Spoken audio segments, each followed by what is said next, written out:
Recording in progress.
We'll allow a moment of silent meditation or prayer.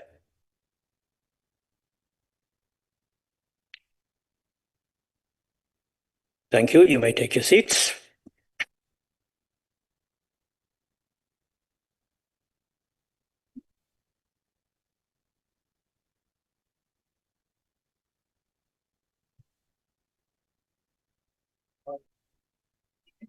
Honorable delegates, I would like to remind delegates that the rules, in particular sub-rules 21, 22, and 23 of Rule 103 would apply. Honorable delegates, before we proceed, I would like to take this opportunity to welcome Deputy Ministers of Cooperative Governance and Traditional Affairs, Water and Sanitation, Human Settlements, and all permanent delegates, MECs, special delegates, and SALGA representatives to the House. Honorable delegates, I will now allow an opportunity to give delegates time to deliver their motions of notice and motions without notice. I have a list of delegates who have indicated that they would like to move notices of motion and motions without notice.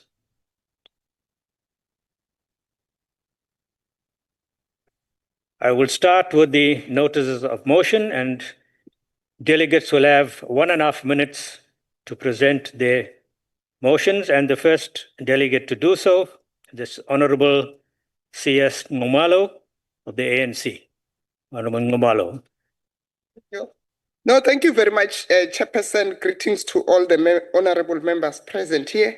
I hereby give notice that in the next sitting of the Council, I shall move that the Council debate the International Day of Solidarity with the Palestinian people, which takes place on the 29th November, to encourage member states to continue to give the widest support and publicity to the observance of the Day of Solidarity with the atrocities, occupation, disposition, vicious and senseless discrimination that the people of Palestine continue to endure from Israel. Number two, acknowledge that the question on Palestine was brought before the United Nations shortly after the end of the Second World War. And in 1947, the United Nations accepted the responsibility of finding a just solution for the Palestinian issues and called for the annual observation of 29 November as the International Day of Solidarity with the Palestinian people in terms of Resolution 32/40B. I so move, Chairperson. Thank you. Thank you very much, Honorable Member. We now move on to the next Honorable Member, and that is Honorable Boshoff of the DA. Thank you very much, Deputy Chair, and good afternoon. On behalf of the Democratic Alliance, I hereby move a motion that at its next sitting, this House debates the rapid escalation of unregulated and illegal online gambling with devastating consequences, plunging vulnerable citizens into debt, social distress, and poverty. I so move. Thank you very much, Honorable Boshoff. The next Honorable Member is Honorable Mampuru, the EFF. Thank you, Chair. I move without notice the rise of the mass shooting. On behalf of the Economic Freedom Fighters, the Council note that in the next sitting to debate the growing trend of mass shooting in South Africa, which is driven by the GNU failure to curb unlicensed and homemade firearms. I so move. Thank you. The next Honorable Member is the Honorable Mokoena, the MKP. Thank you, Chair. On behalf of the Mkhonto Wesizwe Party, I hereby move that in the next sitting of this council, that council debates the ongoing instability and governance failures of Salt Lake municipality, where the municipal manager has been found to have avoiding suspension amid serious allegations relating to maladministration. Further notes, the civic groups and communities within the jurisdiction of Salt Lake municipality have expressed a loss of confidence in the municipality's leadership, to recognize that such instability undermines service delivery, erodes public trust, and violates the constitutional obligation of municipalities to provide accountable, transparent, and responsive governance. Therefore, calls to the Department of Corporate Governance and Traditional Affairs in terms of Section 139 of the Constitution to urgently intervene. I so move. We now move on to the next Honorable Member, and that's Honorable Suisa of the EFF. Thank you, Chairperson. I rise on behalf of the Economic Freedom Fighters that this Council should, in its next sitting, debate the lack of affordable and safe student accommodation. Acknowledge that many students are currently relying on exploitative landlords that rent out backrooms and shacks in places which are not safe, subjecting students to robbery and rape and asking for sexual favors in exchange for payment. I so move. Thank you very much, Honorable Suisa. And the last motion will be from the Honorable Pinar. Thank you, Deputy Chair. On behalf of the Democratic Alliance, I hereby move a motion at its next sitting that this House debates BBEE, which is the reason that 44 million South Africans are still relegated to poverty and 12 million are trapped in unemployment queues, and how the DA's Public Procurement Amendment Bill will positively impact the economy, unemployment, and build a more inclusive country for all. I so move. Thank you, Chair. Thank you very much, Honorable Pinar. That concludes the notices of motions. We now move on to motions without notice. Honorable delegates, I have a list of honorable members who want to move motions without notice, and they have 1.5 minutes each. The first honorable member is Honorable Umalo. Thank you very much, Chairperson, once more. Chairperson, on behalf of the African National Congress, I hereby move without notice that the Council note with utmost concern of the irregular and unauthorized attempt to serve court papers on the United Nations Special Rapporteur on the occupied Palestinian territories, Ms. Francesca Albanese, to commend and welcome the firm and immediate intervention by the Minister of Justice and Constitutional Development, Honorable Mamluk Kubai, for acting swiftly to withdraw the irregular process issued, and a public apology to Ms. Albanese. The Nelson Mandela Foundation and the United Nations, and for the instruction internal consequence management to ensure accountability within the department. Chairperson acknowledged that the decisive action reaffirms South Africa's principal stance on international law, justice, solidarity with the oppressed people of Palestine, and also to take this opportunity to reaffirm South Africa's unwavering commitment to uphold our country's constitutional and diplomatic obligation and to protect the integrity of our institution from the misuse and manipulation by external interests. I so move, Chairperson. Thank you. Thank you very much, Honorable Ngumalo. Are there any objections to that motion? There being none, we now move on to the next honorable member, that's Honorable Boshoff. Good afternoon once again. On behalf of the DA, I hereby move without notice that this council notes that the Tabacheru local municipality has issued a public notice announcing the immediate implementation of stringent water restrictions in Leidenburg and Mashashing due to a severe water shortage. Further notes that residents are now prohibited from watering gardens, filling swimming pools, washing cars with hose pipes, or leaving taps open, and face penalties for non-compliance. Acknowledges that while responsible water usage is critical, it is deeply concerning that residents who are already overburdened are now being compelled to suffer due to the municipality's continued failure to repair water leaks, prevent wastage, maintaining aging infrastructure, and properly managing water resources, especially when the AG indicated that the municipality disclosed a 3.8 million in water losses, equivalent to 53% of all water flowing through municipal pipelines. Further expresses concern that municipal ineptitude and poor maintenance practices have significantly contributed to declining water levels, resulting in avoidable hardship for the community, and calls on the local municipality and the relevant authorities to immediately prioritize the repair of water leaks, the upgrading of water infrastructure, and transparent Remember, your communication time has with expired. residents. The motion will become a notice of a motion and be printed in full in the next order paper. Thank you. We now move on to the next honorable member, the Honorable Pala. Thank you, Chair of the session. I hereby move without notice on behalf of the African National Congress that the House knows that the trial of 10 accused of storming the Malamulela police station and stealing firearms before allegedly embarking on a violent crime spree across Limpopo and Mpumalanga is set to begin in Polokwane High Court next week.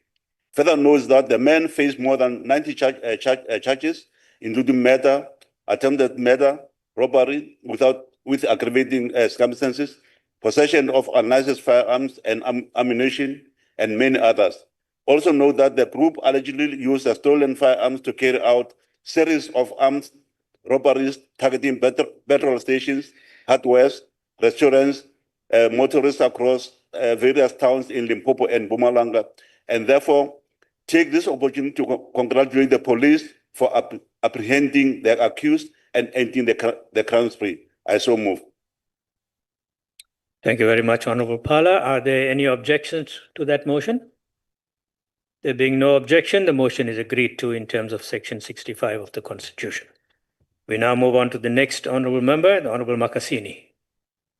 Thank you, Deputy Chair. I move on behalf of the economic freedom fighters to note that a 7-year-old child who suffers from asthma was prescribed a medication for a condition, but instead of giving a 3 set of tablets meant for high blood in Masakana Clinic in Solplaatje Municipality, Northern Cape. Further note that on arrival at home, the child, after visiting the clinic, the mother gave the daughter the medication. The child started to vomit, and they returned the following day to the clinic where we were informed the daughter was given a wrong medication.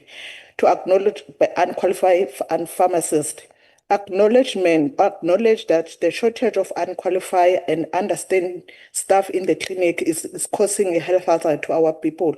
We further request acknowledge the unqualified staff are forced to perform the tasks that beyond their scope of practice. It can lead to misdiagnosis of incorrect, harmful treatment in complete patient care. So we wish, on behalf of the EFF, we wish a little process a speedy recovery for giving a wrong medication instead of giving the right that has caused the harm to the child. I so move. Thank you. Thank you very much, Honorable Makasini. Are there any objections to that motion? There being none, the motion is agreed to in terms of Section 65 of the Constitution. We now move on to the next honorable member, Honorable Mokoena. Thank you, Honorable Deputy Chairperson. On behalf of the Umkhonto weSizwe Party, I hereby move without notice that Council notes the grave concern of the rising incidence of bullying, violence, and psychological abuse in South African schools, which continue to destroy the lives and futures of our children. Recalls the heartbreaking story of Miss Nandi Ngobo, a mother who turned her personal trauma into activism after her child's ordeal at Maritzburg College in KZN. Commends Ms. Ngobo for her courage in publishing her book, You Are Light, and for founding a movement by the same name that empowers parents and learners to break the silence around bullying, discrimination, and institutional neglect. Calls on the Department of Basic Education, the South African Schools Rugby Association, to immediately investigate bullying in schools and publicly disclose what measures are in place to prevent and respond to violent conducting among learners and sports participants. Urges South African Human Rights Commission to treat institutional bullying as a form of violence and discrimination and to enforce accountability mechanisms within schools and sport federations. Finally, acknowledges that bullying is not just a playground issue, but a mirror of the moral decay within our society, and that silence from adults amounts to complicity. I so move. Thank you. Thank you very much, Honorable Mokoena. Are there any objections to that motion? There being no objection, the motion is agreed to in terms of Section 65 of the Constitution. We now move on to the Honorable Feni.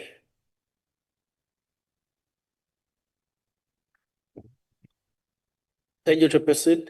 I hereby move on behalf of the African National Congress that the House in its next sitting debates the unnecessary spending of more than 250,000 by the DA-run Western Cape Education Department in legal fees, trying to overturn the decision to reinstate a teacher and pay her more than 360,000. The department will use more public funds to appeal against a Labour Court decision which cleared former Primrose Park Primary School teacher Miss Leanne Sanders, where the department was ordered to reinstate her and pay back her outstanding salary. And the department, instead challenged the outcome in court, where it suffered a huge blow when the acting Labour Court judge found that the arbitrator had thoroughly considered all the evidence. I so moved. Thank you very much, Honorable Feni. Are there any objections to that motion? I see the hand of Honorable Barnos.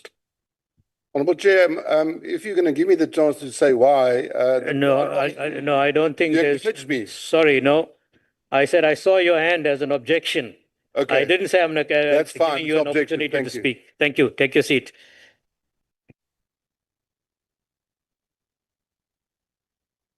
Thank you very much. We now move on to the next honorable member, and that's Honorable Nzimande.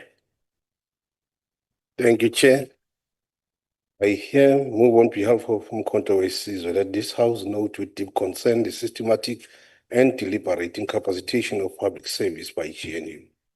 Highlights why global countries advance for increase in employment, less dependency on social net, and long life expectancy.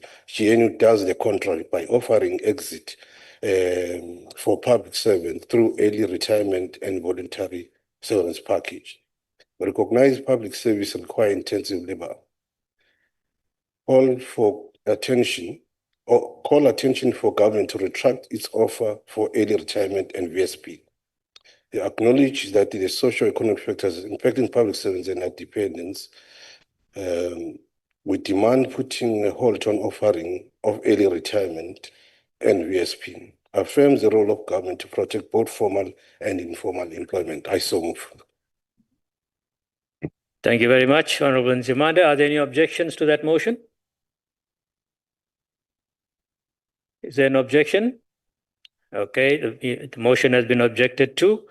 We now move on to the Honorable Ndlovu.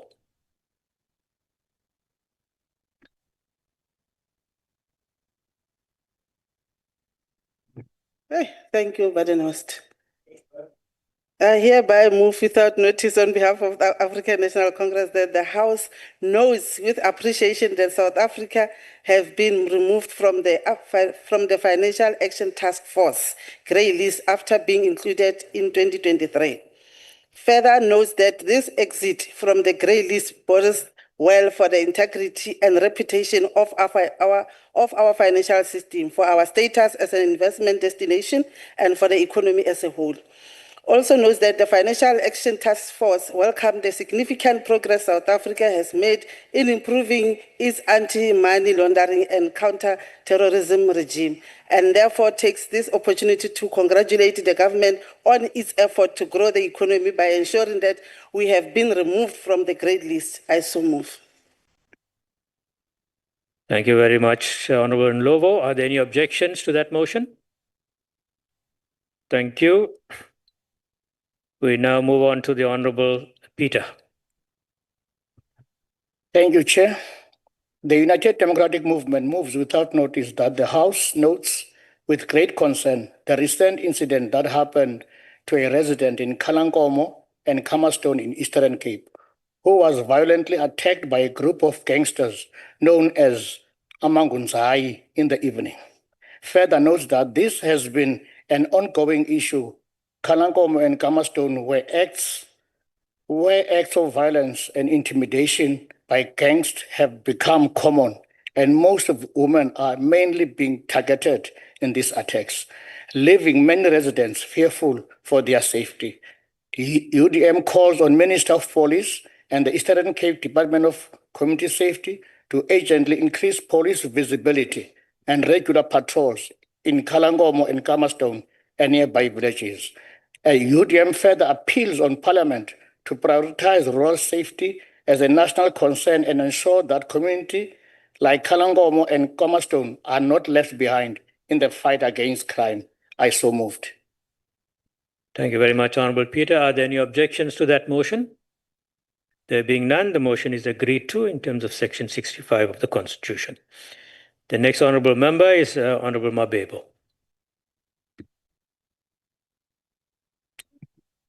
Honorable Chairperson, allow me to rise without notice on behalf of the African National Congress that this August House notes with sense of appreciation the sterling work by Passenger Rail Agency of South Africa, PRASA, and Transnet to modernize and reinstate the Johannesburg-Durban passenger and freight rail corridor, the busiest in South Africa. Further notes that, according to the plan, this corridor will be fully functional before the 2025 December holiday.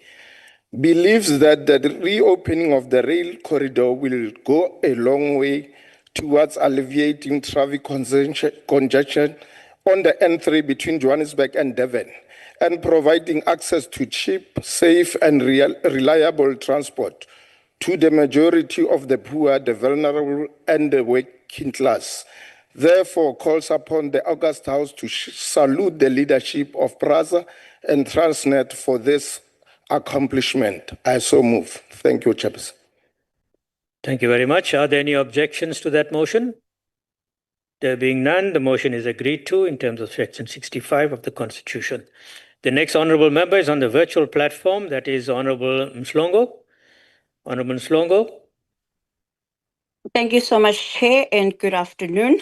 On behalf of the MK Party, I hereby submit a motion without notice. Honourable Mslongo, can you please put your video on so that we can see you? Okay, am I on now? Okay. Yes, now we can see you. Please go ahead. Okay. On behalf of the MK Party, I hereby submit a motion without notice that the council notes with grave concern the exploitation of artists by record labels, including the failure to pay royalties. Specific reference is made to the case of Maqongo of Eyadini, who has publicly stated that despite his song's commercial success, he has received no royalties and claims exploitation by the record label. Takes further notice of unstable and unsustainable income of artists, with many earning very little monthly, particularly those who are independent, not signed to major labels or based outside the big business hub. Calls upon the Department of Arts, Culture and Tourism to intervene by creating art and tourism collaboration projects to develop programs that showcase local arts, music, craft and heritage sites, particularly in the rural areas township, supporting both job creation and tourism, developing financial literacy and contract management programs to empower artists to negotiate fair agreements and understanding their rights, reporting quarterly to the NCOP on progress made in implementing these interventions, including matrix of the number of artists assisted, contracts monitored, and hubs established. I so move. Thank you, Chair. Thank you very much, Honourable Mslongo. Are there any objections to that motion? There being none, the motion is agreed to in terms of Section 65 of the Constitution. The next honourable member is the Honourable Medupi. Thank you very much, Honorable Deputy Chair. Honorable Deputy Chair, I rise on behalf of the African National Congress without notice that this August House notes with concern the allegation by Commissioner of Police of KwaZulu-Natal, General Mkonazi, about the collusion of some judicial officer with criminal syndicates to sabotage criminal cases that involves powerful and wealthy people. Further notes, this allegation has been repeated by one of the key witnesses in Madlanga Judicial Commission of Inquiry, where specific senior junior judicial officers were mentioned, believes that this allegation do not augur well for the integrity of the judiciary and intentionally acclaim independence. Further believes and reaffirms the independence and the rights of the judiciary to determine its own rules without undue influences. And I therefore call upon this August House to call upon Chief Justice and the Judiciary Service Commission to take decisive steps against members of the judicial and magistracy to manipulate court processes to collude with criminals. I so move. Thank you very much. Are there any objections? No. Then the motion is agreed to in terms of Section 65 of the Constitution.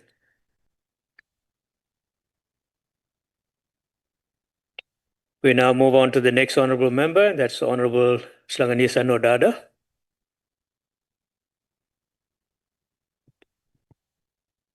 Honorable Deputy Chairperson, allow me to rise without notice on behalf of the African National Congress that this August House notes with great appreciation and optimism the research article by the Chief Economist of the Standard Bank Group, Mr. Golam Balin, published in the Sunday Times of 26 October 2025, citing the World Bank Africa Pulse 2024, states that Africa's growth trajectory remains the strongest in the world, with a projected growth of 4% in 2025 and 2026 compared to the global development of about 3%.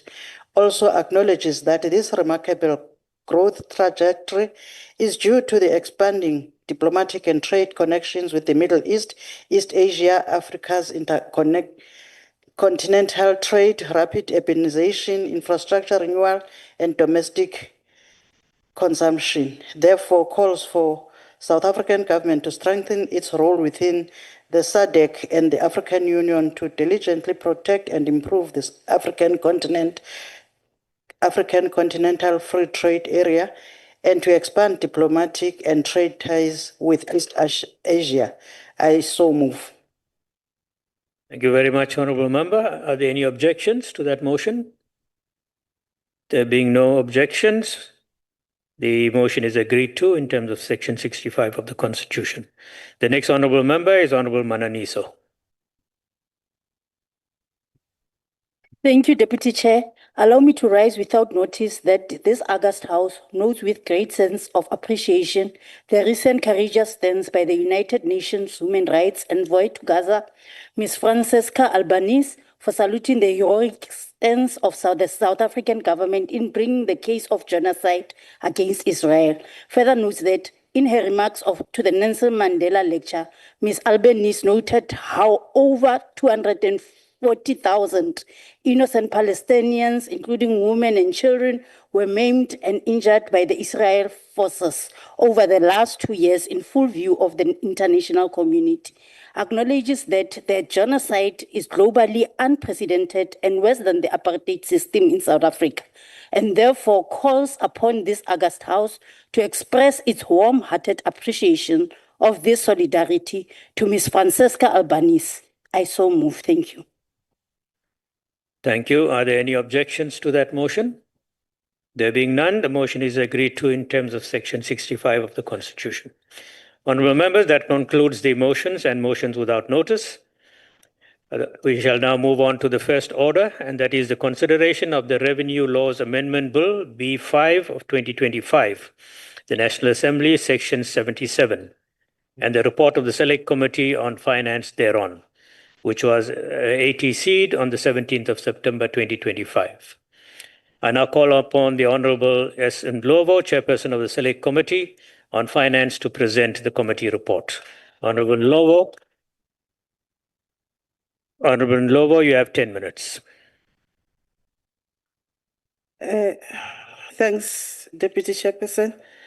Honourable Chairperson of the NCOP, DM Masemula, DM Matlobo, DM Mahambekala, MECs on the visual platform and also in the House, honourable members, Dumela. As we gather here today on October 29, 2025, just 2 days after the 108th anniversary of the birth of one of our own nation's greatest sons, O.R. Tambo, I'm reminded of the enduring legacy of this giant in our struggle for freedom and democracy. O.R. Tambo, the longest-serving president of the African National Congress, dedicated his life to dismantling apartheid and building a just society where every South African could live with dignity. His life was a testament to selfless service, a bridge between the fires and resistance and the dawn of democracy. In a time when apartheid sought to divide us along lines of race, class, and creed, Tambo dreamed not just of political freedom, but of an economic order that would uplift every South African. In his own ways, Honourable Deputy Chairperson seeks to create a united democracy and non-racial society. We have a vision of South Africa in which black and white shall live and work together as equals in condition of peace and prosperity. This quotation resonates profoundly as we debate the Revenue Laws Amendment Bill today. Tambo fight was not just for political liberation, but for economic justice and democracy, where workers are protected from financial hardship, where retirement savings empowerment rather than ensnare. Where policies reflect the democratic will of the people. It is in the spirit of building a prosperous, equitable South Africa that we turn to the adoption of this vital bill. Honourable Chairperson, the Revenue Law Amendment Bill represent a critical step forward in reforming our retirement system to better serve the needs of ordinary South Africans. Introduced in November 2023, the bill builds on the government's proposal to implement a two-pot retirement system. This innovative framework addresses two long-standing concerns: the lack of preservation of retirement savings before retirement age, which often leaves workers vulnerable in their later years, and the inability of households in financial distress to access their funds without severe penalties. By dividing retirement savings into a savings pot for emergency and a retirement pot for long-term security, the system strikes a balance between immediate relief and future stability, echoing Tambo's vision of prosperity for all. The Select Committee on Finance processed and adopted the second iteration of the Revenue Laws Amendment Bill in December 2024, incorporating amendment proposed by stakeholders during our robust public participation process. This democratic engagement ensured that the bill reflects the voice of those impacted most. The current vision introduced essential technical and policy clarification to support the smooth rollout of the two-pot system. Specifically, it amends certain definitions in the Income Tax Act and provision of the Revenue Laws Amendment Act. Let me highlight the key proposal, Honorable Deputy Chair. Firstly, the bill clarified the date for calculating the seeding amount for Provident Fund. It provides flexibility for members who were 55 years or older on March 1, 2021, limiting the seeding calculations to August 31, 2024, or the last day of the election month as per fund rules. This ensures fairness and practical in transitioning to the new system, preventing undue burdens on older workers who have built their savings over decades.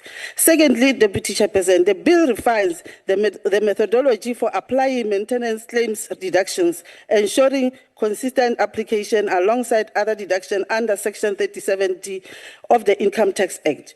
This protects vulnerable families by allowing deductions of court orders maintenance without complementing the overall tax framework. Lastly, Deputy Chairperson, it redefined retirement annuity fund to explicitly mean the total members' interest aligning with the reform's objectives and eliminating ambiguity that could undermine the system's integrity. Our public participation process was thorough and inclusive. Of the 4 stakeholders who submitted inputs, 3 expressed satisfaction and support for the proposed amendment, recognizing their roles in the strengthening the two-pot system. Our stakeholders, one stakeholder, however, voiced disappointment that the bill did not address their prior proposals, such as exempting low-income workers from taxation and withdrawals, allowing access in case of retirement, retrenchment, or dismissal, and permitting the use of pension fund or as collateral for education loans. In response, the National Treasury provided clarity. Members are not a tax on contribution to their funds or on the growth of those contributions, only on withdrawals, which is a standard principle to encourage preservation. Treasury also expressed willingness to engage in discussion on options for accessing the retirement components in several financial distress, amongst other ideas. However, those noted that using pensions as collateral for loans is unnecessary, as the two-pot system already allows withdrawal for such needs. Beyond the bill's amendment, the committee observed troubling issues not directly addressed here. The failure of some employees to promptly pay over employees' contribution to pension scheme. This delinquency has severe consequences for workers, eroding their hard-earned savings and trust in the system. We urge all employers to fulfill their obligations without delay, ensuring that contributions reach their respective funds on time. Failure to do so undermines the very foundation of our social security net. Furthermore, recognizing recognizing the needs for ongoing education. The committee calls on the National Treasury, SARS, COSATU, and the Pension Fund industry to intensify efforts to inform members about the tax implication of early withdrawals from the two-pot system. Members must be constantly reminded of the long-term consequences, including lost compound growth and administrative fees, which can significantly diminish retirement nest eggs. Acknowledge is power. My apologies. Knowledge is power, Deputy Chairperson, and in Tambo's democratic vision, an informed citizenry is key to the freedom, is to the true freedom. We also ask the National Treasury to consider COSATU proposal once the initial implementation challenges of the two-pot system are resolved. These ideas deserve careful examination, but also always with an eye towards preserving the core purpose of pension fund, to secure sufficient resources for employees' post-retirement lives without compromising the objective of the two-pot regime. Honourable members, as we adopt this bill today, let us honour our Tambo legacy by advancing policies that foster economic democracy. The Revenue Law Amendment Bill is more than technical adjustment. It is a commitment to protecting workers' dignity, alleviating financial distress, and building the South Africa where prosperity is shared. In Tambo's words, peace and prosperity must go hand in hand. By passing this bill, we take another stride towards this vision. Let us call Tambo unwavering belief in collective action. He once said on the death of exile that the struggle is my life. Today, our struggle is for economic dignity, a democracy where freedom rings true is every payback and pension. This bill advances the front, building on the two-pot system promise, the democratic wealth, not pot aid. Honourable members, the eye of the nation are upon us, workers in Mpumalanga retail stores and municipalities, teachers in the Northwest classrooms, nurses in Limpopo clinics. They wait for a verdict. Let us adopt the Revenue Law Amendment Bill with the conviction of those who stormed the barricades of our vote. Let it be our tribute to OR Tambo, a fiscal framework that unites the hill, that prosper. Honourable Chairperson, I move that the NCOP adopt the Revenue Law Amendment Bill. Thank you. Thank you very much, Honourable Ndlovu.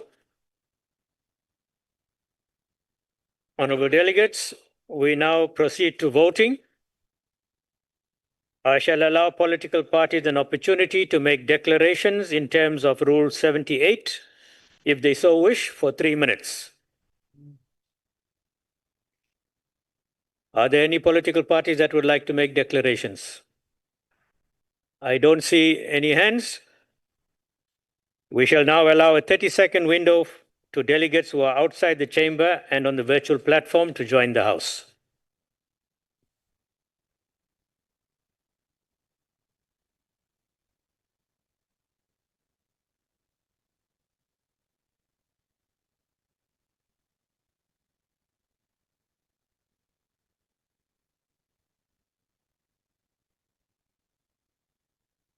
Okay, I think everybody that is supposed to be in the House.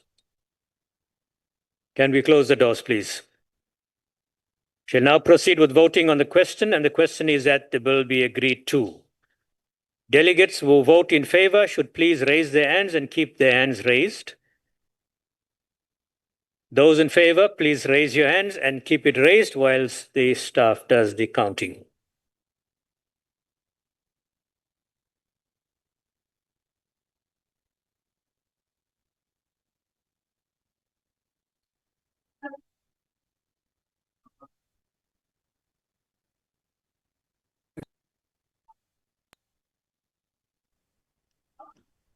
Chairperson, I've got a problem with my hand. My hand is up. Is the count of those in the chamber completed on the virtual platform? Me too. My hand is up. I've got a problem with my gadget, please. Okay, Mr. thank you. You may lower your hands. My hand is also up, Kennedy. Have we taken into account those on the virtual platform? I saw 2 hands.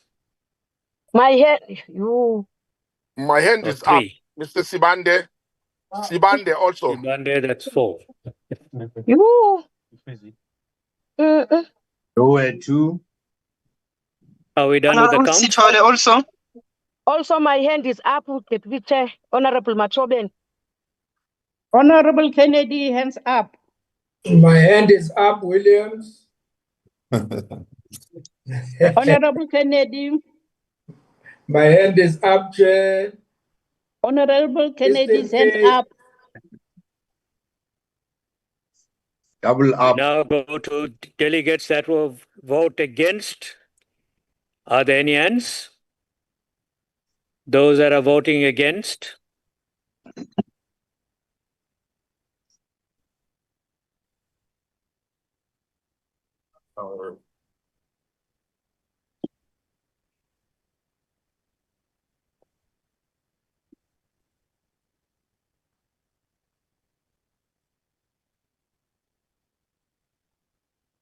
Are we done with the count?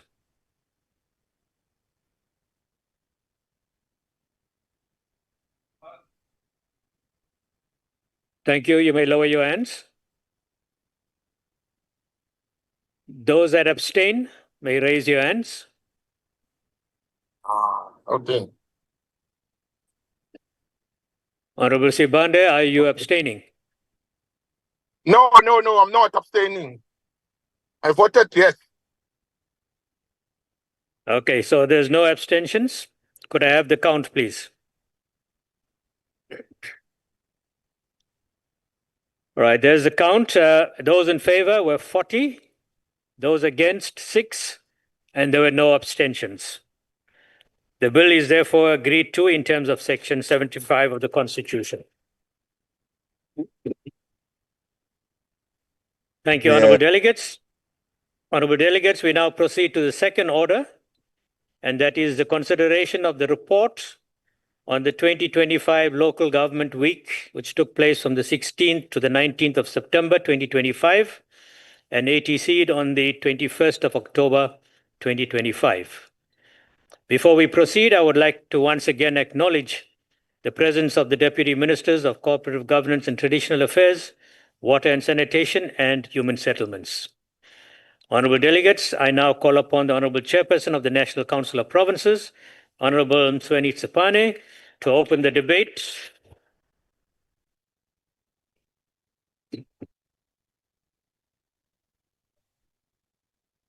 Honorable Chairperson, you have 20 minutes. Honorable Chair, point of order. Honorable Chairperson, could you please take your seat? I see there's a point of order. On what rule? Chair, I rise on Rule 61. 60.1.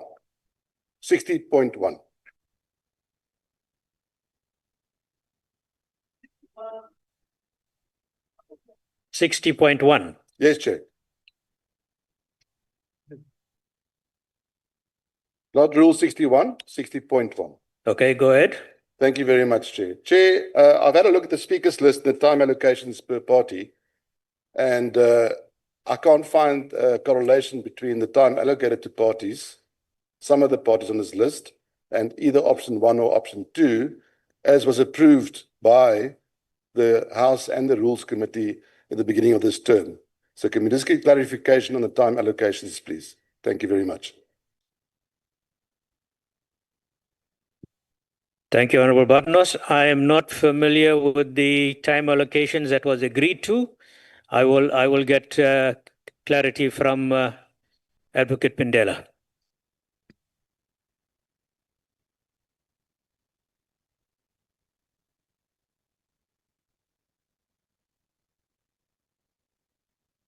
Chair.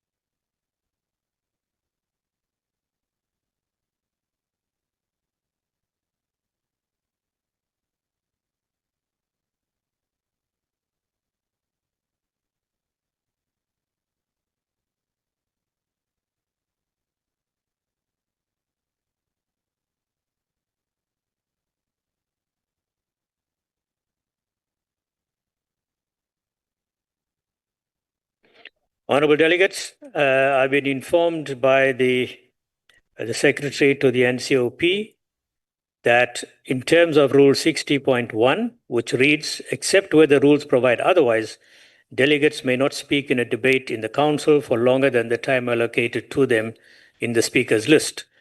And we have a speakers list. So we will follow that list. And if the Honorable Member Badenhorst has any further objections to that, he can write that in. He knows the procedure to be followed.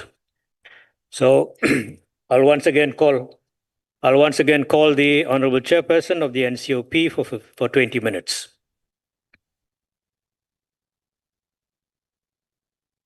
Thank you very much, Honorable Deputy President, Deputy Chairperson. Yeah, I like elevating you. The House Chairpersons, the Acting Chief Whip of the Council, the Deputy Ministers in our midst. We've got Deputy Minister Mahlobo as well as Deputy Minister Masemola and Deputy Minister Mahambi Hlala, the permanent and special delegates, ladies and gentlemen, good afternoon. The 2025 Local Government Week, which took place from the 16th to the 19th of September, focused on the theme, open quote, restoring the dignity of our people through proper spatial planning, provision of human settlements, water and sanitation, close quote. Cognizance that the NCOP Local Government Week has served as a vital platform for sharing experiences, showcasing best practices, and fostering national dialogue on issues impacting local government. Its overarching mission is to explore strategies that enhance the equality of life for citizens by strengthening local government structures and improving the delivery of public services. This time around, there were reflections focusing on 30 years of local government in a democratic society. The need to address service delivery failures, especially in urban and rural poor communities, promoting cooperative governance, community participation, and intergovernmental collaboration. Equally, the importance of ensuring an alignment with the district development model and the outcome of the review of the 1998 White Paper on Local Government. Just to give the summary of the outcomes of the provincial week, key amongst the other issues that were identified was the governance and coordination, which depicted persistent spatial inequality and informal settlements, the weak intergovernmental collaboration and oversight, the mismanagement of beneficiary lists and project delays, the political misuse of Section 139 intervention, neglecting Section 154 support. The second issue had to do with the financial instability. What we've witnessed was that municipal debt was up to the tune of about 100 billion rand, which was owed to the creditors, whilst municipalities are owed close to 416 billion rand. And of course, there is a high municipal debt to Eskom and water boards, which accounts to 24 billion rand combined, and the limited revenue base. It remains a challenge insofar as the delivery of services within our municipalities. The Deputy Minister, we really need to relook at the 9% public revenue allocation to our municipalities, given the fact that the municipalities are going through difficulties as a result of some of the challenges that exacerbates the problems that our municipalities are having. It has to do with the high unemployment rate within our communities. And therefore, it would be prudent for government to really look at this matter and try to review and revise the allocation that is being given to our municipalities. The third issue had to do with the infrastructure and service delivery. Evident were delays and poor workmanship in housing projects, the high levels of non-revenue water and excessive consumption, the poor sanitation and environmental hazards in informal settlements, the lack of recreational spaces, clinics and schools. Fourthly, on community challenges, what we have witnessed, the crime rate is quite high, very prevalent within the communities in Cape Town, and there is extortion and gangsterism which disrupts the projects. There's also an issue of youth exclusion from economic and governance processes. The early childhood development centers are burdened by restrictive bylaws. Then NGOs are underfunded and there's a high unemployment rate within our communities. And lastly, on policy and legislative gaps. Of great concern was the persistence of access to proper infrastructure and service delivery, which is still structured along the apartheid-style form of planning.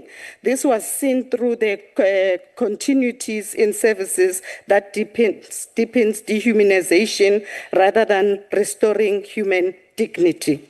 The inadequate enforcement mechanisms for municipalities, the need for alignment with climate change legislations and disaster planning. The key recommendations that the report is making on governance and oversight, we are saying, honorable delegates and special delegates, we really need chairperson to strengthen the intergovernmental coordination and cooperative governance. We must implement consequence management, particularly on projects that are delayed and those that are not being undertaken in fully. People has to account for their actions. The drafting, we need to draft enabling legislations for the National Housing Registry, as this has been seen to be a challenge, particularly on the beneficiary list. The benchmark successful housing projects for replications. On financial reforms, we are saying that there has to be a developed new funding formula favoring rural and underdeveloped municipalities within the country. We must also, we're calling for acceleration on the equitable share formula, as I've highlighted to earlier on. We need to strengthen the revenue collection partnership with the South African Revenue Service and banks, and we are calling for an expansion on financial management grant to support land value capture. On infrastructure and service delivery, we are saying, Honorable Chairperson, there has to be concerted effort to prioritize vulnerable groups within our society, particularly our elderly, disabled, child-headed households, as per government policy insofar as the provisioning of housing is concerned. We are calling for a tightened compliance on RDP housing and illegal sales. And we are saying that the municipality needs to upgrade the sanitation systems and address the environmental hazards that our people are exposed to on day-to-day basis. And we are saying that we are calling for government to invest on dam safety and water supply security. On the community empowerment, Chairperson, we support the youth empowerment through the expanded programs and seed funding. And we are saying that government will have to look at improving the policing and safety in high crime areas. And the municipalities must also review the municipal bylaws which are affecting our ECD centers and promote community-driven water projects. Lastly, on policy and legislative action, we are want to request the department to look at amending the National Water Act to hold the mayors accountable for pollution of our environment, and also align the systematic reforms across the spheres of government, promote the systems thinking and collaborative governance, integrate climate change planning into disaster risk reduction. In essence, Honorable Chairperson, the 2025 Local Government Week highlighted the critical challenges undermining service delivery and restoring the restoration of dignity of Africans in particular and Blacks in communities in general. The persistent spatial inequality, informal settlements, and weak intergovernmental coordination continues to hinder progress, compounded by the mismanagement of housing projects and political misuse of interventions.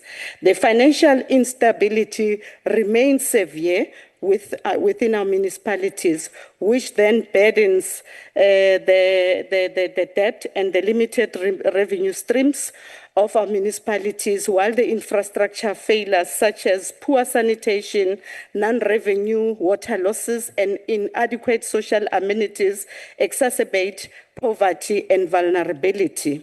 The community level issues, including crime, youth exclusion, and underfunded NGOs, further strain local government, whilst resistance to social change maintains the apartheid spatial legacies.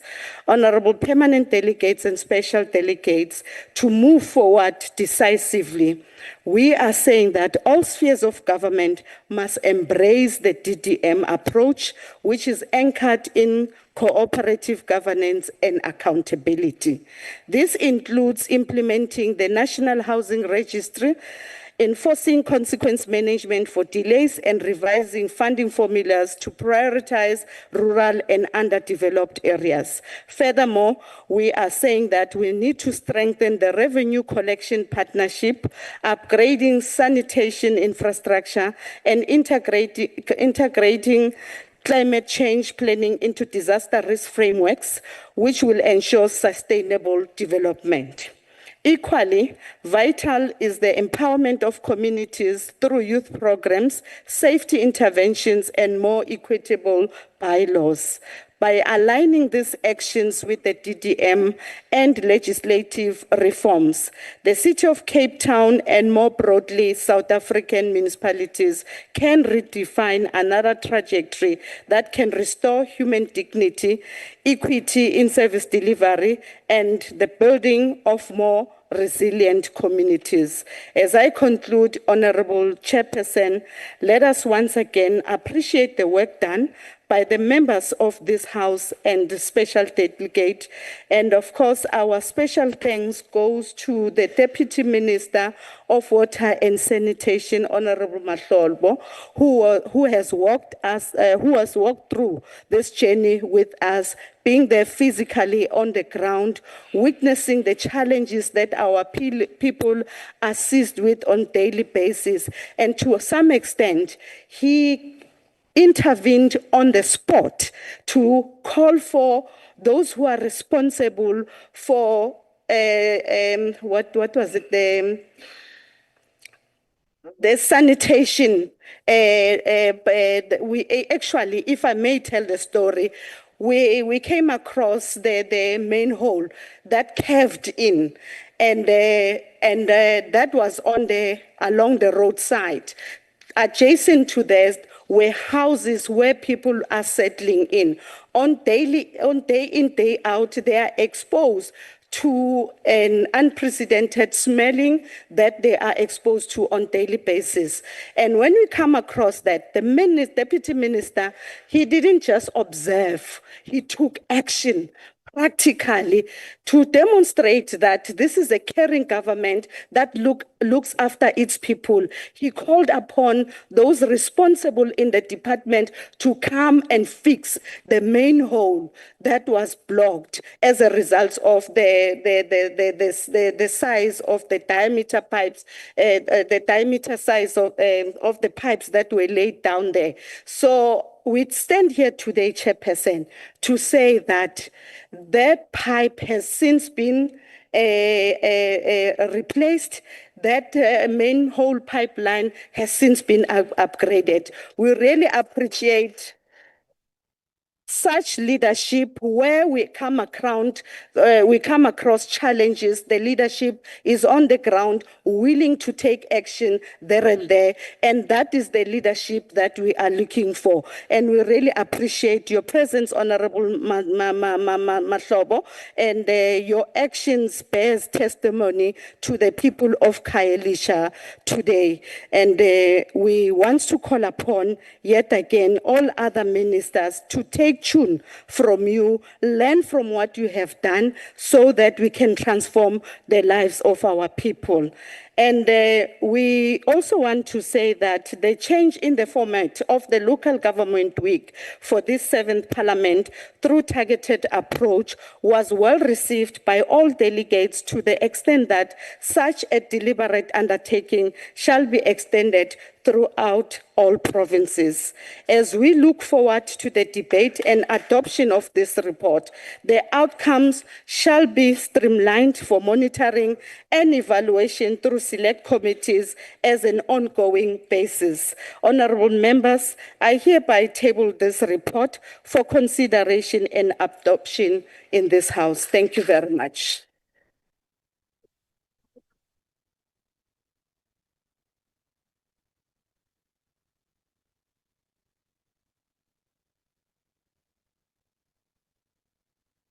Thank you, Honorable Chairperson of the Council, for having led the NCOP so well during the local government week, and also appreciate all the delegates who participated in that effort.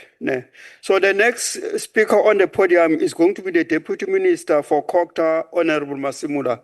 Over to you.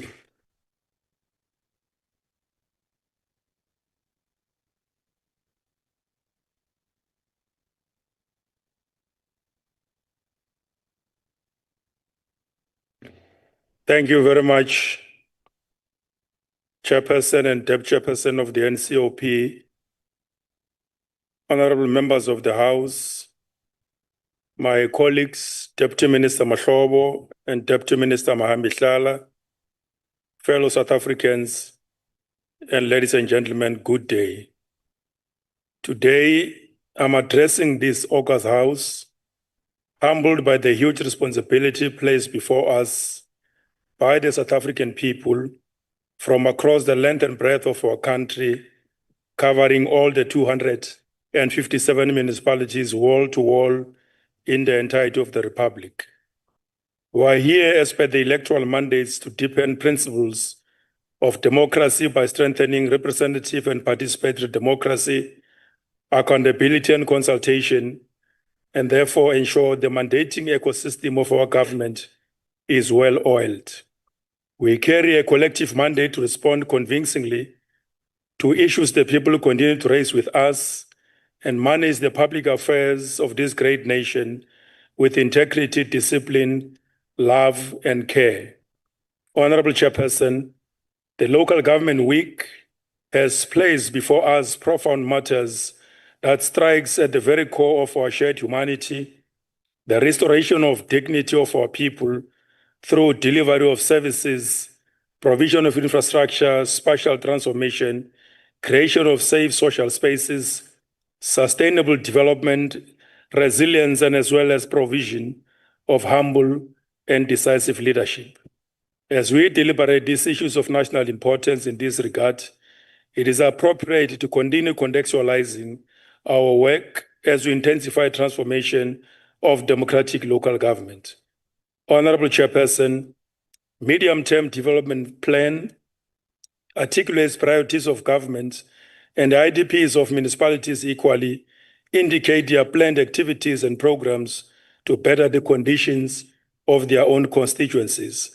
To the extent to which these plans and expressions are found in communities in terms of deliverables remains our primary focus, working together with various stakeholders and key players in the advancement of our developmental goals. Despite different challenges experienced by municipalities, these entities in their totality, they remain committed in serving the people of South Africa in their respective spaces. Honorable Chairperson, from the engagement that the NCOP has had, based on the available reports produced and submitted before this House by the leadership of the NCOP, we should and are ensuring through cooperative governance our response to the needs of communities, notwithstanding the related systems challenges that often display us differently as government. Spatial governance, Honorable Chairperson, and social transformation remain key transformation instruments necessary to determine social spaces within which our people live. Importantly, therefore, informed by a range and threshold that guide socio-economic development of towns, cities, and peri-urban areas, including rural areas in the entirety of the Republic. These policy instruments, Chairperson, and plans increasingly position municipalities to advance our resolve towards realization of the nationally articulated objectives in the primary macro, social, and as well as economic plan of our Republic. In doing so, we are hard at work to ensure access to water, electricity, refuse collection, better sanitary conditions, differentiated engineering mechanisms on roads maintenance, and as well as upgrades to improve the quality of lives and dignity of our communities. Honorable Chairperson, mindful of centuries of colonialism and decades of apartheid distortions of societal relations based on intersectionality of race, class, and gender, and the extent to which they impact on societal structures of social relations and the economy, this report gives us an understanding on how deep and complex systems have been created that brought inequality and systemic prejudices and significant structural barriers. It is within this objective context, Honorable Chairperson, that we are considering this report, guided by the available and applicable policies and legislations to ensure that municipalities are supported to discharge their constitutional mandate and perform their constitutional obligations.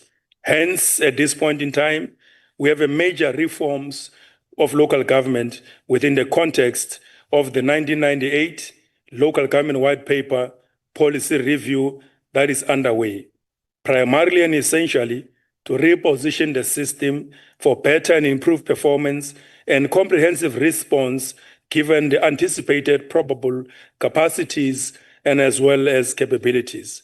Chairperson of the NCOP, through professionalization of local government, we are sharpening and strengthening the consciousness base of both councillors and officials about the essence of the national democratic project, as well articulated in the preamble and section 1 of the Supreme Law of the Republic of South Africa, which remains and it is at the core of our belief system as a nation.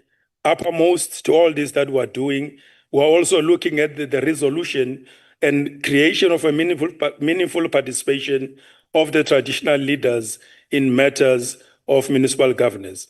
In positioning the system for improved and heightened service to the people of our country, we're working together very closely, Chairperson, with the National Treasury and as well as SALGA to undertake a process of reviewing the funding model of local government in line with Section 214 of the country's constitution to ensure realization of the principle of equity as it is outlined in that constitutional provision. These matters are basically making it possible going forward that the funding model and the allocation of resources to all municipalities in this country will position them better so that they can realize their objectives well articulated in their plans. Chairperson of the NCOP, good governance in this regard is non-negotiable. Sleaze, malfeasance, and malversation do not have space in the administrative social system of our government. And as such, The above-mentioned policy endeavors remains crucial to catalyze transformation and economic transition for social progress and sharpening of the national democratic project. We're meeting here today, Honorable Chairperson, to inform our people that we have the will and the ability to drive transformation in the interest of the primary motive forces of the national democratic revolution. It remains therefore our unwavering understanding that provision of democratic and accountable governance for local communities, it is at the core of our revolutionary responsibility to bring about restoration of dignity to our people through sustainable development, quality services, as well as resilience. As we call upon municipalities to perform effectively and serve their people, equally important, we are calling upon various government departments to work together to make sure that these entities in their totality and collective do get our support and as well as intervention.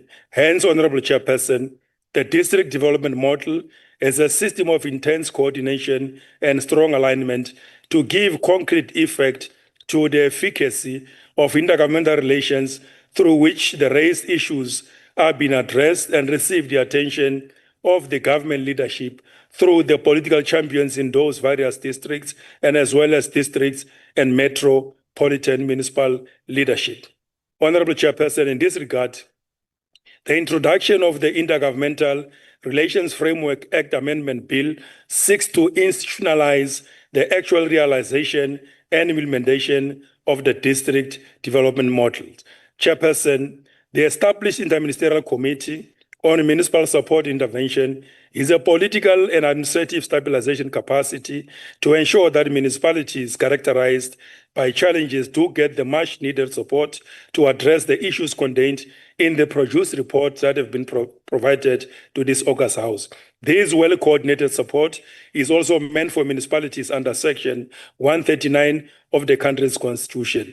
Mindful of the fact that we have produced IMSI Bill, which it is called Intergovernmental Monitoring Support and Interventions Bill, aimed at regulating possible invocation of Section 139 by provinces and as well as Section 100 by the National Executive during times of need. And therefore, the IMC work include proper management of the intergovernmental debts given ESCOM, municipal debts, consumers, municipal debts to improve the state of municipal finances. The provision of leadership in this regard, Chairperson, is focusing on the implementation of monitoring performance and turnaround strategy for improved governance, better financial management, project management, planning and implementation, effective systems and designs, technical skills and institutional resilience, impactful monitoring, as well as evaluation. Section 154 of the country's constitution enjoins all of us, both provincial and national government, to provide the much needed support to all our municipalities so that through their cooperative endeavors, they can be able to deliver the much needed services by our people. Clearly, Honorable Chairperson, committed to our cause without any failure, we are hard at work for delivery of services, maintenance of infrastructure and provision, building municipal capacities required institutionally as well to deliver services, to reconnect with our people, build trust and confidence of the South African people. As we do so, we are hard at work through educative and strategic communication to continue to empower and enable citizens of our country to become primary players in the trajectory that we are pursuing, particularly with regard to economic growth and as well as development.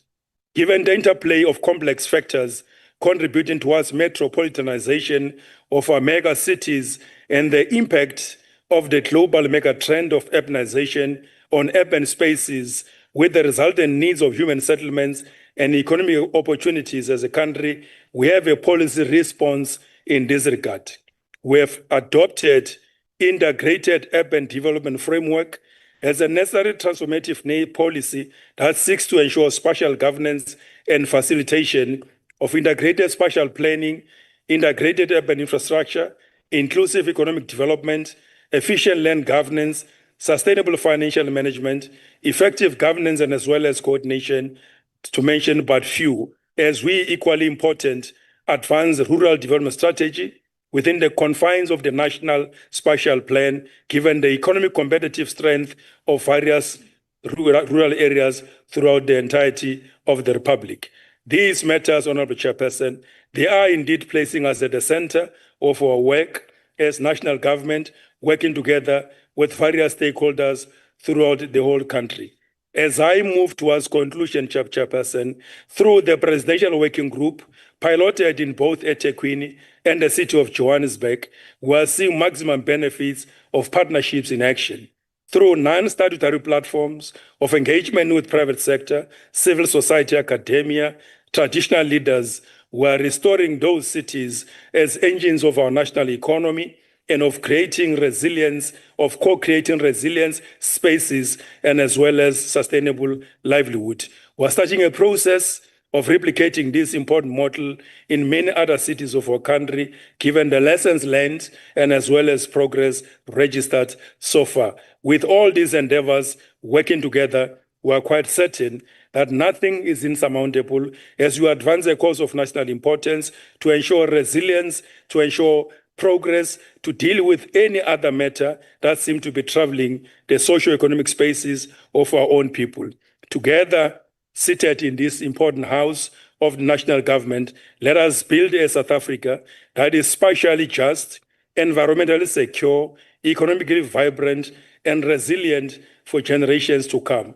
We need to make sure that issues relating to disaster, as then when they challenge our people, the capacities that we continue to build by redefining the policy through the National Disaster Management Center, working together with provincial disaster management centers. Out of those experiences, we have been able, through the nationally dispersed resources, allocate these monies to various municipalities across the country. In as much as recently, we had a discussion in Gauteng on the problem of the sinkholes that actually characterizes many landscapes or that stretches landscapes of that particular province. We're working together with MEC Mamabulo under His Excellency Premier Panyasa Lesufi to make sure that we put together joint efforts to deal with those problems, starting from Western region, Ekurhuleni, Johannesburg, Tshwane, and available resources have been made available, working together with the provincial government, that this matter should not necessarily plunge that province into something insurmountable or unresolvable. With all these points that have been put forward here, we remain committed working together under your oversight, Honorable Chairperson, to implement all the recommendations that have been put forward that concerns our area of work, Department of COGTA. Thank you so much.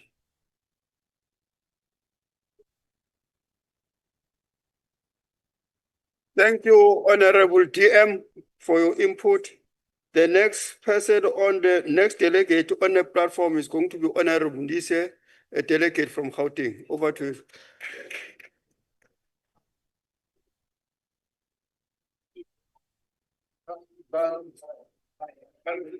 Good service in Gauteng.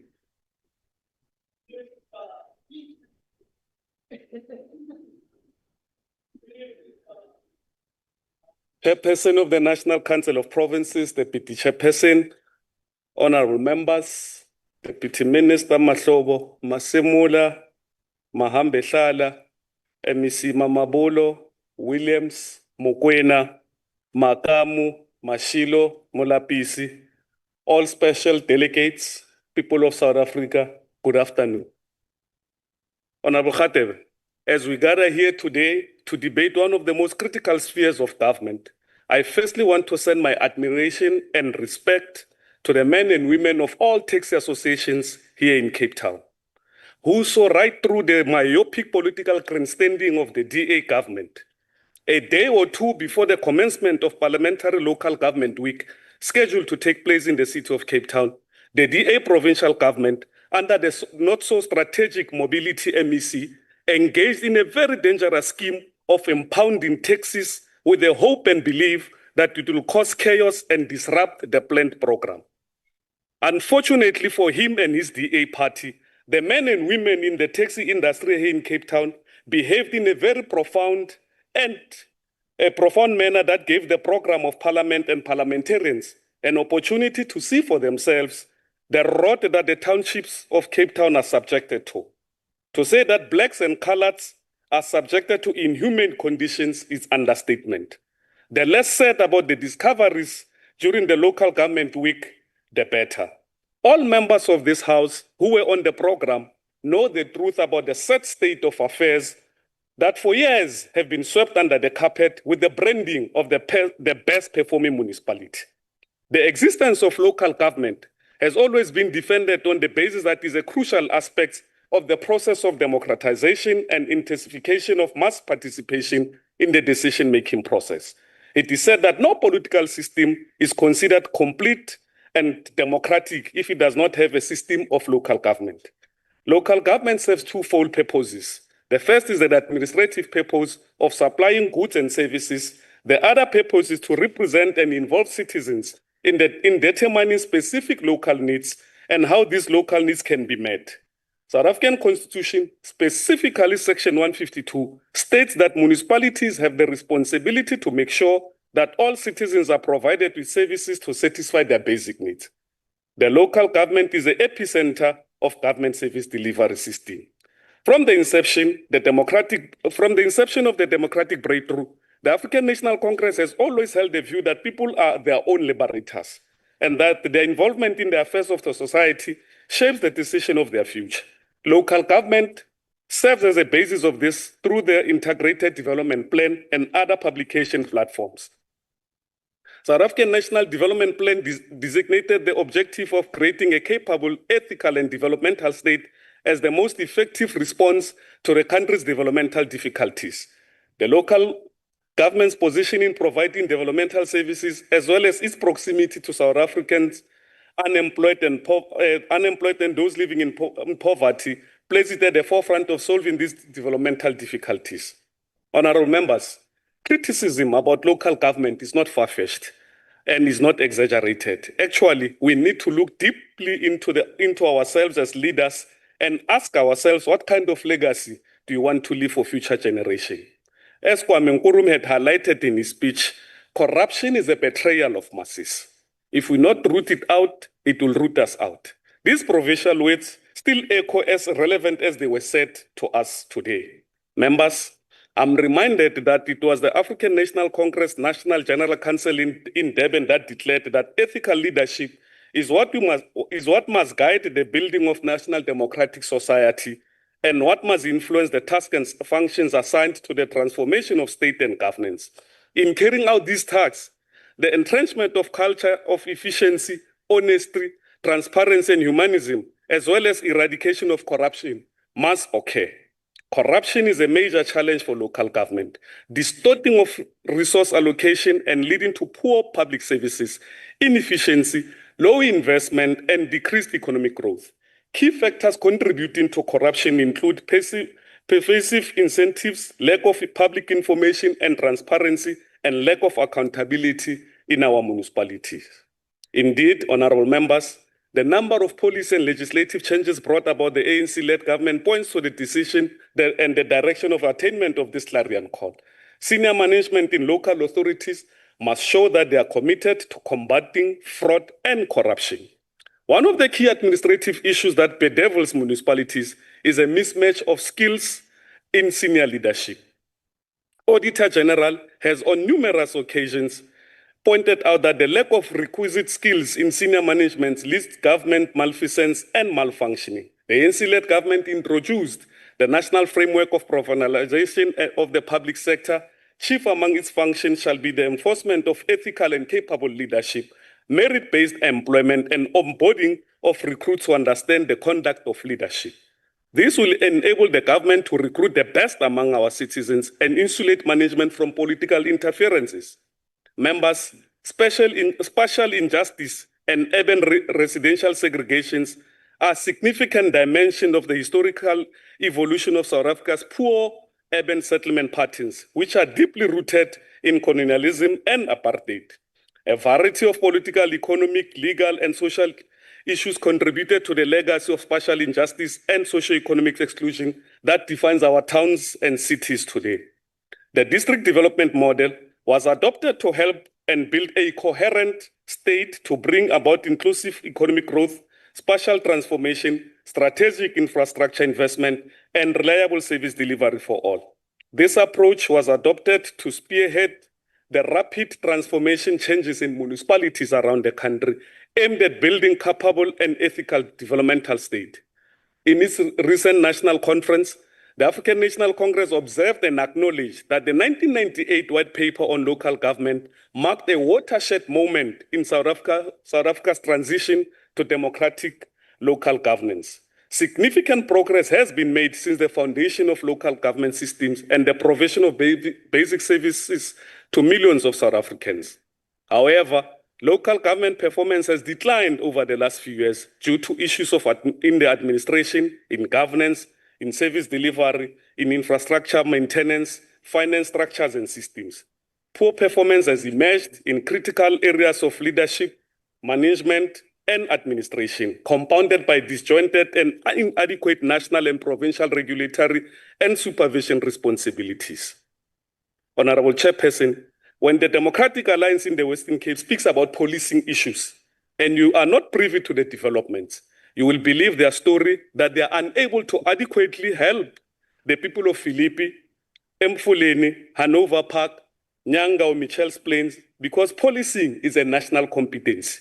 But they don't argue the same when it comes to Constantia, Kirstenberg, Sea Point, and Camps Bay.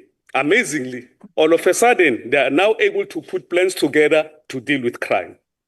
Commentators have always lamented the tale of two cities in the Cape Metro without being given an opportunity to see to it. The leadership of the Democratic Alliance in the Cape Metro disregards its citizens, especially in the Cape Flats and the surrounding townships. People there live in squalor and inhuman conditions, but the DA doesn't care about the toiling masses of black and coloreds because their mandate is to serve the tiny segment of the population. Their preoccupation with good audit outcomes is a tool to mask their discriminatory service delivery and limited budget allocations to service poor working class areas. The remnants of apartheid are laid bare, and the city can no longer pretend. Political parties and local NGOs, including religious leaders, have all submitted and are in agreement on the neglect of the township services against the leafy suburbs and the service that is given there. When they heard that you were coming, Chairperson, one of the first things that they did was to accuse you of choosing Cape Town, but because they knew, Chair, that we are going to discover massive corruption. And before we could even discover this, they themselves went out of their way to start exposing each other about the so-called 500 million scandal, which up until today was still following up. What is even worse, Chair, is their silence that we have noted ever since there was an allegation about their so-called Silas Brink and Kat Matlala. Kwame Nkrumah observed that the beneficiaries of the colonial past will never show sympathy or to try to correct the injustices of the past. And that is the DA's weaknesses. Their inability to accept when they are wrong and self-correct without blaming anyone. Instead, they will have the so-called Gogozile calling people coming from the Eastern Cape to the Western Cape as pure foreigners, when herself is a foreigner born of parents who are not South Africans. In closing, Chair, we have all seen, I'm sure seated here, all of us, we have seen the fanfare and the much excitement about the mayoral candidate of the city of Johannesburg by the DA. The most important element about the candidate, element about the candidate of the DA is the subtle message that the DA is sending to all its members in Gauteng, black, colored, Indian, and white. The message is loud and it's very clear. The DA is saying to all of them, they are useless and don't have capacity to lead.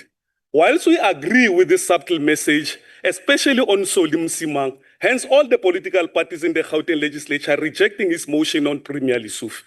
The message that the DA is sending about bringing Gogzile to be a candidate mayor of Johannesburg is that no matter how much King Sol Shabalala puts his shoulder to the wheel, he will never lead because he's useless. The message that the DA is sending to the people of Gauteng, especially DA members, is that no matter how much Honorable Refilwe Ntsheke works for the DA, she will never lead because she's useless. By the way, it is not for the first time they do this to her. They did to her when she was supposed to be a mayor of Ekurhuleni. The message that the DA is sending to the members of the DA in Gauteng is that the executive mayor of Midvaal is only good to continue leading that small municipality of about 150,000 and can never be given an opportunity to showcase his talent because he's useless when it comes to the bigger scheme of things. Whilst Gogo claimed to have been at the forefront of the fight against oppression, we remember the late Ubaba Vusa Mazulu Credo Mutwa and the rest, and rest assured, history has not forgotten what Gogzile subjected Tate Credo Mutwa to. Chair, as I sit down, ANC calls for justice for the toiling masses of Khayelitsha, Philippi, Dunoon, Mitchell's Plain, and the entire Cape Flats to be treated in a human and dignified manner as enshrined in the Constitution of the Republic of South Africa. And Chair of the Council, we ask that we go back to Cape Town and go and visit the suburbs of Cape Town so that we are able to compare the service given to the township of Cape Town against the suburbs of Cape Town. I thank you. Ariel Bones. Thank you. Thank you, Honorable. The next speaker on the podium is Honorable Ryder, a delegate from Gauteng.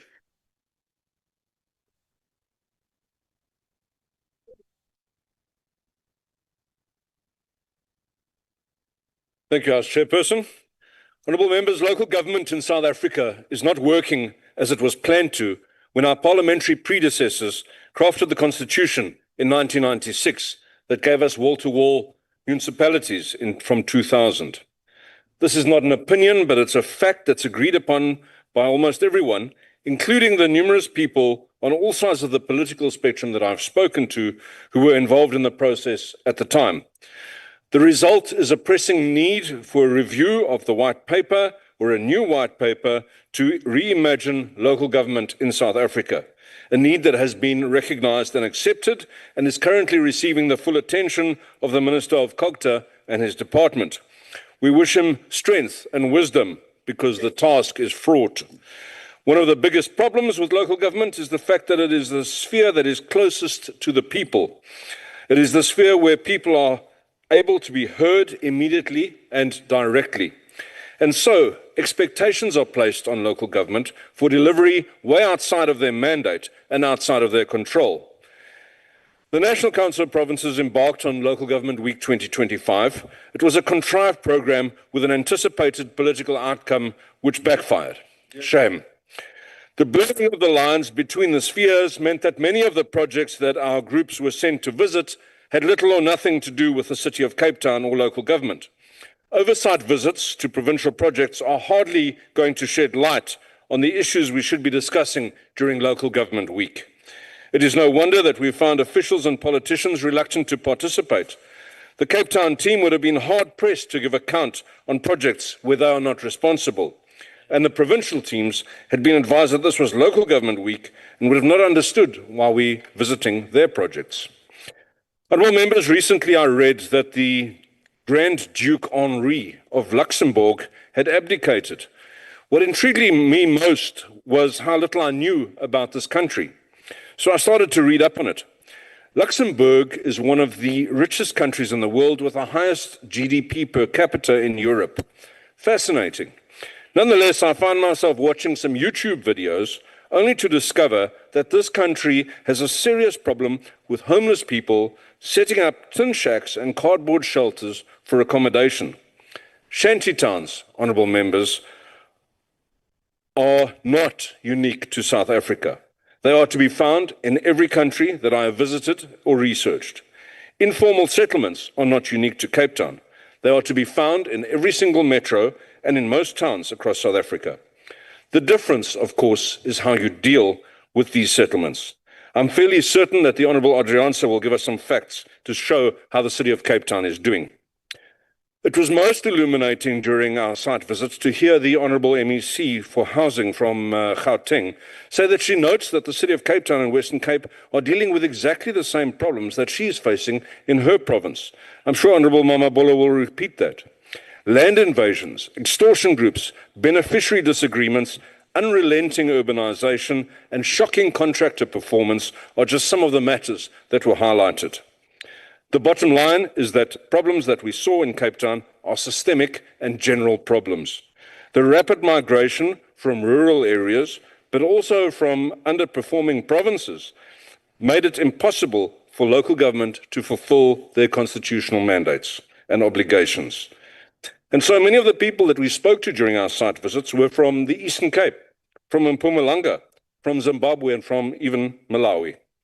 People have come to the Western Cape, and to Cape Town in particular, not because they wanted to, but because the situation in their home area has become untenable. People come in search of health services, in search of education for their children, and in search of jobs, because they know you're more likely to find a job in the Western Cape than in any other province in South Africa.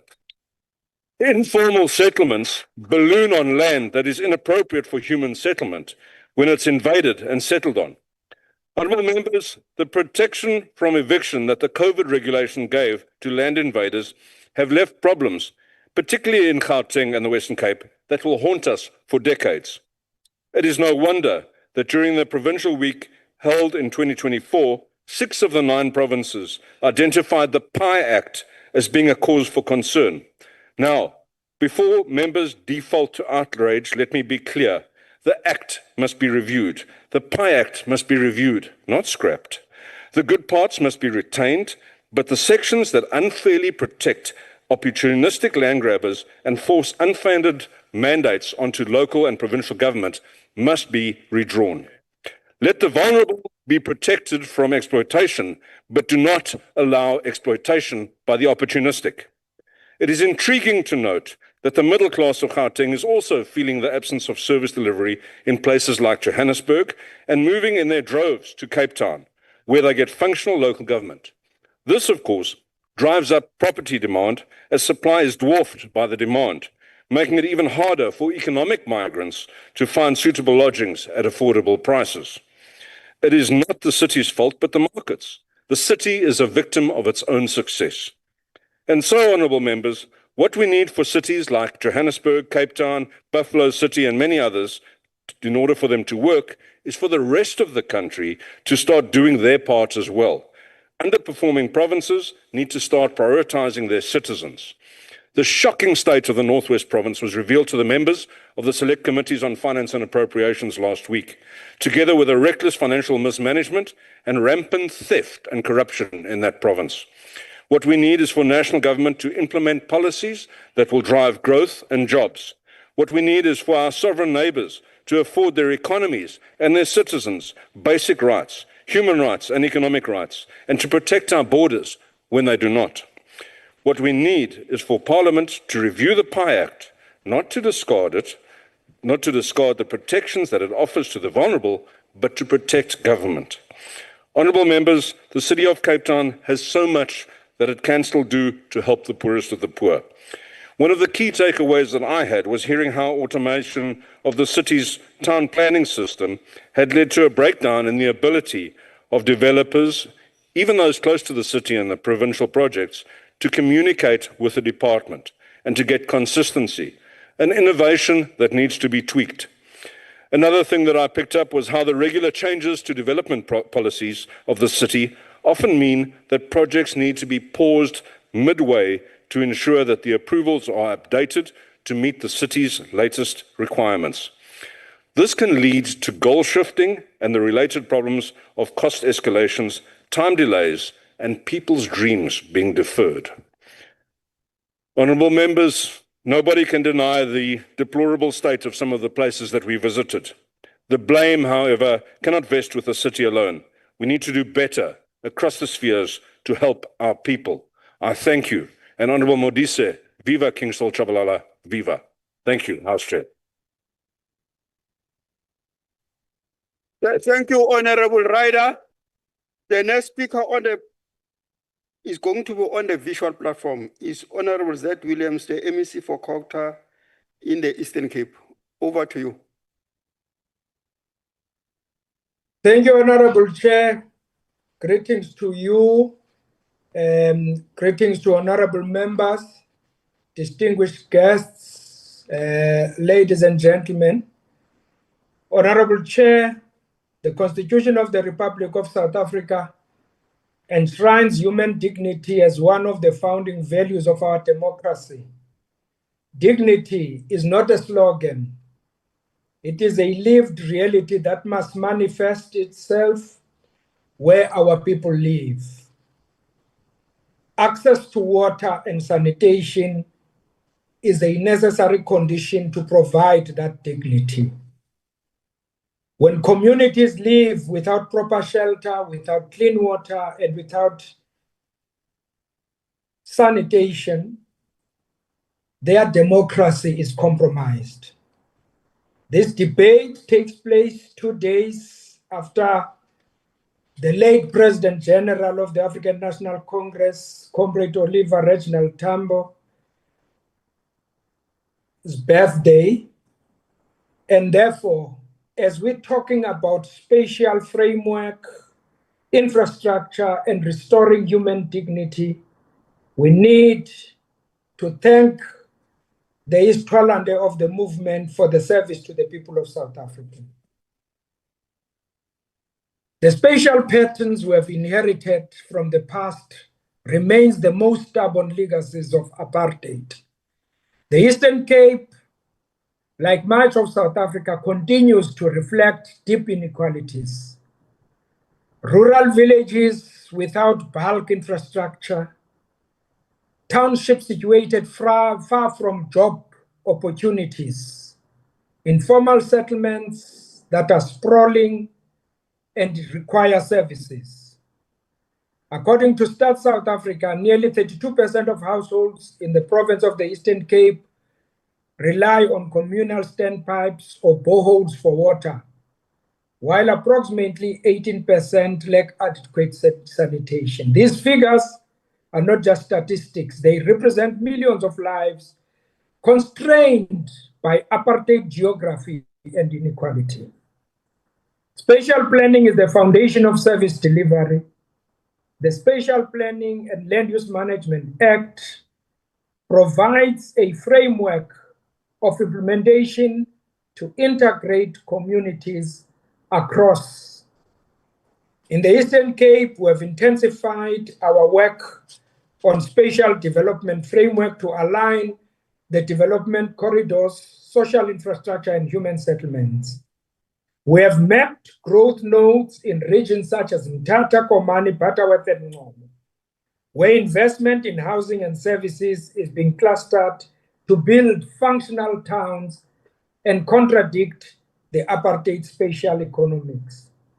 We're aligning municipal spatial development frameworks with the provincial framework to ensure every rezoning, every housing project, every water scheme fits within a coherent plan. Spatial justice begins with spatial discipline, and this we are enforcing through our municipal planning tribunals and intergovernmental technical forums.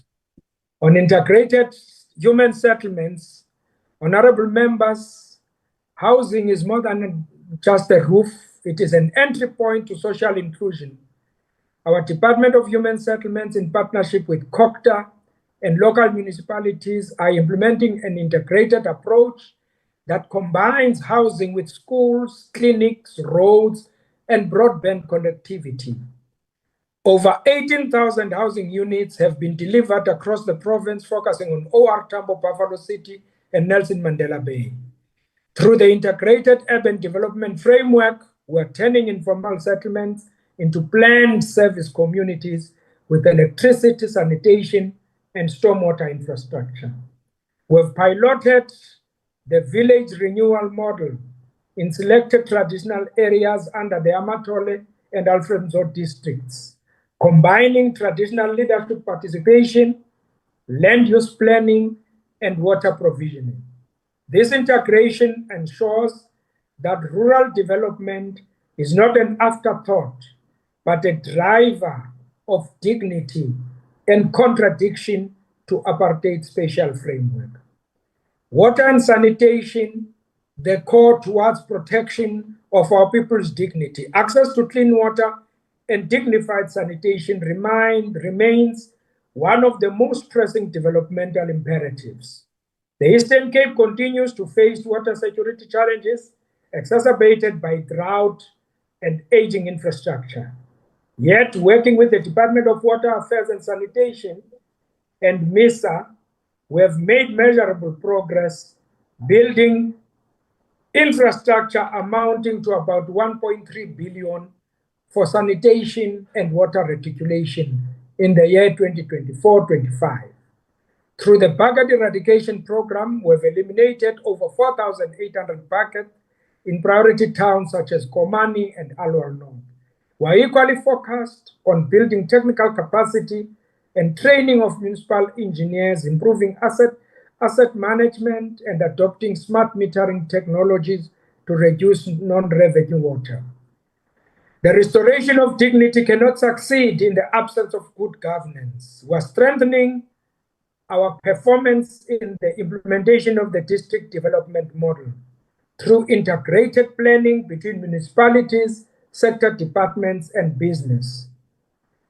Functional ward committees are important to drive community participation, improved audit outcomes and financial management, proper maintenance of water treatment plants and housing infrastructure will secure our people's dignity. We also work with the Auditor General, Provincial Treasury to reduce unauthorized, irregular, and fruitless and wasteful expenditure, because every rand wasted is a stolen rand from the dignity of our people.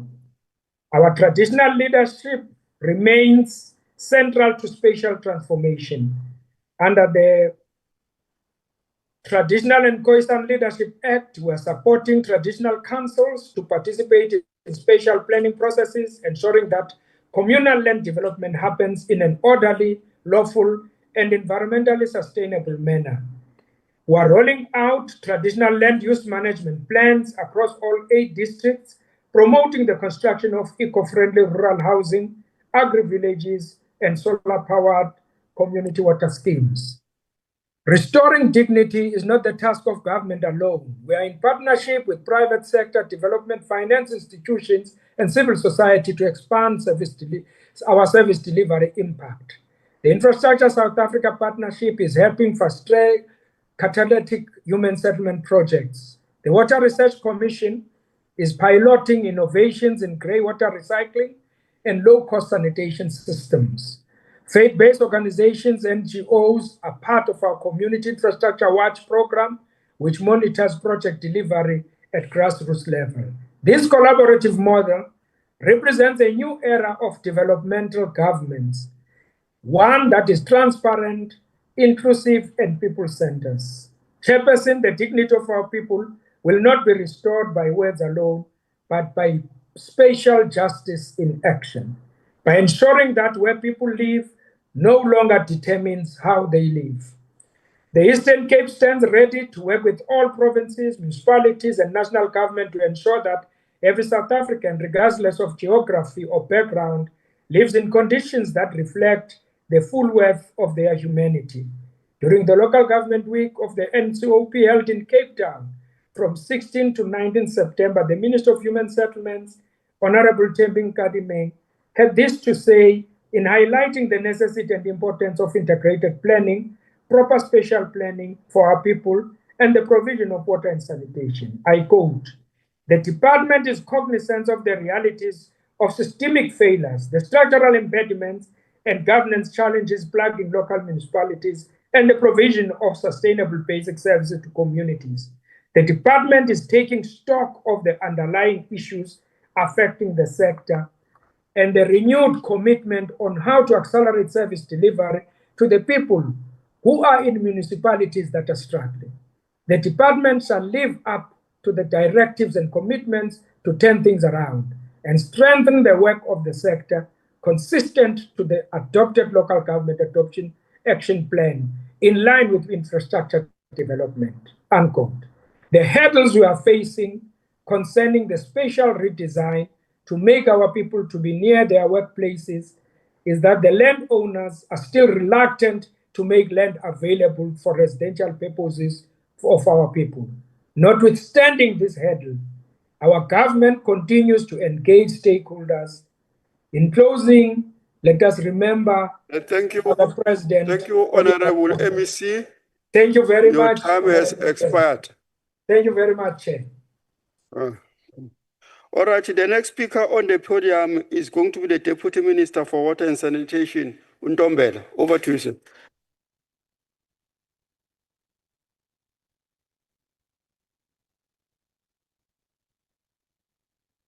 Thank you so much, Pungane.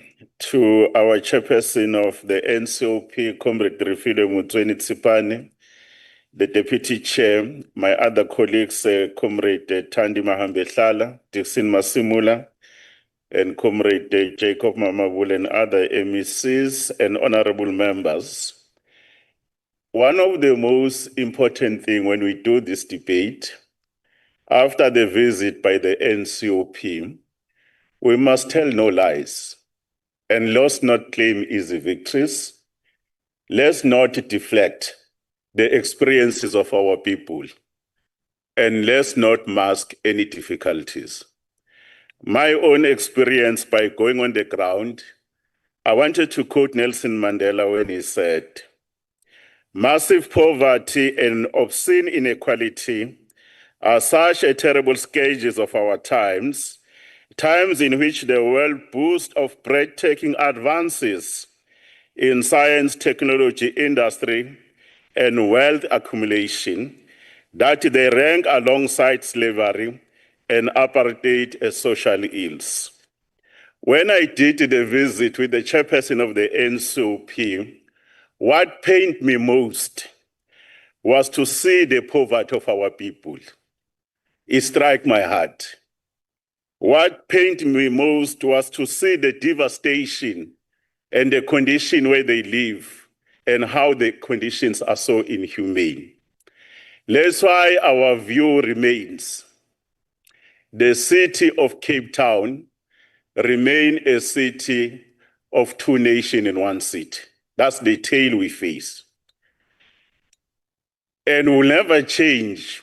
There are areas where Cape Town is doing well, but the spatial planning and apartheid segregation of these communities we've exposed under the sun, their right to life and dignity has been violated.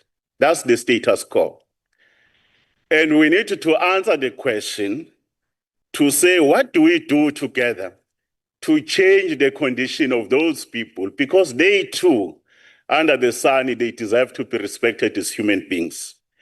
I've said before, water knows no boundaries, it knows no ideology. When we discuss issues of water, they're about life and human development index. Water is essential for life and critical for achieving our agreed goals in terms of the SDGs. For those communities, SDGs will remain a dream. Vision 2063 will remain a dream. The issues that these communities are staying in is a disaster meant to happen. If you look how they live in those particular conditions, including their issues of economic rights and social rights, they must be discussed, including the disasters that they are so prone to. I want to take this opportunity to thank the provincial head of our department, Ms. Ntombizanele, and the director for Cape Town in Water, Mr. Hugo. When we went to the Nyandeni Crescent, we saw the infrastructure that it has decayed and people being exposed to sewer all the time. It was just flowing. And the infrastructure resilience in that particular community is nowhere to be found. And I'm pleased that these two officials, one working for national government and one working for the municipality, they've responded and responded timelessly. And I want to thank the chair of the NCOP for that, including the situation I reported when we dealt with the issues of Joe Slovo, where sewer flows from one ward and actually go and permeate a number of kilometers into other wards. The ability to respond, because there is no municipality in South Africa that doesn't have an infrastructure failure or service delivery failure. And nobody must actually go on an ivory tower and claim easy victories. Because when infrastructure fails, our ability to respond is an important aspect. These matters are worsened by climate change, the risks that are there that we must attend to. We have to have a possibility to address those particular risks so that we don't have most of these challenges. What is more important is that this work, the NCOP we are doing, we are holding us accountable as the representative of our people. And the work you did, and you need to do in many, many metros, it must be used as a continuous learning. On our side, as the Minister of Water and Sanitation, all your recommendations will be fully implemented within the IGR forums, and will actually spare no effort to ensure that these people, they too, they are respected as human beings. But we also have to deal with issues of environmental designs. Those issues, how those communities are living, the spatial planning, environmental design, how you plan the infrastructure, how you finance it, is an important issue. While speaking about financing, we are working with all the metros as national government as part of the reforms, the metro support services around trading services, including the city of Cape Town. Because, Honorable Ryder, you can't claim that other cities are bad. We are also living in a glass house. But you have to be able to admit the sign of leadership and obligation is first to acknowledge your weaknesses. You don't possess monopoly of wisdom. There are things we can learn here, but there are bad things that we must never learn here. You cannot have these townships that are more than 50 years, 80 years, they continue to be slums. They are not even informal settlements, they are slums. Therefore, that program where Cape Town and other cities are participating, there is 158 billion rands around metro trading services. Please, let's not play politics, let's support it. Because there is a big issue around the deficit around investment in infrastructure. Our infrastructure is no longer coping. As a continent, we need more than $30 billion per annum just to fix the problem of water and sanitation. The globe, it needs $7 trillion just to actually get into SDGs. Get down to work. How much money will it need for you to be able to address the slums and the condition we face? Where we stand, we've identified 105 municipalities. They need more than 400 billion rands a year just to deal with the issues of failing infrastructure, pollution that is happening, the impact that is there, unreliability of services, where most of the time, or 50% of the time, you don't have an access to a drop of water, and the infrastructure is collapsed. We are at that stage where we just have to stop politics, address the issue so that the rights of our citizens to participate in the economy are taken to the next level. One of the issues that is technically that we need to be able to do is to respect that those who are actually the infrastructure in Cape Town. There's been a problem of the philosophy and doctrine of infrastructure management.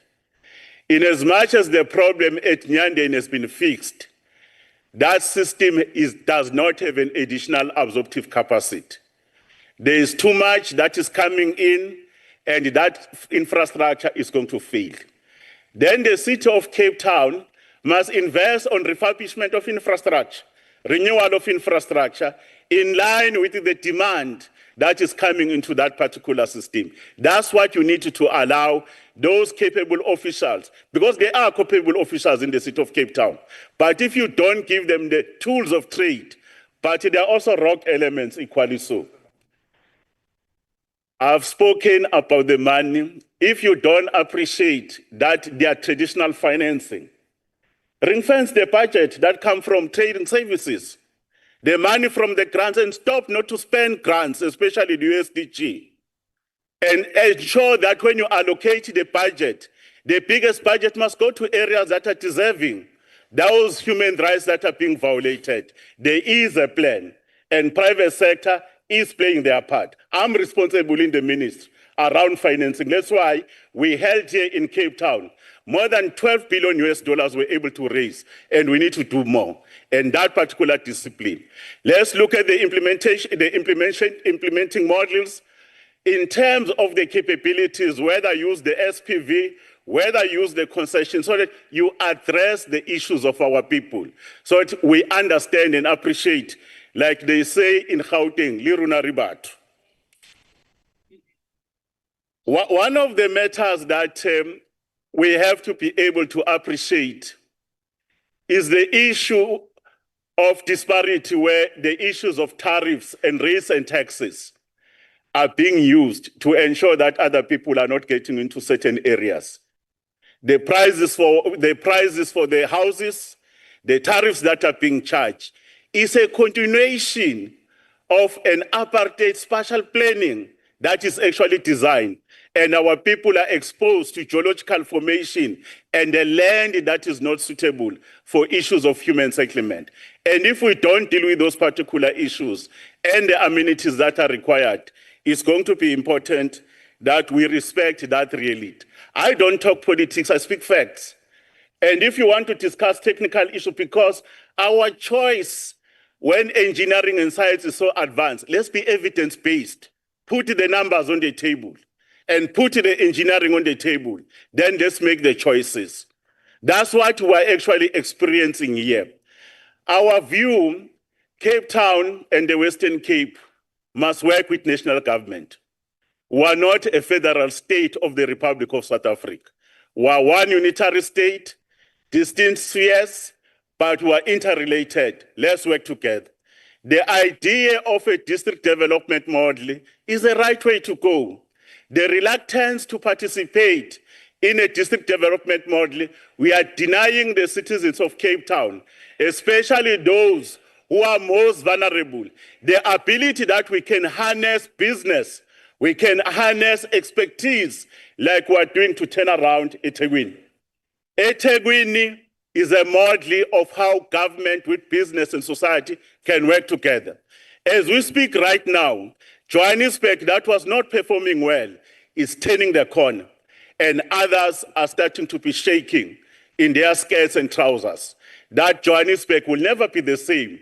They are going to host a very successful G20, and beyond the G20, we shall work together in terms of a secure partnership with the World Bank, with business, academics, and civil society to turn around the situation. My last message is with respect to the people of Kukuletu, Kailicha, Nyanga, Philip, that we shall not neglect your fight. As long as you live in this inhumane condition, our freedom is far from complete. Continue to raise your voices. Let's build resilient communities. Even if you feel you are alone, for the first time, I saw a very devastating, inhumane sanitation technology in the township in an area called Taiwan.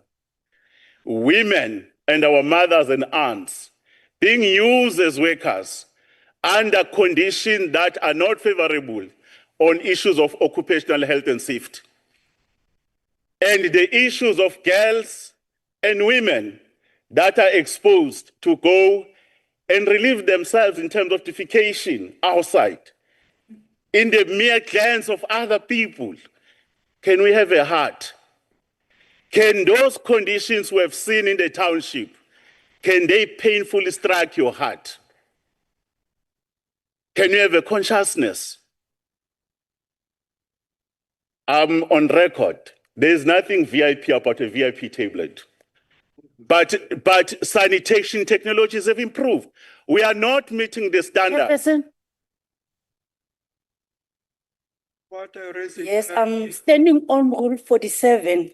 Yes. with regards to Honorable Berena Nost, in terms of delegates may not converse aloud, and he's doing that and he's consistent, disrupting the speaker.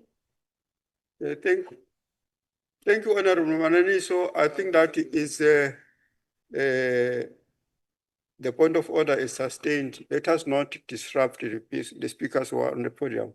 Over to you, Deputy Minister. No, Honorable Parenos, please. Can you stop my watch? It's been moving up. I was on 1 minute and 3 seconds. It's busy moving. No. All right, we'll recognize that. Over to you, Honorable Ntombela. Let me indicate, if you want a debate, you can come. I'll make time for you. This country has advanced. There are types of sanitation technologies, sewered and non-sewered technologies. Go to CSIR, Water Research Commission, Bill Gates Foundation, and Melinda. We are actually providing solutions that actually restore the dignity of our people rather than what we have disposed. Human Rights Commission have said, please phase this thing out. It's inhumane. And there's a non-compliance on that particular point. And I wanted to indicate that the work you do as NCOP is a valuable work. It changes lives. And please continue to ensure that you hold us accountable, those of us in the executive, so that you can build a better South Africa and a better Cape Town, even for people of Philippi, Danone, and Khayelitsha, for all. That's what we're asking for. And we say that to those people in those townships, you too, under the sun, through the work of this house, we are actually going to see the sunshine. On that, and your hope will be restored. I thank you. On that note, thank you. Thank you, Kokeli. Thank you, thank you. Thank you, Honorable Mahlobo, for your input. I think that we have learned a lot from that. I think that on the side of the acting chief whip, you must schedule a debate on the issue of water and sanitation so that Honorable Mahlobo can come back here, so that we debate at least for 2 hours or 3 hours to deal with these issues. And then the next speaker on the podium is going to be Honorable Umpepetwa from Gauteng. Over to you, sir.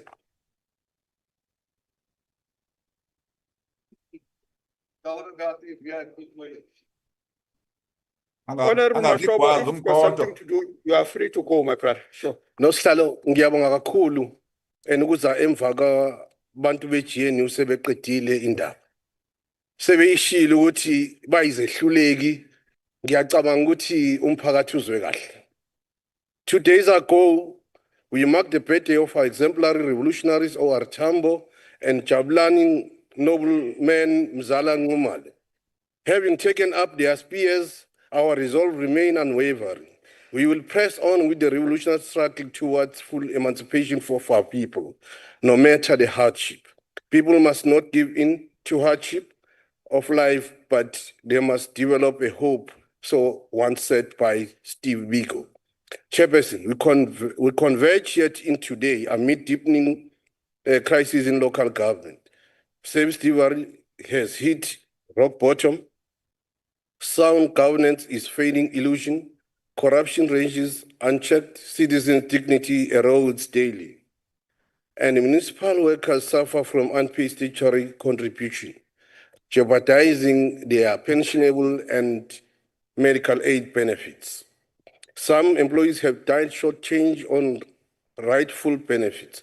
In this broader meltdown, salaries, pensions, and medical aid go unpaid in most municipalities like Umzinyathi, Impendle, Jozini, Thembelihle, Ditsobohla, Naledi, Mafube, Kopanong, Inokim, Kichima, and Komas. Despite AXA's repeated warning in recent years, these failures persist. Rather than rooting out corruption, the GNU and its municipal coalition shield and elevate the guilt. Citizens must confront this by forgiving its crooks, reinstalling them into power, over honoring those battling for universal economic freedom. GNU, led by DA, signal to the youth of this country that corruption is not a crime but a profession. Consider Gitleng Rivier local municipality. The mayor and the municipality manager live in fear as their own comrade threaten their lives. The MM has faced 2 illegal suspensions for blocking shady tenders, each time lifted only after those tenders sailed through. In the same municipality, a 12 million water plant refurbishment saw 8 million spent, yet the facility crumbles. Output mismatched to expenditure, and community water fails to meet basic microbiological standards. Ngisho ingulube azigeke ziwaphuzela amanzi. Oversight from Coxa MECs, finance MECs, and council themselves is absent. Going back to Gitleng again, a refill water plant, it exemplified this. We saw a mayor and the MM got lost while leading a convoy with members of this house last week.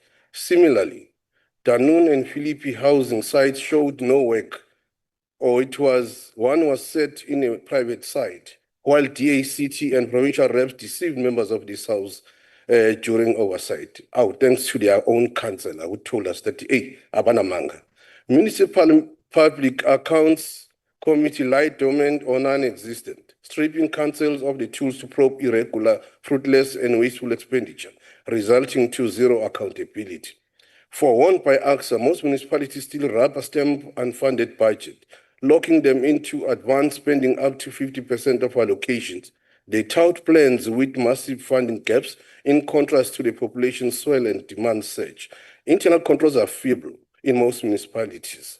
What causes any reasonable person to whistle is seeing the accounting officers and executives flout laws and regulations with impunity, betting on toothless consequences management, disciplinary instrument gather dust. Financial recovery plans exist on paper but go nowhere. Late or missing annual financial statement outrightly evade scrutiny. Audit action plans ignored across the board. Despite their infrastructure needs, municipality grants underspent until treasury freezes funds. Where grants are spent, gains vanished into corruption's maw. The DA-led GNU has willfully staffed water and electricity systems, unleashing water tanker mafias to scheme kickbacks. Municipal debts eclipse revenue and budgets. Areas to water ports and ESCOM balloon. Some council raiding employees benefit to settle debts caused by mismanagement, corruption, and incompetence. Like countless housing scheme, Montrose, portion and hostel province-wide stand vandalized with GNU mastering and no resolve to intervene. Ridile Township in Northwest features rural homes, dwarfing apartheid matchbox relics. Families cram extra shacks into their yard. There, GNU says, the unhygienic pit toilets are VIP toilets. We dub them very much inhuman pits. Water meters clean, but taps run dry. They brand it dignity, we call it degradation and assault on humanity.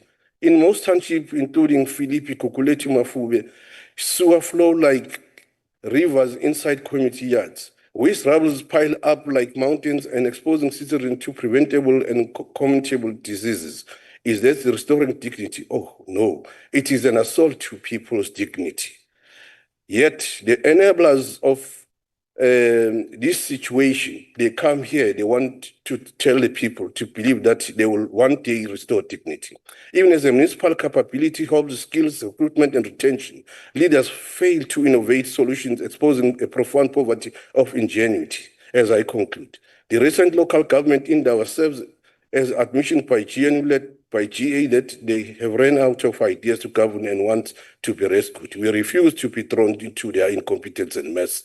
Citizenry must admit without any qualification that the genesis of all our problems started when agents who infiltrated the Congress movement rose to position of power and influence. Kwayisholo umntaka de Klerk esezoyihambela emhlabeni wathi le ndoda le ewumakhonjwa ngekhanda uma ingazigcina izithembiso zayo ezenza namabhunu amantsundu angeke balibuse lelizwe liyobuswa izinkonjane. People must rise up for their total emancipation. with their birthright to dignity intact. Siyabonga Mphephetwa. The next speaker is going to be on the visual platform. Is the MEC for Cocta from the Free State, Honorable Mukwena. Over to you. Thank you very much, Chair of the session.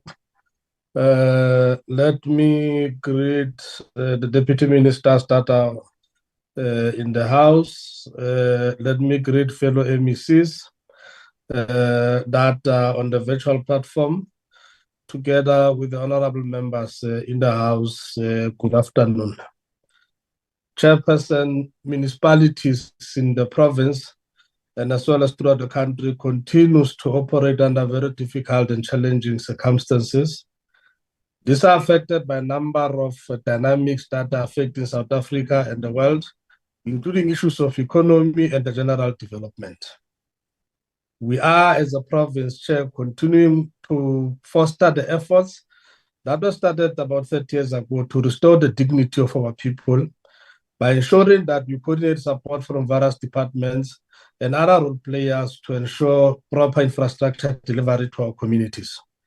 I need to say, Chair, within the context of cooperative governance, we are working with the Department of Provincial Treasury, DWS, the STEA, Department of Public Works, the Department of Energy and Electricity, MISA, and other state-owned entities, including ESCOM, DBSA, and the Council for Geoscience, to make sure that we coordinate and consolidate our efforts towards a proper infrastructure delivery in the province.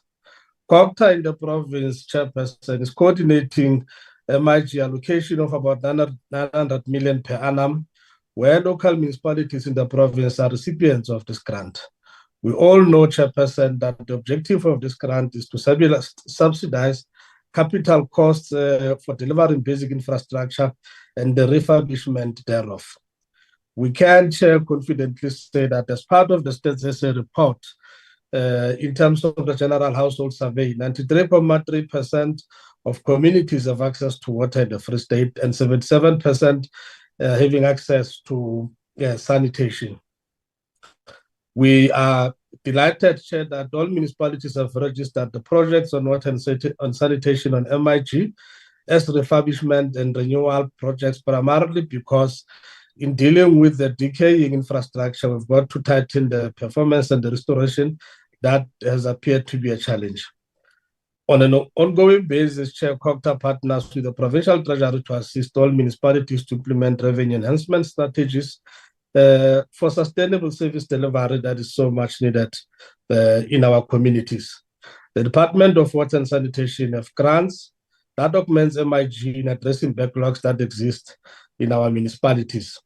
The Regional Park Infrastructure Grant, the Water Services Grant, as well as the Bucket Eradication Program are coming in handy for the province to really reverse the kind of decay that we're beginning to see in a number of municipalities. Chair, once again, the DWS has also drafted the report on a 5-year reliability of water and sanitation in municipalities in the Free State. This document is available to all our municipalities and can be helpful for municipalities to develop their own sanitation strategies to ensure sustainability. We strive to eradicate backlogs within the available grants and make sure that the municipalities are able to tap on their resources to address this particular issue. Chairperson, I stand here as part of the leadership of the province that is working to make sure that municipalities, as they work within the context of reversing legacy of the past, that has taken away the dignity of our people. I have observed the comments of other members in relation to what they call Mafube challenges, but they've not been able to speak to the fact that, Chair, through the MIG, both the district as well as the provincial government have unleashed projects, including the ones that deals with the leakage into the river with the replacement of a sewer pump, where Mafube is no longer experiencing that type of a leakage into the ravine, including the unveiling of the new wastewater treatment works in Villiers, as well as the infrastructure level of dwelling. It is important, Chair, as we speak to these issues, that honorable members are able to relate to both the challenges as well as the progress that has been made by municipalities. We cannot deny, Chair, that the issue of the spatial planning, in terms of the apartheid spatial planning, has taken away the dignity of our people and has created a number of challenges in relation to the development and the much needed infrastructure in our communities. In the Free State, Chair, we are anchoring our planning in relation to making it a point that we bring amenities closer to our people. We make sure that we bring about the development of new townships that are closer to the commercial centers where our people work, where children study, bring them closer to hospitals, and ensure that there's effective township transport, so public transport development. We do so, Chair, fighting the legacies of hundreds and hundreds of years of segregation and other development, both in terms of infrastructure and any other thing that is related to our people. We can confirm, Chair, that yes, municipalities have got a problem and challenges, but there's also a glimmer of hope in terms of the work that is being done in municipalities similar to the Sabing, where the municipality is led by Councillor Tseki is dealing with the conditions of the road in the townships, where the dignity of our people as they, on daily basis commute to and from work is being restored in terms of the quality of work that is being done on the roads that have been rebuilt through labor-intensive methods, thus dealing with the issue of the plight of our people in terms of the much-needed work. Our economy is not growing, Chair. That is placing a serious burden on the abilities of the municipalities in terms of the provision of the much-needed services. It is important, within the context of what the Deputy Minister, Mahlobo, has said, that the provincial government, as well as the national government and the local government, work together to bring about the much required economic life and capacity in municipalities. We are indicating that we're sitting with one of the municipalities that is challenged in terms of infrastructure, which is Machabeng, where we're working with the Department of Water and Sanitation to bring about the solution to the problem of sewer that is there. This is a collaboration that is much needed, Chair, to make sure that leadership in various spaces does not only sing about the problems that municipalities are faced with, but they join hands through concrete measures that are visible in the eyes of our people to make sure that we change their lives. We are also, Chair, raising a point that we need to deal with quite a number of capacity issues that are required in municipalities to make sure that we attract the requisite skill, to make sure that both the elected leadership that is in charge of the municipalities and those that are in opposition never forget their responsibility, that there's constituencies that they lead. And it is these constituencies that requires answers from them, jointly as an elected leadership of our people, to make sure that we take the country forward. We can play politics, Chair, and make statements, but at the end of the day, it does not resolve the problems of our people. We do acknowledge that the responsibility falls on the shoulders of those that are leading these institutions, but those that are in opposition as well have got the responsibility to provide leadership beyond sloganeering on the problems that are there, but also profile the good work that is being done, particularly that is happening within the context of the DDM. We're quite happy, Chair, with the balance that has been brought out through the experiences of the visit that happened during the local government focus week, because it brings a leveling of the playing field to make sure that all of us can work towards a particular direction that acknowledges problems that exist everywhere, but most importantly, to work together towards resolving such problems. It is quite difficult, Chair, for some of us to concede that the unbearable conditions in the parts of the country where you visited. We are always told, Chair, that there exists a green world, a canon that many referred to. But today the report confirms what we've been saying, that as opposed to singing about the world that does not exist for African people in this country, let us work together to make sure that we deliver municipalities that can ensure sustainable service delivery in terms of water, electricity, service, roads, including growing the economy and making sure that we build a better future for our people. We owe it as a legacy to the future generations. Those that came before us laid the foundation Our job is to make sure that we work together to build the South Africa and municipalities that are able to serve the future interests of our people. I thank you. Thank you, Honorable Mukwena, for your input. The next speaker on the podium is Honorable Mamabulo, the MEC for Kokta and Infrastructure in Gauteng. Over to you, sir.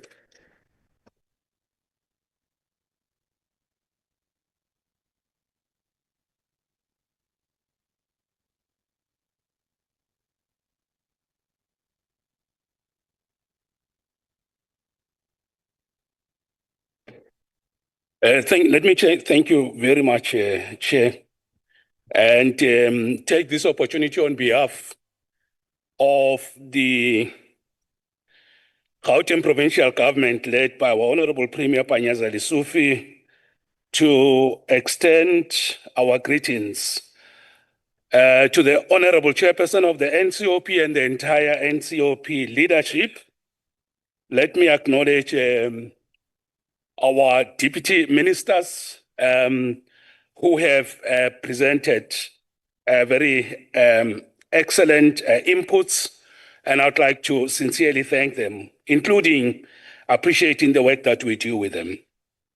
Let me greet all honorable members, the Salga leadership, all councillors, the traditional and Khoisan leaders, all guests, and of course, the people of our province, our country.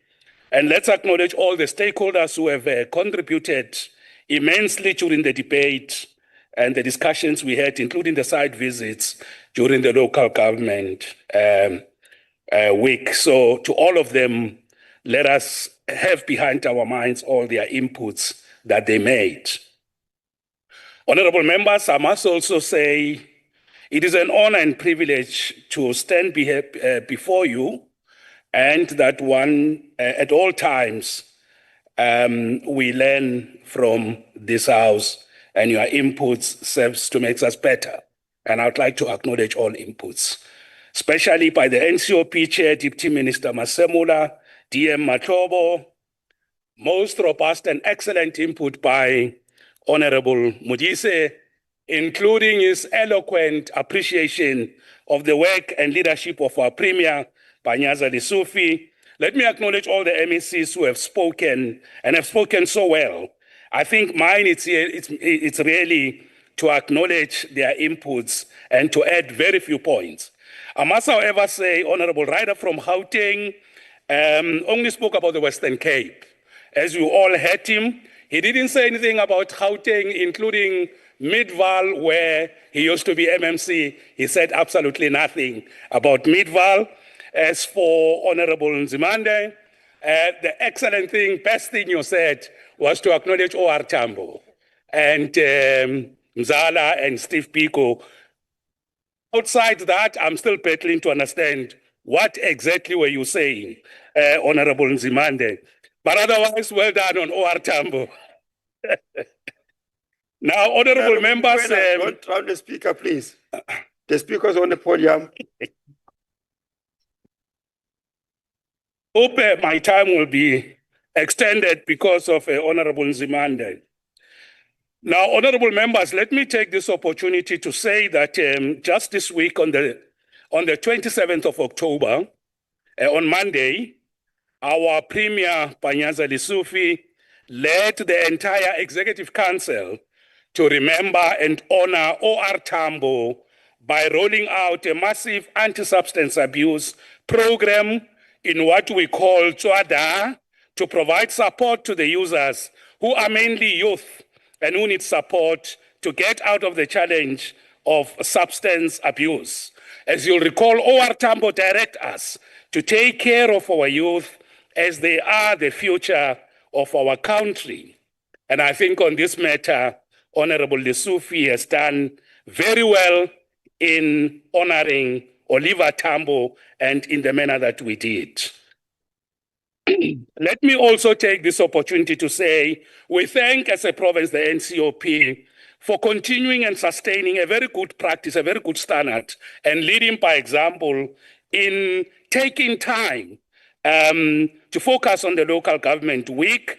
That did not only end with the debate in the House, But we must also thank and congratulate the entire House for taking time to visit the sites, to study, to investigate, to experience the daily living experiences of the people, but also to make sure that our debates are informed by real facts from the ground. And on that, our province would like to request and to plead with the House to sustain this good practice of debates, discussions supported by site visits to get facts and living experiences of the people. Now, Honorable Masemula did mention that last week he joined us, he addressed us on the changes that are happening and taking place on the white paper.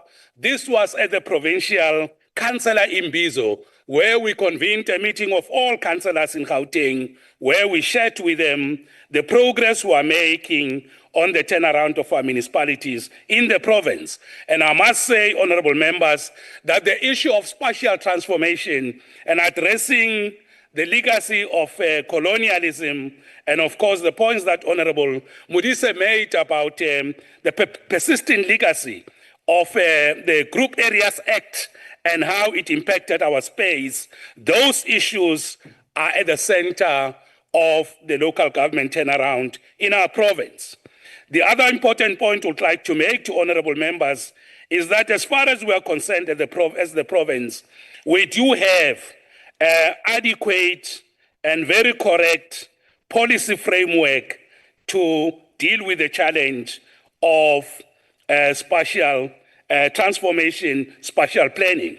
We would like to refer the House, of course, to a very important policy, the Act which is known as the Spatial Planning and Land Use Management Act of 2013, that is PLUMA. It is very much important that the House always have that on the in our conversation. We draw your attention to the National Spatial Development Framework, the Provincial Spatial Development Framework, and of course those of the municipalities, including the land use schemes. We believe that the task at hand is oversight and of course evaluation and monitoring of the implementation of this very important and profound act that deal with spatial planning and land use management. So that is the task at hand, robust oversight to make sure that all the three spheres of government continue to implement this matter. In our own province, just to share with you some of the points, we are focused on what COCTA has directed all of us to build smart cities. And you'll know that in our province, the Premier has eloquently talked about the 13 Gauteng problems known as the G13. I would like to say to the House, all our municipalities are fully supportive of this initiative. And every Friday, we have what we call G13 Fridays, where we look at how each municipality is addressing the challenges that the Premier of the province has eloquently articulated. We call on the House that if we are to deal with the challenge of rapid urban growth and demographic pressure on the cities and urban spaces, we must leverage smart technologies. And in this case, Chair, we would like to call on the House to look at the capabilities that sits behind the geographic information systems. We believe that through technology,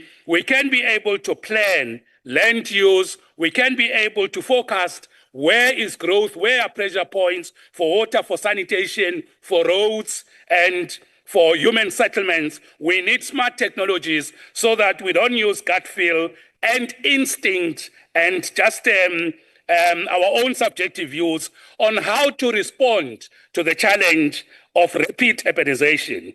We believe that technology gives us that opportunity through use of data and relevant, accurate, lively data to deal with the challenge of urbanization. That is why in our province, Chair, we are looking at integrated law enforcement to fight land invasion. Our Premier, just 2 weeks back, hosted an integrated law enforcement workshop, led, of course, with SAPS, with all our municipalities, our metros, to look at how to deal with issues of land invasion so that our province does not first become a victim of shared lots, people selling land and causing land invasion, putting lives of people at risk through threats such as those of the weather, of environment, and also dolomitic landslides. So we are hard at work to make sure that we work and integrate our law enforcement to deal with this issue. The Deputy Minister has already spoken about our work to deal with the challenge of sinkholes, but also we have also reported in this House that our work on integrated service delivery, working with our municipalities in one of its kind, robust, weekly intergovernmental relations, continue to deal with many challenges in our province. I would like to thank the House and once more, Chair, emphasize that what the NCOP has set as a standard should be sustained, should be continued. We're waiting to see that in our province. And at this point, let's thank all honorable members. Thank you very much. Thanks a lot, Chair. Thanks. Thank you, Honorable Mama Bulo. The IGR is the only way to go. Yeah, that's the only way to go. Thank you for your input. The next speaker is going to be on the virtual platform. Is Honorable Fraser, the chairperson on the Portfolio Committee on the Prima in the KZN. Over to you. Thank you, Honorable Chair, Honorable Chairperson of the NCOP, Honorable members, fellow South Africans. The recent NCOP Local Government Week once again provided a landmark platform that reaffirmed our collective commitment as a democratic government to strengthening local governance as the most immediate sphere of our people's lived experience. It further demonstrated that this ANC-led government remains responsive, people-centered and determined to accelerate service delivery through cooperative governance, accountability and developmental state principles. A powerful reaffirmation of our constitutional obligation to bring government closer to the people in both form and substance. Honorable members, this year's Local Government Week came at a pivotal moment. Municipalities across the country are under pressure to deliver basic services, build local economies, and manage limited financial resources. The NCOP exercising its crucial role of oversight convened this platform to interrogate these challenges, identify solutions, and align all spheres of government. The Local Government Week was supposed to deepen our vision of a developmental local government being the heartbeat of our capable state by bringing key stakeholders, municipal leaders, traditional leaders, SALGA, Treasury, Quota, civil society, and communities, all under one roof to build a shared pathway to sustainable services delivery. Unfortunately, Chair, it didn't happen. Instead, a great deal of confusion was happening. Top on the list was that relevant officials were nowhere to be found. The people in the places where we went to are subjected to inhuman conditions. Honorable Chairperson, the renewed national commitment to financial sustainability, this outcome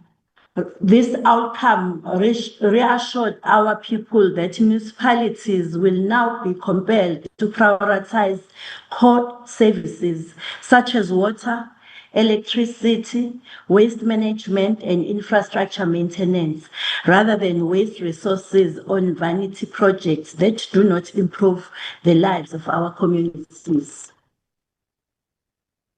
We also welcome the strengthening of intergovernmental cooperation with clear lines of accountability, now firmly established between National Treasury, Quota, and municipalities. This approach is not only pragmatic but visionary, as it ensures that all spheres of government work in a cohesive and coordinated manner, embodied the ANC's principle of cooperative governance.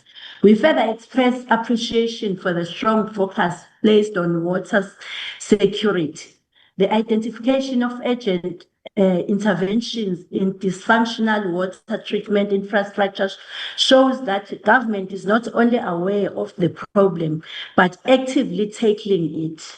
Access to clean water is a fundamental right, and the ANC remains steadfast in ensuring that no household is left behind. Another commendable achievement is the firm emphasis on the district development model, which continues to prove its effectiveness in aligning government planning, monitoring, and budgeting across all spheres. This model is a direct expression of the ANC's vision of a unitary development state that delivers in a coordinated and people-centered manner. Lastly, we are encouraged by the clear support of the professionalization of the local public service. This step is crucial to ending political interference in administration while building a skilled and ethical cadre of public servants who are driven by the values of Batupil and public accountability. Chairperson, these outcomes are a living expression of the ANC policy in motion. They reaffirm the local government under the leadership of the ANC is not a space for political grandstanding. It is the front line of nation building, transformation, and the restoration of people's dignity.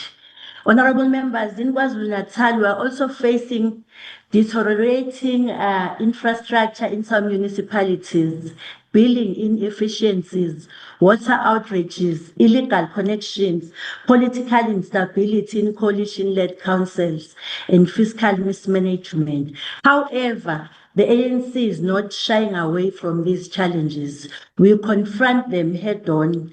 Just a few months ago, the KZN ANC Alliance Summit on Local Government convened to chart a roadmap towards stability, accountability, and improved service delivery across all municipalities. It adopted the resolutions focused on fast-tracking the interventions in distressed municipality through the Section 139 support framework, strengthening ethical and capable leadership in councils, ensuring community participation in planning and budgeting, prioritizing local economic development to drive jobs and opportunities, especially for youth and women. Honorable Chair, the summit affirmed the ANC's commitment to restoring hope at local level. Our people must know the ANC hears, the ANC is acting, and the ANC is delivering. Honorable members, the ANC has always insisted that local government is not merely a service delivery vehicle, it is a driver of transformation. Through the DDM, we are operationalizing the ANC's theory of unitary development state, where all spheres act in harmony towards one common goal, which is improving the quality of life of our people. Chairperson, public conflicts in local government must be restored. Confidence in local government must be restored, not through words, but through credible, measurable actions. The ANC is leading the charge in this regard. Auditor General's report has noted improvements in several ANC-led municipalities on audit outcomes. The ANC's manifesto binds us to root out corruption and ensure consequence management. The local government's week emphasizes the importance of building a culture of service, care, and accountability, values deeply embedded in the ANC's renewal agenda. As we close, honorable members, let us remember the words of President Cyril Ramaphosa, quote, as I quote, "Local government is where the promise of democracy is either fulfilled or betrayed," unquote. The ANC chooses fulfillment. We choose to build. We choose to serve.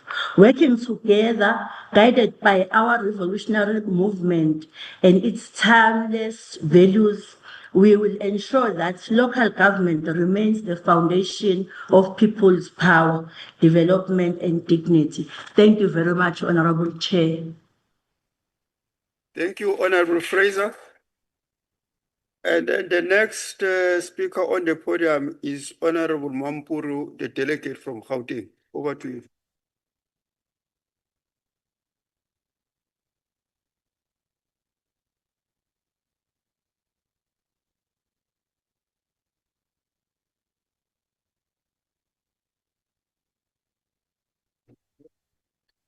Thank you, Chairperson. Let me take this opportunity and send my revolutionary greetings to the people of South Africa, fighters and ground forces.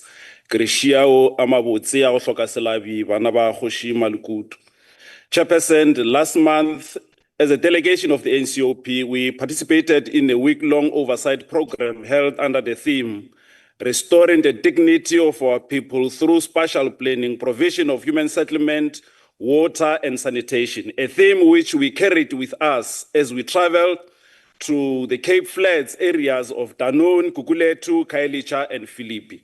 This oversight week was an important opportunity to reflect on issues impacting on local government and an opportunity to go beyond the rhetorics as we go deeper to confront the structural foundation of inequality and failed governance that turned local government into a graveyard of hope. Chairperson, but first let us unpack the word dignity, a word which stands central to our theme.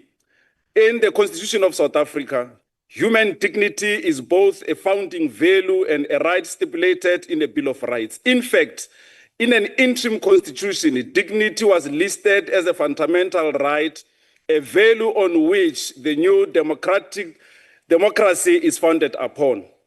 To the average person, dignity means walking tall with your head held high. It comprises of deeply personal understanding we have of ourselves and our worth as individuals. And today, Chairperson, as the EFF, we rise in this council as a true voice of the landless, true voice of the voiceless, true voice of the marginalized, true voice of the dispossessed, and the true voice of the forgotten.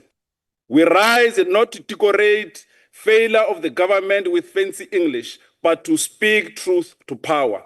Truth that the people of this country, in particular this city, live in a shameful condition that rob them of their God-given dignity. Chair, from the dusty street of Mangaung, the overcrowded settlement of eThekwini, from the informal areas of Nelson Mandela Bay, the forgotten villages in Sikhukhune, our people live like refugees in the land of their forefathers. More so, this province, the Western Cape, where our people are forgotten in their majority, who continue to live under conditions of poverty, landlessness, and spatial exclusion. We see it all around us. We see it in how the levels of inequality have increased since the first democratic election in 1994. 1994, with no central understanding of what is needed to give all South Africans a dignified life, and how there is no tangible evidence in this city that suggests a move away from apartheid arrangement, which was declared a crime against humanity here in the city of Cape Town. Chair, it has been 31 years of democracy, yet our people still remain poor, live in an apartheid government as they have been dumped, far from jobs, far from schools, far from clean water, as I said, Chair, here in the city of Cape Town. And it is seriously concerning to note how the provision of human settlement, water and sanitation is still centered in suburban areas where our people are relegated, when our people are relegated far from economic activities and subjected to long distance traveling to the city. This, whereas, Chairperson, in Danone currently stands idle as the projects are incomplete and empty, as there has been no work going on in that site for almost 2 years. In Khayelitsha, Chair, we visited 3 sites in Mandela, in Silverton, and in Taiwan. I heard Minister Mahlobo did not want to say it. Taiwan is known as the capital city of Pota Pota, where our people are subjected to inhumane toilets without dignity or anything else. Why? Because they are black.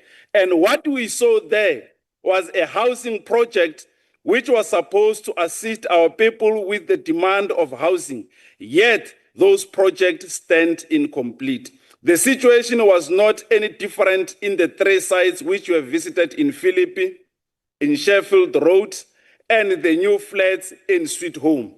As this project, which were initially started with the purpose to acquire land and construct houses, also stood incomplete, crippled by delays in the approval of building plans. Chairperson, it pains me to stand here today to report on spatial planning in South Africa when remains a weapon of exclusion in this country. More so, Chairperson, here in the city of Cape Town, where exists a huge problem of extortion and delay in provision of housing and other important infrastructures. A proof of how the DA administration has failed to provide leadership in addressing housing crisis in this town at the expense of the people it claims to serve. Chairperson, human settlement here in Cape Town has not been used to unite our people, but to separate the rich from the poor, blacks from white, informal from the privileges. This municipality of Cape Town continue to approve developments that benefit the elites while our people rot in informal settlement without basic services. The people of Kailicha, Guguletu, Nyanga, Langa, Philippi, and other predominantly African residential areas are tired of being landless. They are tired of unattended sewer spillage to blockage of drainage, and they are tired of lack of access to electricity. When we went there, Chairperson, during the local government week, there was a young boy who was assisting his people, showing the city that it is doable to provide people of informal settlement with electricity. A member of this house said to me, look at that boy, he's stealing electricity. I say, you say he's stealing electricity when he's providing his people with electricity. Maybe that was because he's black and he's providing black people with informal electricity, which was teaching the municipality of the city of Cape Town that it is possible to give black people in informal settlement electricity. Chairperson, as the EFF, we reject the betrayal of revolution. We say no more. The dignity of our people will not be restored through tokenism or pilot project. It will be restored through radical transformation of land, planning, and development. And I wanted to say to MEC Mamabolo that in Gauteng, when he said they have established a land invasion task force, actually, some of us were part of those that were giving our people land because the government of Gauteng was denying our people access to land because there's a problem of housing there in Gauteng under the ANC. Now their friends in the GNU are doing the same. EFF, the EFF stands firm on the principle that land must be expropriated without compensation and be placed under the custodianship of the state, so that those who colonially and apartheid so benefited as the minority owning the majority of the land will know how it feels to be landless, because the majority have been landless in the land of their forefathers.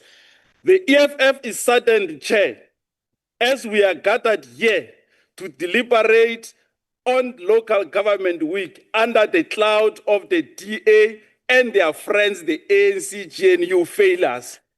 The EFF concludes that the ANC failed in the past 30 years in government, and the ANC and its friends in the GNU continue to fail our people in the national government, here in the Western Cape, and also here in the city of Cape Town. In conclusion, Chair, the failure of the municipality under the GNU is another clear indication that this government is incapable of governance, and as the EFF will continue to expose, challenge the corruption that is rife within the DA. We heard about the 500 million that was stolen, and we stand with the people of Cape Town in demanding justice, accountability from the failing municipality, which only benefit the minority and the few. Thank you, Chair.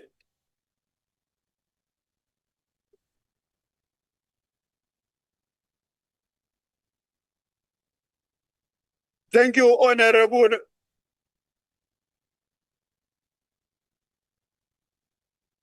The House is still in order. Please take your seat, Honorable Mampuru.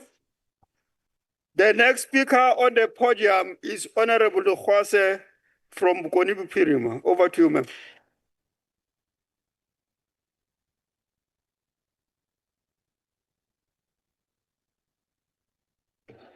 Honorable House Chairperson, Honorable Chairperson of the NCOP, Honorable Deputy Ministers with us today, MECs, members of the National Council of Provinces, fellow South Africans, good day. Restoring the dignity of South Africans requires an approach to development that recognizes housing, water, sanitation, spatial justice as interdependent rights that enable human well-being and social inclusion. Decades after democracy, many communities continue to live on the periphery of economic opportunity without reliable access to basic services or secure tenure. These conditions reflect an enduring legacy of apartheid spatial planning and undermine the dignity promised in the Constitution and in the Freedom Charter. The National Program for Integrated Human Settlements seeks to reverse the historical injustice by locating people closer to jobs and services, upgrading informal settlements, accelerating the service delivery of serviced land and quality housing, and ensuring universal access to clean water and dignified sanitation. This effort represents not only infrastructure development, but the material restoration of dignity, the creation of livable communities, and the foundation for a more socially cohesive, economically inclusive society. Spatial justice remains one of the most urgent and defining challenges of our democratic dispensation. The struggle for liberation was never only about defeating apartheid laws. It was equally about dismantling the spatial architecture deliberately designed to segregate our people, marginalize the black majority, and sustain inequality. The African National Congress has remained unwavering in its commitment to reverse the legacy of apartheid spatial planning. The vision articulated in the Freedom Charter continues to guide us, particularly the declaration that there shall be houses, security, and comfort. This vision informs our pursuit of inclusive, integrated human settlements where dignity and opportunity can flourish. Honorable members, the provision of decent housing and reliable basic services is not merely a technical issue. It is a human right and a cornerstone of restoring the dignity of our people. When households have access to water, sanitation, electricity, adequate shelter, and safe environments, they are better positioned to can participate meaningfully in the society and in the economy. Spatial justice must correct historical patterns that placed economic opportunities far from where majority live. It must eradicate the indignity of informal settlement isolated in the periphery, while prime land in our cities remain agglomerated for the privileged few. Housing delivery is therefore not only about building structures, it's about constructing communities, strengthening families, and breaking the intergenerational cycle of poverty, especially in Black communities. The National Development Plan and the United Nations Agenda 2030 provide a roadmap for sustainable and equitable development. They oblige government to eliminate housing backlogs, expand infrastructure, and improve living conditions for the poor and for the working class. The key objectives include: 1, upgrading informal settlements in situations where possible, accelerating access to well-located land, promoting compact, mixed-use and mixed-income development, reducing spatial fragmentation that produces inequality. Through policy instruments such as Spatial Planning and Land Use Management Act, the Integrated Urban Development Framework, and the District Development Model, the ANC-led government of national unity continues to steer a united and coherent approach to land governance and human settlement development. Transformation of space requires a collaboration and not only silo governance. The district development model ensures that municipalities, provinces, and national departments, they plan together and they account together because residents experience services holistically. Accelerated land release is central to the coordination. Productive and well-located land must be made available for affordable housing, social amenities such as schools, clinic, and transport, economic opportunities that are accessible to all the residents. Government partnership with private developers and the social housing sector must continue to ensure higher density development in urban centers, breaking away from apartheid's low-density urban sprawl. The ANC has consistently stated that dignity begins with spatial justice. Every South African must have the right to live in communities that are safe, fully serviced, well-located, closer to jobs, education, and transport, environmentally sustainable with climate-resilient infrastructure. Quality housing must incorporate green building standards, innovative designs, and water and energy efficient systems. Access to secure tenure is equally vital for economic empowerment and family stability. Integrated human settlements represent the tangible expression of freedom. They create environments where citizens can thrive, where children can dream beyond the spatial confines their parents inherited. During Local Government Week, the NCOP conducted oversight visits to access local government performance and governance in the Western Cape. Several important observations emerged. Municipalities demonstrating strong planning documents, especially in urban metros. Some progress in mixed income housing project and integrating public transport corridors. However, serious concerns were also evident. Persistent spatial inequality remains visible, particularly in areas historically designated for Black and colored communities. Slow release of well-located provincial and municipal land for affordable housing contribute to service delivery tensions and community protests. Governance decisions at the provincial level often prioritize market-driven developments, perpetuating exclusion of poor from economic hubs. Informal settlements continue to expand without adequate upgrading, basic services, or disaster risk planning. Communities visited expressed frustrations with delays, politicization of land allocation, lack of collaboration between spheres of government. The oversight engagement reaffirmed the necessity of national intervention, where provinces fail to drive inclusive development consistent with the national policy and the constitutional objectives. Cape Town continues to face severe and persistent service delivery challenges that undermine efforts to restore dignity and foster social transformation. Oversight engagement revealed that informal settlements are expanding rapidly, with more than 950 informal settlements around the Western Cape, and at least 233 still without basic services such as water, sanitation, and electricity. In Khayelitsha alone, 20 new informal settlements have emerged since 2020. Escalating crime, evictions, overcrowding, and deterioration of public health conditions due to inadequate access of water and sanitation. Housing projects in areas such as Mandela Park, Silvertown, and Taiwan are plagued by prolonged delays, mismanagement of beneficiary lists, and lack of intergovernmental coordination, leaving vulnerable beneficiaries, including the elderly and child-headed household, without decent shelters for years while infrastructure deteriorates and the cost escalates. Sanitation failures remain a human dignity crisis, with communities relying on unhygienic portable toilets, experiencing raw sewer running down streets, exposing residents, especially children, to health hazards. Therefore, infrastructure vandalism, illegal water connections, extortion, and the absence of essential social facilities such as clinics, schools, and recreational spaces continue to worsen living conditions in townships like Guguletu, Philippi, and Danune. These challenges illustrate the widening spatial inequality between affluent suburbs and historically disadvantaged communities, reinforcing the urgent need for improved planning, stronger consequence management, and coordinated intervention across all spheres of government to advance integrated human settlement and equitable service delivery. Our responsibility as the NCOP, honorable members, is to ensure that each province and municipality advances the constitutional mandate of developing and developmental local government.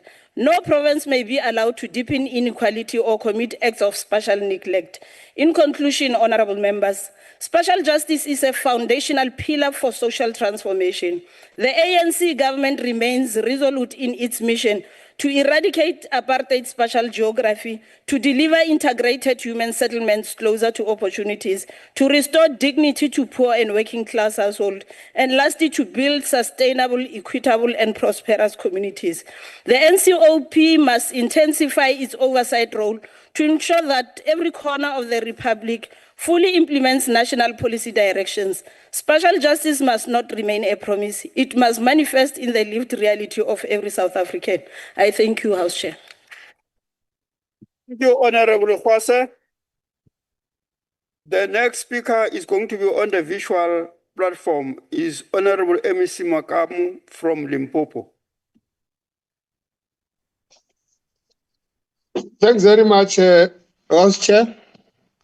Greetings to the chairperson of the NCOP, to our deputy ministers who are here in the platform and physically there, Honorable Masimula, Honorable Mahlobo, Honorable Mambaishane, the Chief Whip of the NCOP, the leadership of SALGA, Honorable members of the House, both permanent and special delegates, my colleagues, MECs who are in the platform and physically there, all councillors who are here. As we gather today on this significant occasion of a debate on local government week, united by the shared purpose to reflect, reassess, and commit ourselves to a vital task of building thriving, equitable, and dignified communities across our country. This year's theme, as it said, restoring the dignity of our people through spatial planning, provisioning of human settlement, water and sanitation, resonate deeply with the realities we face in our country and the province as we serve as a powerful call to action. As the MEC for Corporate Governance, Human Settlement and Traditional Affairs in the province of Limpopo, I'm actually aware of both the progress we have made and the significant challenges that persist in our journey to improve the lives of our citizens. The NCOP's insightful report from the 2025 Local Government Week, which has laid before us, provide a valuable lens through which to examine our efforts, celebrate our success, and confront our shortcomings. The NCOP report aptly highlights the critical role of infrastructure investment in driving South Africa's growth prospects. In Limpopo, this rings especially true. We know that improving the lives of our people depends on the effective delivery of infrastructure, the provisioning of safe, reliable water, adequate sanitation, decent housing, and a well-planned settlement. Without these fundamental building blocks, we cannot expect to unlock economic opportunities, reduce poverty, and foster social cohesion. While the NCOP report offers a broad national perspective, its core themes are mirrored in our Limpopo context. We, too, recognize the urgent need to improve intergovernmental coordination, more responsive governance, and we renewed focus on tackling spatial inequality and municipal financial instability. We are not immune to the systematic challenge that plague local government across the country. We acknowledge, as the report suggests, that economic and financial governance of local government remains the risk that requires our unwavering attention. In Limpopo, the legacy of apartheid spatial planning continues to cast a long shadow. Our people are still grappling with the consequence of fragmented settlement, inadequate access to services, and limited economic opportunities. Therefore, the Department of Coxa has prioritized integrated spatial planning as a cornerstone for our efforts to restore dignity in terms of our integrated planning framework. In fact, in terms of the acceleration housing delivery. Honorable Chair, you will have noted that Limpopo in the previous financial year, we could also deliver houses of more than 5,000 with the additional funding from the Western Cape because of our good spending patterns and our good working with our local municipality to deliver services. In terms of water and sanitation, as access to clean, reliable water and adequate sanitation is not just a matter of convenience. It is a matter of dignity and public health. The NCOP report emphasized the water infrastructure, sanitation and governance challenges throughout the country. Investing in infrastructure, we are investing in upgrading and expanding our water and sanitation infrastructure to ensure that all communities have access to these essential services. We are also working to reduce water losses through the leak detection and repair programs. As a province, we are busy finalizing our water strategy on differentiated approach, which shows all the underserved and served communities with a view to align our plans from national, province, and local government, as the collaboration will require us to work together to solve the challenge of water provision.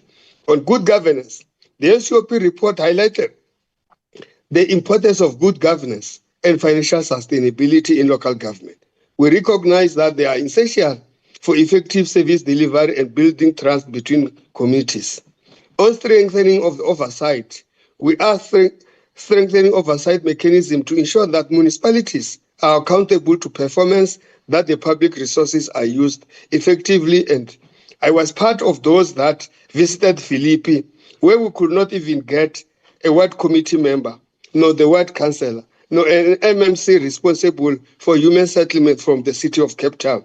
This showed us that accountability is something that could be on the paper, but on the ground, you could not necessarily found or be seen as part of what we're doing on the oversight work.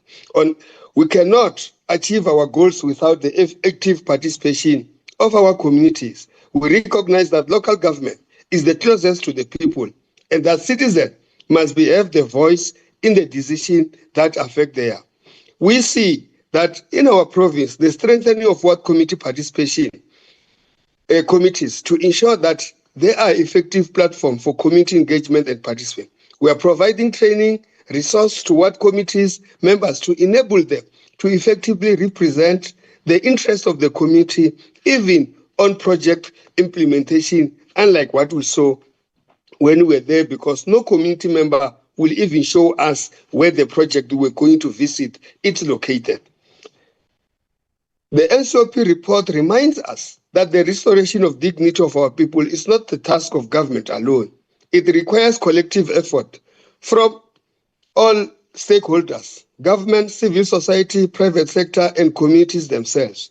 The improved intergovernmental coordination must strengthen between national, provincial, and local government. In conclusion, Honorable Chair, esteemed members, this local government will provide a valuable opportunity to reaffirm our commitment to building a better country for all. By working together in the spirit of collaborative and accountability, we can restore the dignity of our people and create the provision where everyone has the opportunity to thrive. The NCOP report has offered a number of very important issues that are going to be focusing in the 2026 financial year. And we are going to be focusing on the community participation to be involved in the legislature and to make more impactful for the citizens of our country and the province as a whole. I thank you, Honorable Speaker, for the opportunity that we have been able to make an input and observation from our physical observation as we went to Cape Town during the local government week. I thank you. Thank you, Honorable Makamu. The next speaker on the podium is Honorable Andreas van Woordweg.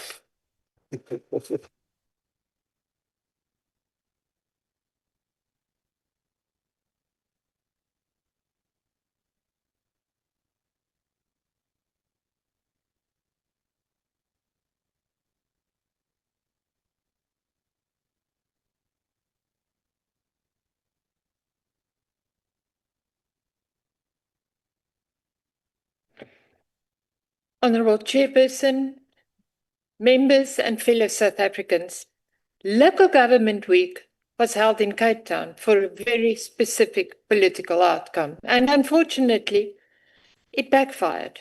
If we are to speak about government, let us do so with facts, especially when comparing metros like Cape Town with the rest of the country. And the facts are that DA metros outperform our ANC metros, which is why the president told ANC councillors to learn from the best-run municipalities, using Cape Town and Stellenbosch as examples. Yes, the city of Cape Town faces the same pressures, if not more than other metros: rapid urbanization, growing populations, and the legacy of apartheid spatial planning.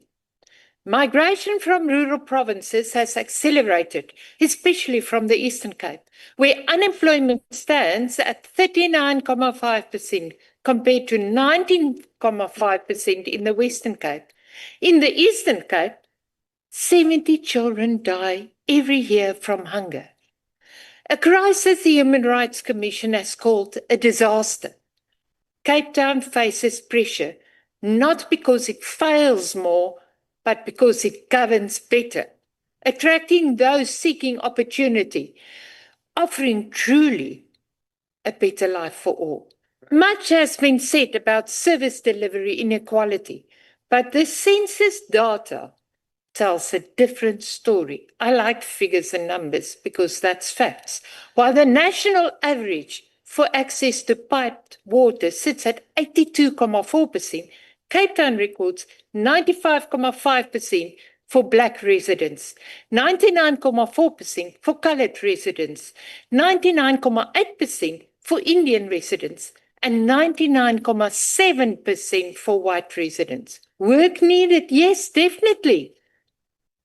But let me just start and get you on track. Because what is happening is that we need a plan. And migration has affected Cape Town definitely. So, for sanitation, the national average for access to a flushing toilet is 70.8%. And what we see is that Cape Town is sitting at 93.3.9%.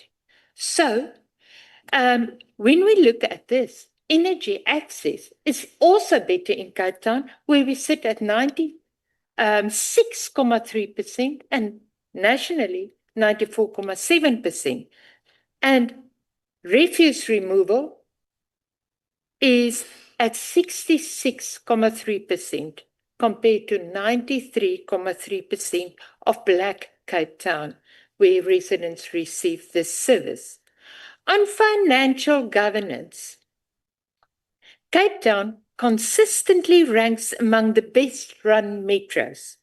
75% of its 2024-2025 budget is dedicated, and listen to this, to low-income households and provides the largest amount of free basic services in the country. It plans to replace 100 kilometers of sewer pipes at a cost of 620 million per year, compared to 5 kilometers in Joburg. Over the medium term, Cape Town will invest 39.5 billion in infrastructure, more than all three Gauteng metros together. As a delegate from Northwest, let's compare this to Mahikeng, the capital of the ANC-run province. While Cape Town invests 140 million to establish a joint policing centre to support SAPS, Mahikeng accumulates 140 million in unauthorised expenditure. So, let's grab another glance. Cape Town is not perfect. It faces creditor delays, informal settlement challenges, and illegal land invasions. But unlike many metros, it has a plan and the fiscal discipline to act. Even the president and deputy president live in DA-run wards. Vryheid, Constantia, Hyde Park, and Midrand while official residences run empty. Clearly, a presidential seal of approval on DA governments. Yes, we can change this.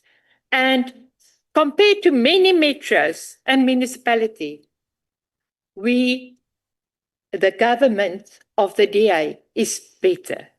When governance works, service improves, dignity is protected, and hope grows for everyone in this country. I thank you.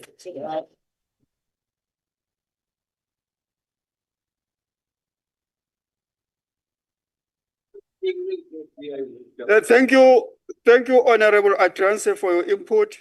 The next speaker on the podium is the Deputy Minister for Human Settlements, Honorable Mahambe Hlala.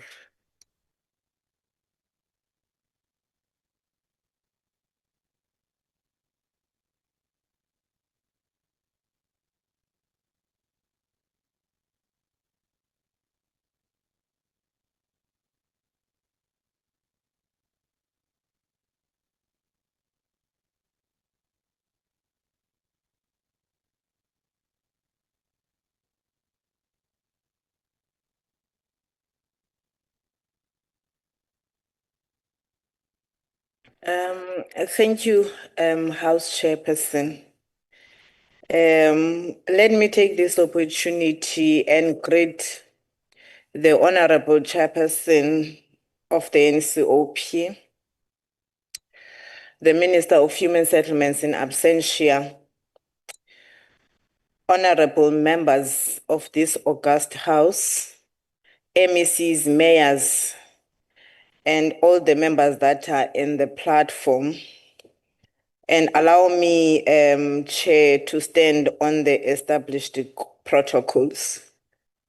Today, we reaffirm our collective responsibility to ensure that the people of South Africa live not on the margins of dignity, but at its center. In 2003, the former Minister of Housing, Mayor Bridget Mabandla, issued a powerful reminder to the nation when she said, I quote, "There is a strong sense of attachment in the new settlements and an overwhelming sense that home ownership has empowered and given dignity to many people." Close quote. Her words reminds us that dignity blooms where families find safety, memory, and hope. When a child grows up in a home that is theirs, the future becomes something they can touch. We are not only building shelter, we are restoring families, unlocking potential, and returning people to the center of their own lives. We gather in this august House, Honorable House Chairperson, today under the theme Restoring Dignity of Our People Through Spatial Planning, Provision of Human Settlements, Water and Sanitation, to reflect on how we convert the promise of freedom into the lived reality of dignity. This is not merely a debate about bricks, mortar, cement, and pipes, but about our constitutional imperative. South Africa's history has been shaped by struggles over land and space, determining who belongs, who is excluded, and who still awaits their rightful place.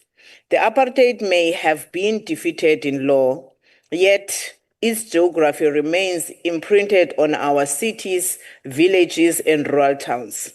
It haunts the daily lives of millions who live far from opportunities, separated from our country's economic hubs.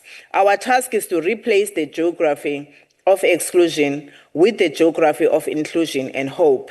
This mission is a constitutional obligation. Section 26 of our Constitution demands that the state progressively realize the right of access to housing and prevent unlawful evictions without due process. The Housing Act, the Spatial Planning and Land Use Management Act, the National Development Plan, and the National Spatial Development Framework all guide us towards sustainable human settlements that are spatially just, integrated and inclusive. The draft white paper, Honorable Chairperson, for human settlements builds on these imperatives as we move towards the transformation envisioned for 2050. The Department of Human Settlements continues to work as both architect and advocate for this transformation. Through Breaking New Ground, we promote well-located and mixed-use communities that erase the artificial distance between where people live and where opportunities exist. Since 2023, 2,400 hectares of well-located land has been released for human settlements development. More than 70,000 title deeds have been issued, restoring ownership, dignity, and long-term economic stability to families across the country. We are finalizing a modernized housing subsidy system with CETA to ensure that allocations are transparent and that no family is denied fairness due to inefficiencies. Honorable members, a home must not only exist on paper, but it must also stand strong in reality. We are strengthening oversight to ensure all units built meet strict standards of quality and safety. We are fast-tracking the resolution of blocked projects, implementing targeted audits, and ensuring accountability where contractors fail our people. A state-built home must inspire pride, not burden families with defects. Spatial transformation is guided by a national spatial development framework and the designation of priority housing and human settlements development areas. These are the anchors of our future South Africa, in which public investment is used to correct past patterns of exclusion. Through the district development model, we are fostering a whole-of-government approach to deliver cohesive services that make a real difference in people's lives. Honorable Chairperson, it would be remiss of me if I don't mention Western Cape's record that is tale of two extremes. Success that showcases what's possible, and failures that are unacceptable and demand attention. Some municipalities have demonstrated responsiveness and coordination, yet there are places where provincial government has failed to honor its constitutional obligation to the poor. Karatara in Southern Cape, Knysna, is a scar on the conscience of the Western Cape. Families who lost everything in a devastating fire in 2017 continues to live in squalor.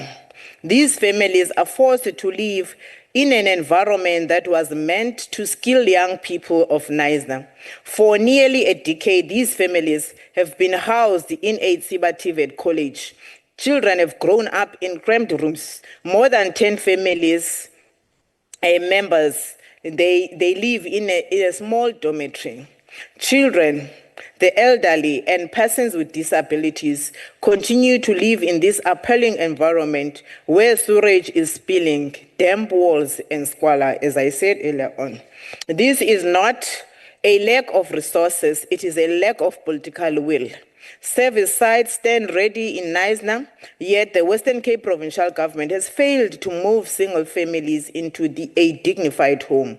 Their inaction has turned a disaster into a prolonged humanitarian crisis. In Khayelitsha, fire consumed the family of an elderly wheelchair-bound. In the blink of an eye, decades of struggle, of raising children, of survival, turned into ashes. She sat outside, and the rain breaking smokes from the place where her dreams once lay. But unlike those who disappear when disaster strikes, the national government did not sit back. Working with the NHBRC, we moved at once because true leadership arrives before the cameras and long after headlines fade. Her story is a clearest message. Restoring dignity is not optional. It is an agent. It is human. It separates those who govern with compassion from those who govern with excuses. However, the city of Cape Town has still failed to deliver And because of their lack of political will, the processes of building a home or a house remain stalled. Honorable Chairperson, these two cases are disheartening and speak to the direct failures of the Western Cape province, failing to service the people and their blatant lack of political will. Communities in places like Mandela, Silverton, Taiwan, Kosovo, Philippi are demanding better coordination from this government. When different spheres of government work together, progress accelerates. But when the politics overshadows service delivery, progress stalls. We are finalizing a departmental action list from the oversight findings to ensure every recommendation results in measurable change. As such, we are strengthening the legislative foundations. The medium-term plan for 2024 to 2019 sets an ambitious but necessary targets that will change and better the lives of the people. We will continue to upgrade thousands of informal settlements with infrastructure and security of tenure. We will continue to build housing units in service sites, and we will continue to renew inner cities through well-managed social rental houses. We will unlock title deeds that restore dignity and intergenerational pride. Honorable members, restoring dignity is not just a slogan, it is the heartbeat of our constitutional mandate. When decent sanitation finally reaches our community, we assert that basic services and safety are not luxuries for the wealthy in Constantia, but basic human rights for all. When a family holds a title deed, we restore dignity and provide certainty and ownership. Our construction goes beyond just building. We create safe havens, foster identity, and inspire hope. We are building a sense of belonging. A better life for all is not just a nostalgic memory, it is our current mission. We will keep working tirelessly until every South African has a place to call home, where they can pursue their dreams without fear and live with dignity.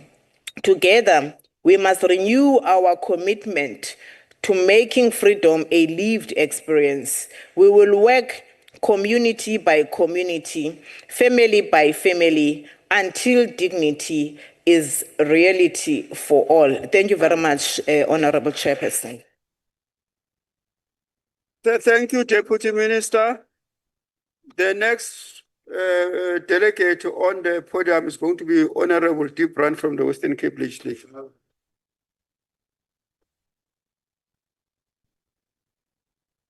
Thank you, House Chair. Today's debate gives us an important opportunity to reflect on what is working in local government and, just as crucially, what is not working. So let's begin with where things are working. If you look at the DA-led municipalities across this province and in other parts of the country, a clear pattern emerges: competence, accountability, and tangible results. And the Western Cape has consistently led the way in clean governance. Last year in the Western Cape, 26 municipalities received unqualified audits, and of those, 20 were deemed to be completely clean. Where the DA governs, the books balance, and public funds are spent on uplifting South Africans and are not squandered and stolen. Under DA leadership, municipalities are investing in the future. We are pushing for more local renewable energy generation to help keep the lights on and to mitigate climate change. Housing projects are progressing, and the Western Cape government continues to unlock land for the construction of thousands of new homes.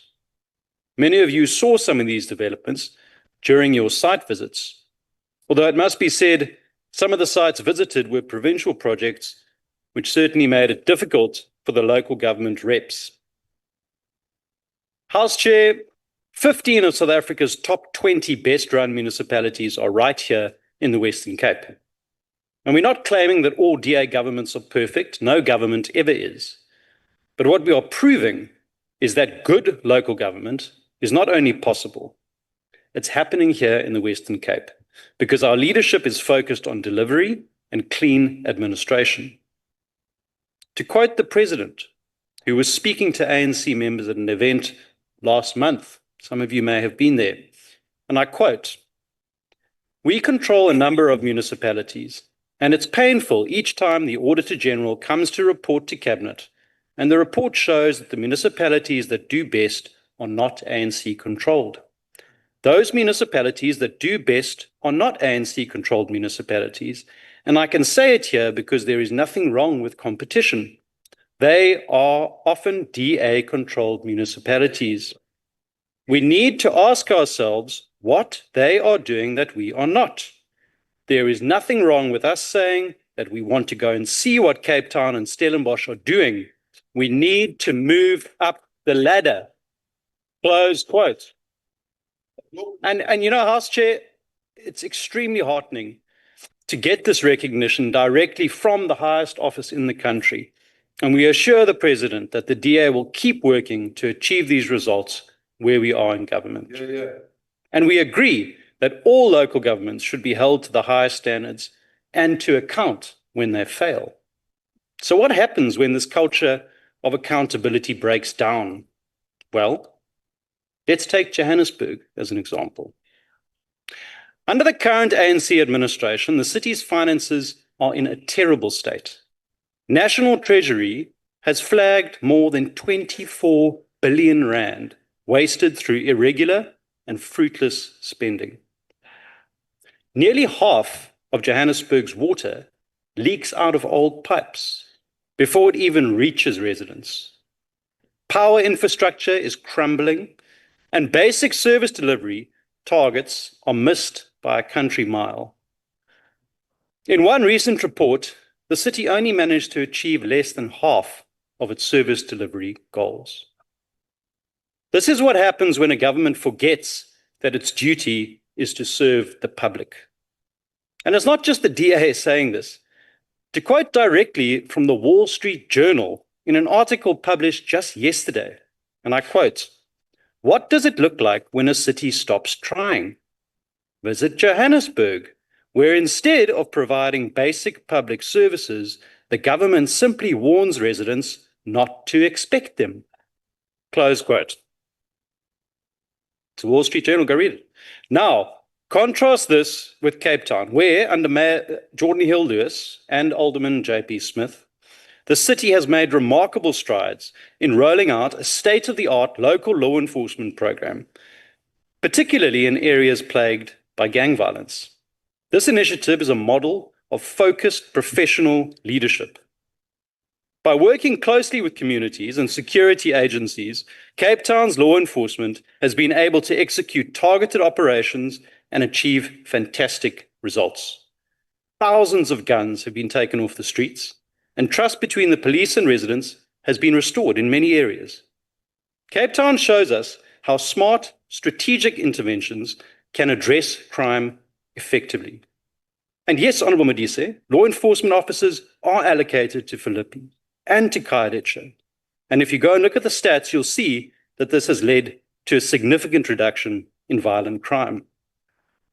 But now let's compare that intervention with the Amapanyaza program in Johannesburg. After much fanfare and at great cost, it failed spectacularly and had to be disbanded. Why?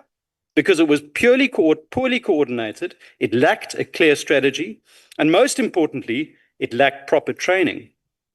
Untrained individuals, instead of professional officers, were left to handle complex issues. The result? More violence, more confusion, and an even greater breakdown in trust between the authorities and the public. This is why competent local government matters so much. There's a saying that all politics is local, because it's local government that people experience in their everyday lives. In DA-led municipalities, people see the difference. The broken streetlight is fixed. The bins are collected on time. Clean water flows from the taps. But they also notice when these basic services collapse. And this brings me to Knysna, governed by the ANC, and their partners. Earlier this year, the Western Cape government had to take the difficult but necessary step of placing the Knysna municipality under administration. The situation had become untenable. Sewage running through the streets, ongoing water outages, environmental damage to the lagoon, and even a dead body floating in a water reservoir.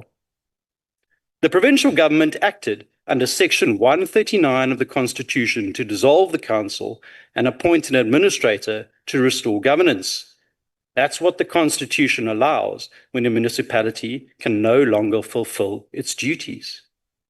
But then, the ANC used its majority to block the intervention. The DA representatives and the NCOP strongly opposed the move, but after a vote, the process was indeed blocked, preventing a constitutional intervention that would have provided funding, support, and the tools necessary for Knysna to recover. We must be deeply concerned when failing municipalities are shielded for political convenience.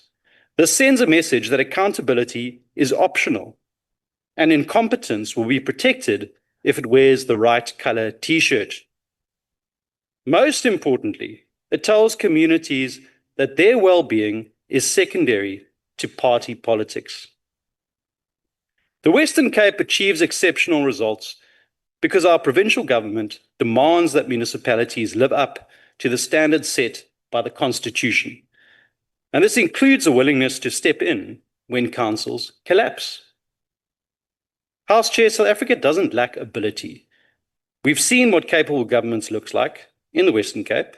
Yes, there are challenges, but where the DA governs, we are actively working to address them.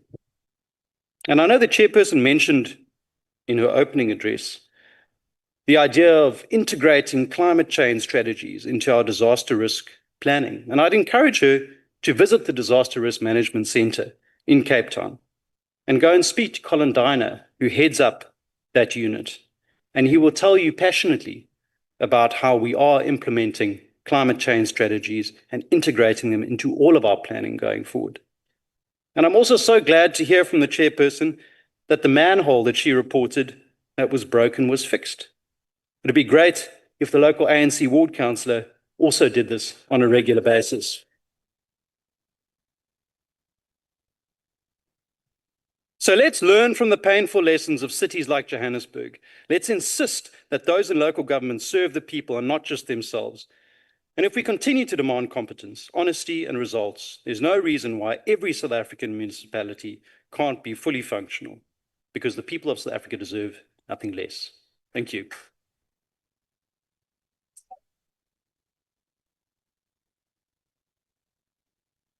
Thank you, Honorable Bryant. The next speaker on the podium is Honorable Farmer from the Western Cape.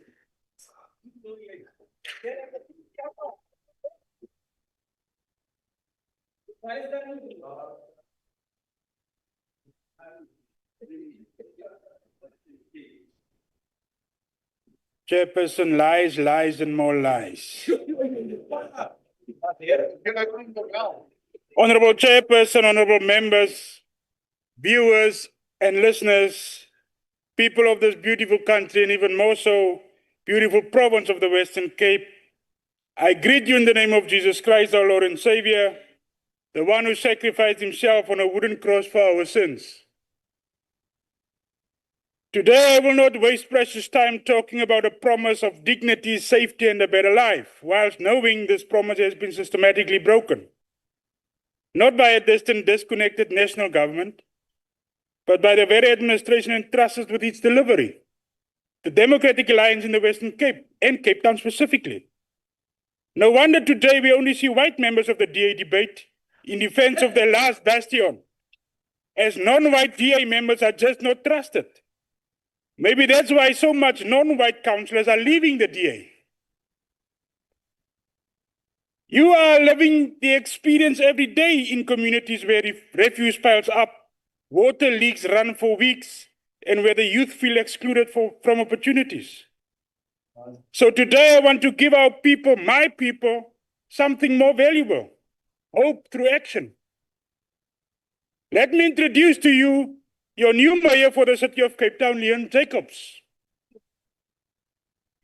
At the age of 26, Liam is set to become the youngest mayor in the history of Cape Town. Mayor Liam Chad Jacobs is not a career politician. He is a young, vibrant, and brilliant intellectual whose vision extends beyond the silos of outdated politics.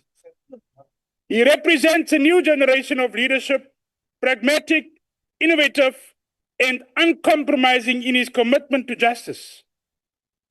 He represents what the Patriotic Alliance stands for: unity, inclusivity, and service delivery that works for everyone, not just a privileged few. The Patriotic Alliance stands on a foundation of non-negotiable principles: justice, tangible delivery, and the unwavering belief that every South African, regardless of race or postal code, deserves the same quality of service, the same safety, and the same respect. We do not believe in managing inequality. We believe in eradicating it through decisive action and pro-poor policies. We are not a party of empty rhetoric. We are a party of action. And to signal the seriousness of our intent, we put forward the youth which embodies energy, intellect, and the vision required to heal and develop this city of Cape Town. Under his leadership, the fight against gangsterism will not only be top priority, but we will also bring in our own top gangster, Kayton McKenzie, himself, a proven peacemaker amongst gangsters, to bring calm to the streets of Cape Town as a matter of urgency, to stop the bloodshed of our children that runs down the gutters of the city. Mayor Liam Chad Jacobs will champion a holistic strategy that combines unyielding law enforcement with robust social interventions to reclaim our communities. Most of all, it will be his personal mission to unblock the bureaucratic logjams that stall housing delivery and bring a new urgency to provide dignified homes for our people. He will turn this province into a building site like it has never seen before. Honorable members,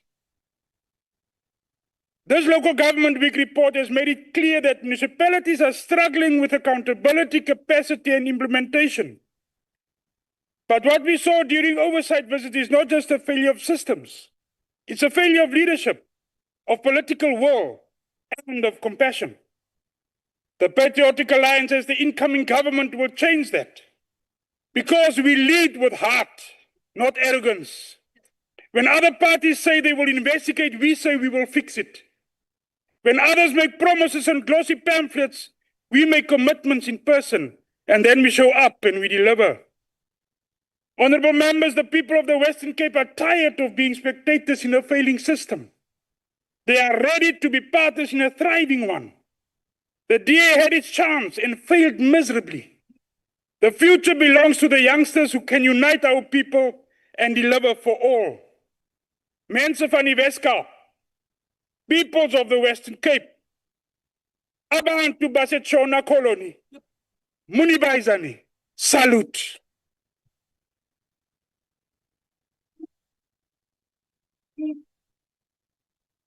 Thank you, Honorable Farmer. Thank you, Honorable Farmer, for your input. The next speaker is going to be on the visual platform. Is Honorable Mashilo from Mpumalanga, the province of the Rising Sun. Over to you.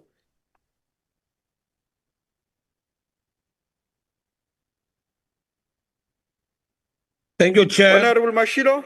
Thank you, Chair. Yes, do you hear me, Chair? May I audible? Thank you, Chair. Yes. I don't see myself on the screen, Chairperson. But nonetheless, Chair, if you can hear me, I don't know what's happening because I've opened my screen here. I'm supposed to be on the screen, but Honorable nonetheless, members, I have to listen to the speaker, please. Can I proceed, Chair? Proceed. Thank you very much, Chairperson. The House Chairperson, honorable members, the Deputy Ministers in our midst, the Deputy Minister Masemola, Deputy Minister Mahlobo, Deputy Minister Mahamba Shala, my colleagues, MECs, and indeed honorable members in the House. Thank you very much for awarding me this opportunity.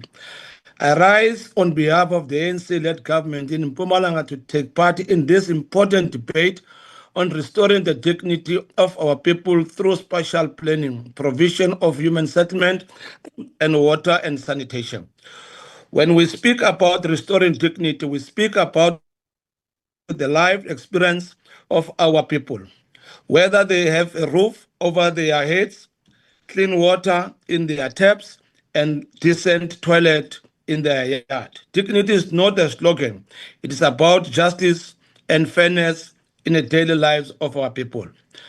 Chairperson, Mpumalanga continue to face a significant housing backlog, but we are tackling it head on. Through the Mpumalanga Human Settlement Master Plan and Medium-Term Development Plan priorities. To this end, we are rolling out catalytic projects that integrate human settlement, housing infrastructure, and public amenities development designed to bring people closer to the work, schools, and essential services. Kwamhlanga Mega Human Settlement in Tembisile, delivering over 5,000 housing opportunities with a bulk infrastructure and a community facilities. Nkomazi Mega City in Ehlanzeni, creating more than 10,000 housing opportunities and stimulating local economic growth along the N4 corridor. Nkosi City in Mbombela, integrated development, about 7,000 housing opportunities, combined residential, commercial, and public spaces. Akon City and Hospital View, smart cities in Bushbuckridge, with smart city, Akonuk Smart City is driven as well by private opportunities. Verena is another smart city in Tembisile, which is our rural municipalities under Mandebele Kingdom. Ehlanzeni Urban Renewal Project, which is modernizing the growth in Gersebande, Chief Albert Lithuli municipalities. MLO Extension 18 integrated development, addressing the needs of over 2,500 families through service stands and new units. Mashishinga Extension 108 and 110 in Tabachoy, providing 1,800 housing opportunities aligned with local economic zones. Emalahleni Urban Renewal Project, as well as Steve Chwete under Rondebosch municipalities, that is about 7,000 units. Each development is a concrete expression of what it means to restore dignity under an ANC-led government. Water and sanitation, life is dignity in that regard. Honorable Chairperson, I must indicate that the Bushbuckridge was established in 1884. In 2001, Bushbuckridge for the first time acquired a dam called Inyaka Dam. In calculation, 117 years without water. Today they've got water. That's why 86% voted the ANC in the previous local government, in the previous provincial and national government. They understand very clear what this plan is as we move forward. As we look, Wheatbank was established in 1874.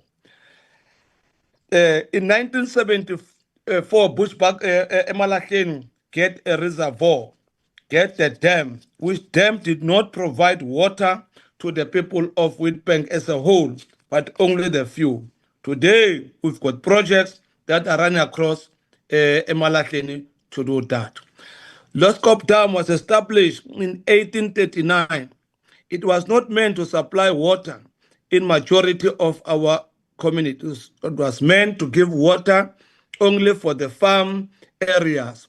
Today we've got a big water pipe taking water from Loskop Dam to Tembisile and Dr. J.S. Moroka respectively.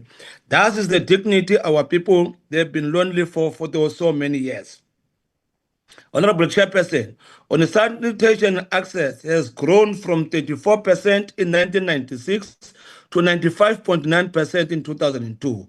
Wastewater treatment works in Caroline, Emelo, Delmas, Leidenberg, and Govanenberg have been upgraded, saving almost 100,000 households combined.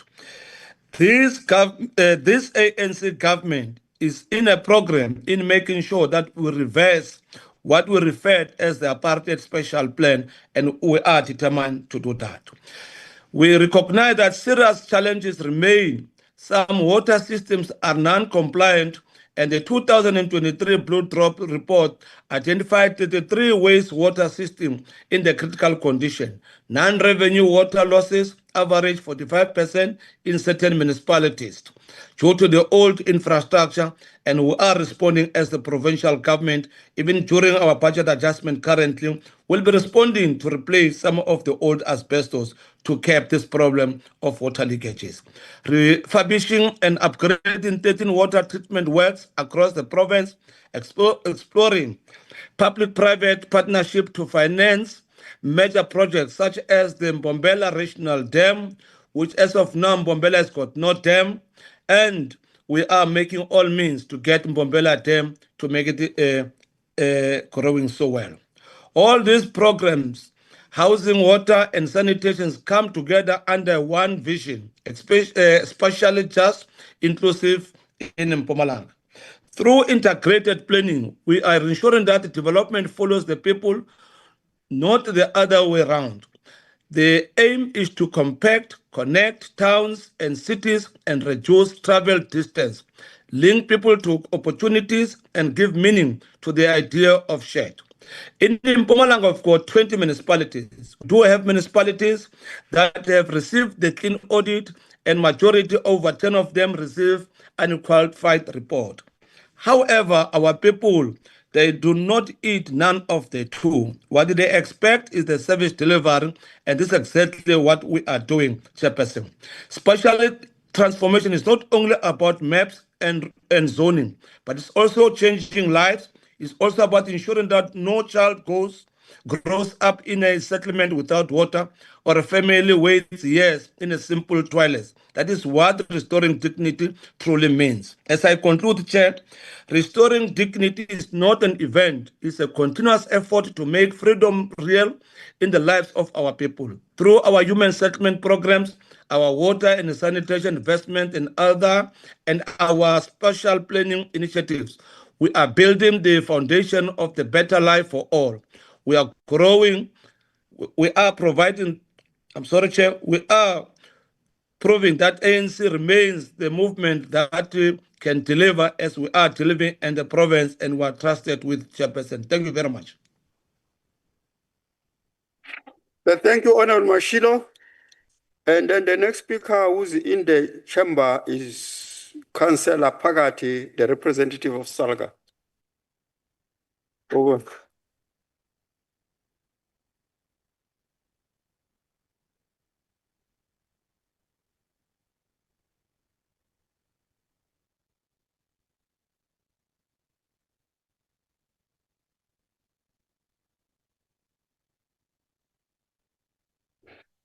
Thank you very much, House Chair, and greetings to you, the Honorable Chairperson of the NCOP, the Deputy Chair of the NCOP,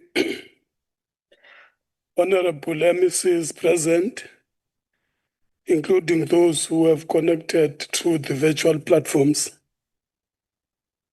Honorable members, it is an honor to contribute to this important sitting of the National Council of Provinces as we reflect on the state of local government under the theme, quote and unquote, restoring the dignity of our people through spatial planning, provision of human settlements, water and sanitation.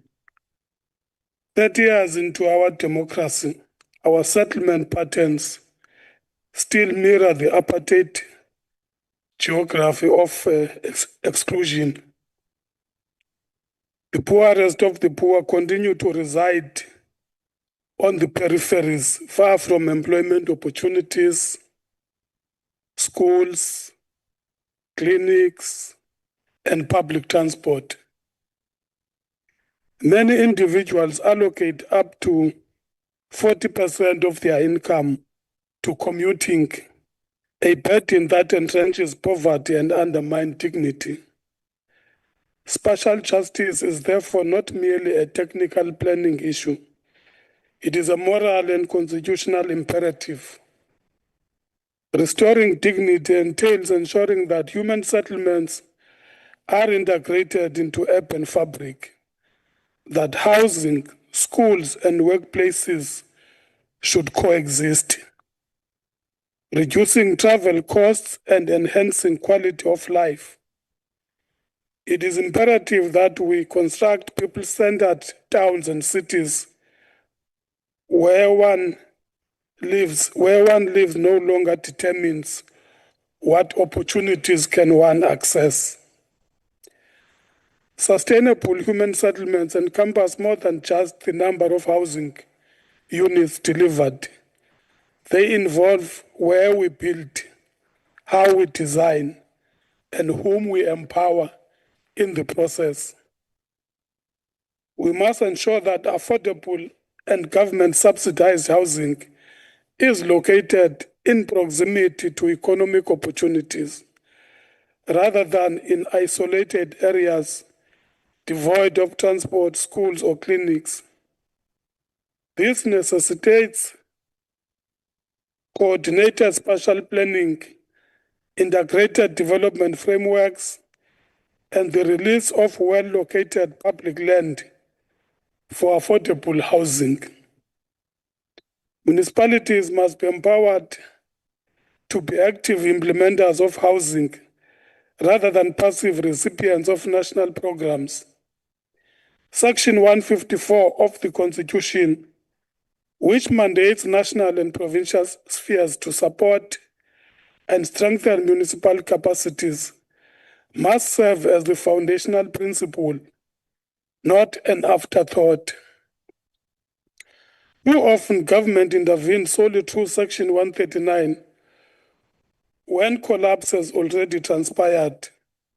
And then my view is that we must reverse this logic, prioritizing prevention and support before intervention and control.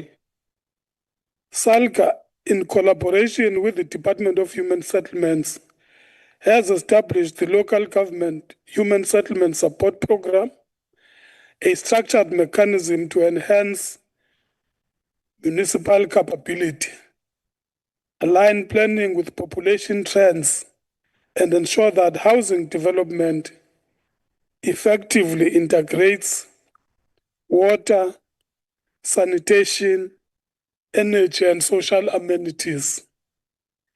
South Africa's housing backlog represents a significant national crisis.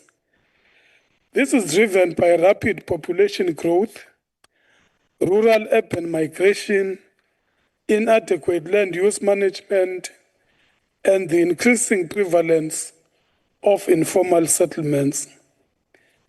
Many municipalities are chasing moving targets as urbanization occurs at a pace that exceeds housing delivery efforts. Consequently, this has resulted in overcrowded settlements lacking essential services. Factors such as land speculation, fragmented planning, and policy incoherence have exacerbated the situation. It is imperative to address this issue by strengthening cooperative governance. Human settlement planning cannot be the sole responsibility of municipal authorities. It requires the comprehensive involvement of the state, encompassing land released by national departments that are owning land in municipalities, provincial infrastructure grants, and municipal implementation capacity. The spatial inequality we have inherited is structural in nature, and it is only through a coordinated developmental state that we can rectify it. The Urban Settlement Development Grant and the Integrated Urban Development Grant were specifically designed to integrate infrastructure into human settlement planning. A house devoid of water, sanitation, or electricity cannot be considered a home. The reforms in the trading services grants present a valuable opportunity if managed appropriately to enhance service delivery. However, these reforms must not undermine municipalities. Rather, they should bolster their capacity to plan and finance infrastructure. We have engaged mayors and senior managers of metropolitan municipalities in discussions concerning the management of these reforms to safeguard municipal fiscal integrity. It is now essential to extend this dialogue to secondary cities and rural municipalities to ensure that no community is marginalized. Honorable members, dignity commences with access to clean water and sanitation. However, too many communities continue to lack these fundamental services. Many challenges arise from the fragmented responsibilities between water boards and municipalities. Water boards frequently operate as commercial creditors rather than as development partners. When municipalities experience delay in payments, they are met with threats of disconnection, despite having a constitutional obligation to provide water as a fundamental right. A cooperative model is required, prioritizing partnership over punitive measures. As SALCA, we have argued regulators such as NERSA, water boards must be accountable not solely to technocrats, but also to communities they serve. Tariff setting must achieve a balance between affordability and sustainability. Municipalities must reclaim their constitutional authority over local services, and the national framework should empower them to fulfill this responsibility effectively. Local government cannot deliver dignity without financial sustainability. Municipalities are expected to provide essential services such as water, sanitation, roads, electricity, and housing. However, they receive 9% of total public revenue while shouldering 46% of service delivery functions. And that's a big problem, House Chair. The white paper on local government review currently underway presents an opportunity to rectify this imbalance. And as SALCA, we have proposed a new funding model that allocates greater resources to rural and underdeveloped municipalities rather than solely to metropolitan areas. Institutionalization of Section 154 support as a permanent mechanism for cooperative governance. Without these structural reforms, municipalities will continue to be ensnared in a cycle of crisis and intervention. In that note, your time has expired. Thank you, Councillor Phakathi. Thank you very much, House Chair. The next speaker on the podium is going to be Honorable Van den Berg, the delegate from Northern Cape.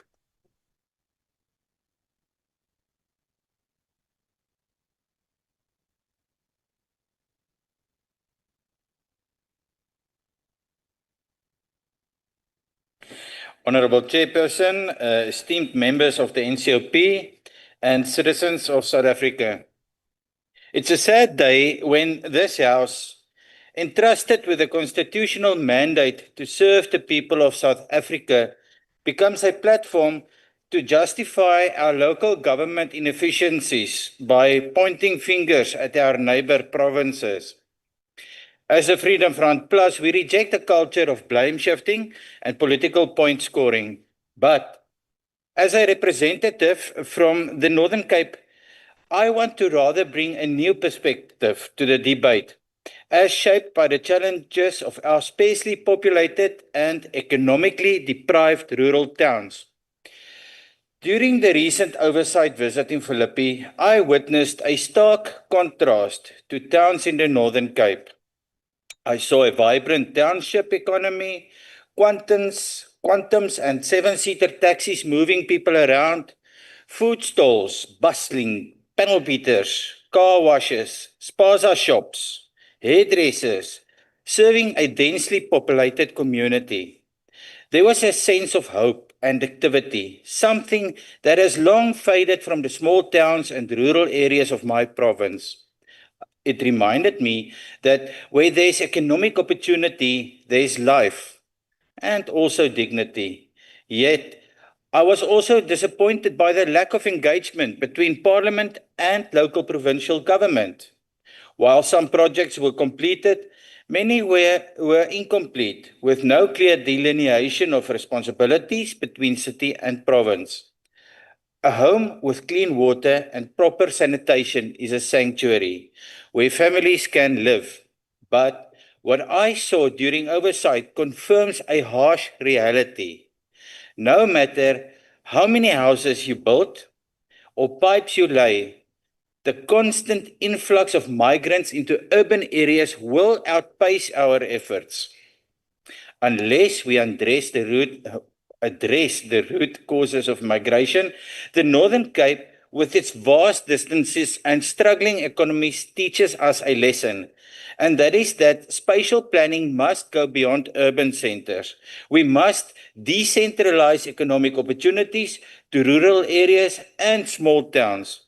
The vibrant quasi economy I witnessed in Philippi shows what is possible when people are empowered to create their own opportunities. But in rural spaces, hope has been replaced by despair. As young people leave for cities, leaving ghost towns and those with no hope behind. We cannot keep building houses in urban centers while rural communities collapse. The Freedom Front Plus advocates for positive economic policies rooted in free enterprise and job creation. Government cannot solve this crisis alone, and nor should it. By fostering an environment where businesses can thrive, where entrepreneurs are not stifled by red tape and discriminative regulations, and where jobs are created, we can reduce the pressure on urban areas. Only through economic freedom will we stem the tide of mitigation and give people the choice to stay in their home regions with dignity. Moreover, we must end the silos between local, provincial, and national government. The blurred lines of responsibility I observed during oversight are unacceptable. We must streamline governance, clarify roles, and ensure accountability. Momentum will only build when we work together, not against each other. Let us invest in spatial planning that balances urban and rural development. Let us deliver human settlements that are more than just houses. They must be communities with access to water, sanitation, and perhaps more important, economic opportunity. And let us stop the blame game. The people of South Africa demand that we use the power vested in us to change their lives for the better. And let's do it. I thank you. Thank you, Honorable Van den Berg. The next speaker on the podium is the Deputy Chairperson of the Council, Honorable Governor. Over to you, sir.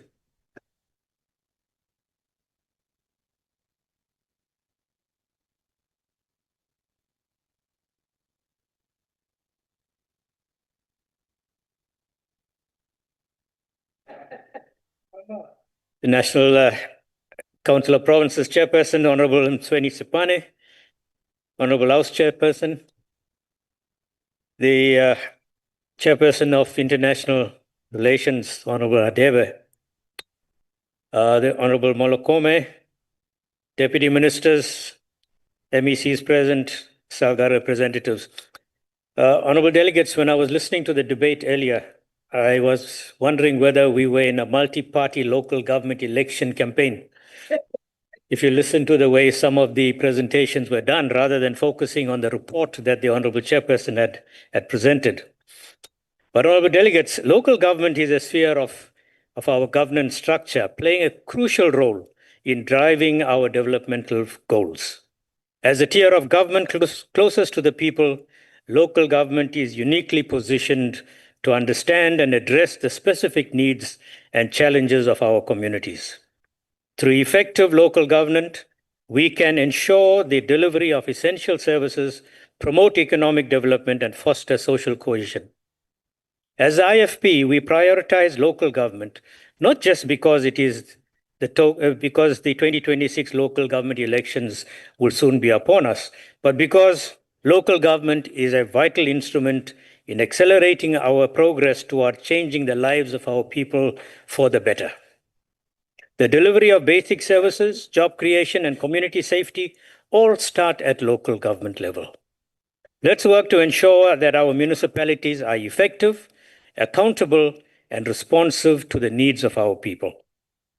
As we consider this report of the Local Government Week, allow me to extend my sincere gratitude to COCTA, especially the Minister, Slabisa, for launching the review of the white paper on local government earlier this year. This landmark document is set to cement the role of local government as a pivotal sphere of governments. The IFP advocates for a functional district development model that prioritizes coordination and collaboration across all three spheres of government. We call upon the national, provincial, and local governments to work together seamlessly to deliver essential services and drive economic growth. We are raising the matter of the district development model, citing the Killarney Gardens transitional residential area, which we visited as a stark example. This project was stalled due to a glaring lack of joint planning and implementation between national, provincial, and local authorities.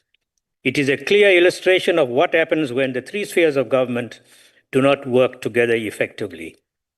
As IFP, we call for spatial planning to be approached in a manner that is integrated, accessible, and sustainable. This entails developing infrastructure and services that bridge the divide between rural and urban areas and foster economic growth and promote social cohesion. Non-compliance remains a significant challenge facing our municipalities, largely due to a lack of effective monitoring and evaluation systems. Many municipalities struggle to adhere to regulatory policies, which lead to inefficient waste management and poor service delivery. To address this issue, we need to prioritize professionalization of local government to enhance accountability, promote efficiency, and foster a culture of excellence.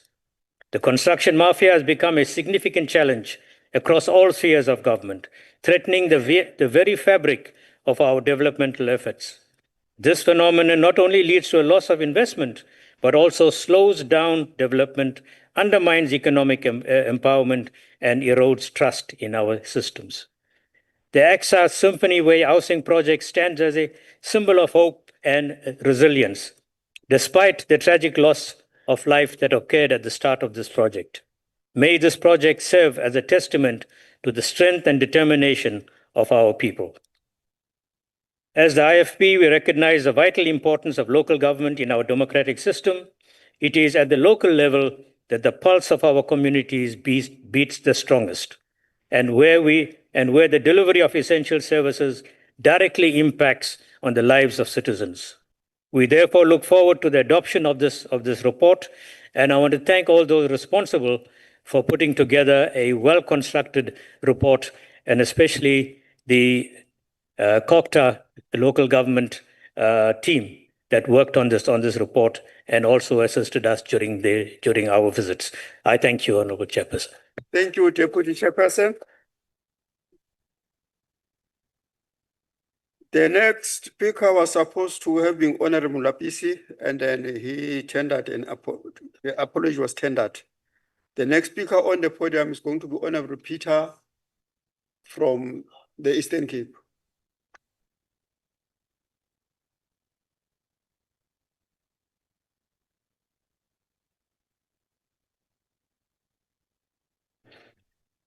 Mandikhahlele kuwe sihlalo wohlelo ohloniphekile nakumalungu alendlu ahloniphekile Can we give Honorable Peter a chance to speak, please? nakubemi boMzantsi Afrika jikelele mandinichubele kwezi zikhwebu ndenjenje. UMzantsi Afrika ujongene neyona micelimngeni imandla phantse ngaphaya kwezigidigidi ezibini zamawaka izindlu zishiye izigidigidi zabemi beli lizwe zirhubuluza kumsele womqhekeko lwamadonga, ukuvuza kwamaphahla, usilelo lomphutha kwanonqongophalo lwamanzi, apho amakhaya amaninzi ashiyeke ebambelele kongezantsi exakwe ngeyokosa yokungenelwa nguhili endlini.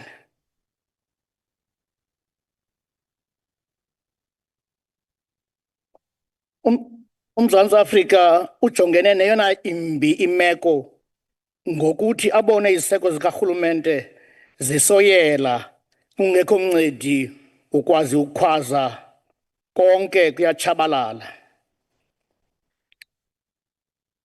Uqulunqo kwanocwaninge lokwakhiwa kwezindlu luye lwaqhubekeka luqandusela okunye ukungalingani. Abemi belizwe bona boMzantsi Afrika bezibhaqa besoja inkawu ngothuthu. Wabe yena urhulumente ekwembi imeko, onke amasela engaphakathi, oomasipala besonzakaliswa ngokungenalusini, ooceba besebenza ngoloyiko, zonke iziseko zididiyelwa emgodini. Ulawulo lukarhulumente lumaxongo, abemi belizwe bangamaphakuphaku, ulawulo alukho. Sithini na Mzantsi Afrika? Amanzi ngundoqo wokuphila, umsebenzi sisidima soluntu, ukhuseleko lithemba loluntu, zonke ezo ziseko ziphanzile, abantu basela amanzi kunye nemfuyo. Ziphi na iinkokheli zomthonyama ngoba ezo siba zithande ukusilela endleleni. Masiphakame mawethu sijonge ilizwe liqubude ezantsi. I-UDM ihlaba ikhwelo kurhulumente ubumbano ukuba ayaphi na amagorha, ayaphi na amaqonga engxoxo, zayaphi na iinkokheli zomthonyama, kuba ezo siba ndiyaphinda ndithi ziye zadakumba wabe umzila usemde. Nxemzo ntsundu asiboni na ukuba konakele, kuba loo nto onakele ngowesizwe. Masiqubuleni ke ngoko intonga siyeni nkosiyazi. Iphumukile induku mawethu siyiphethe. Uphumile uhili engcongolweni, liqanduselwe intshontsho wavela umbala. Hamba bhekile ungahlali ndawonye. I-DA yona isiphoxile siyi-UDM njengoko ingumbutho okhuphisana ne-ANC. Besicinga xa inikwa izikhundla zobuphathiswa izawuza nee-new models, new strategies, new tactics, iske yasuka yazobhonga nathi kule ndlu. Sinithembe ninjalo ke DA ngophi lo rhulumente nizamphatha ngendlela eyiyo ningasibonisi ngoku. Ngalo mazwi khanisinike udumo lwenu. Enkosi. Thank you, Honorable Peter. The next speaker on the podium is Honorable Badenhorst from the Western Cape.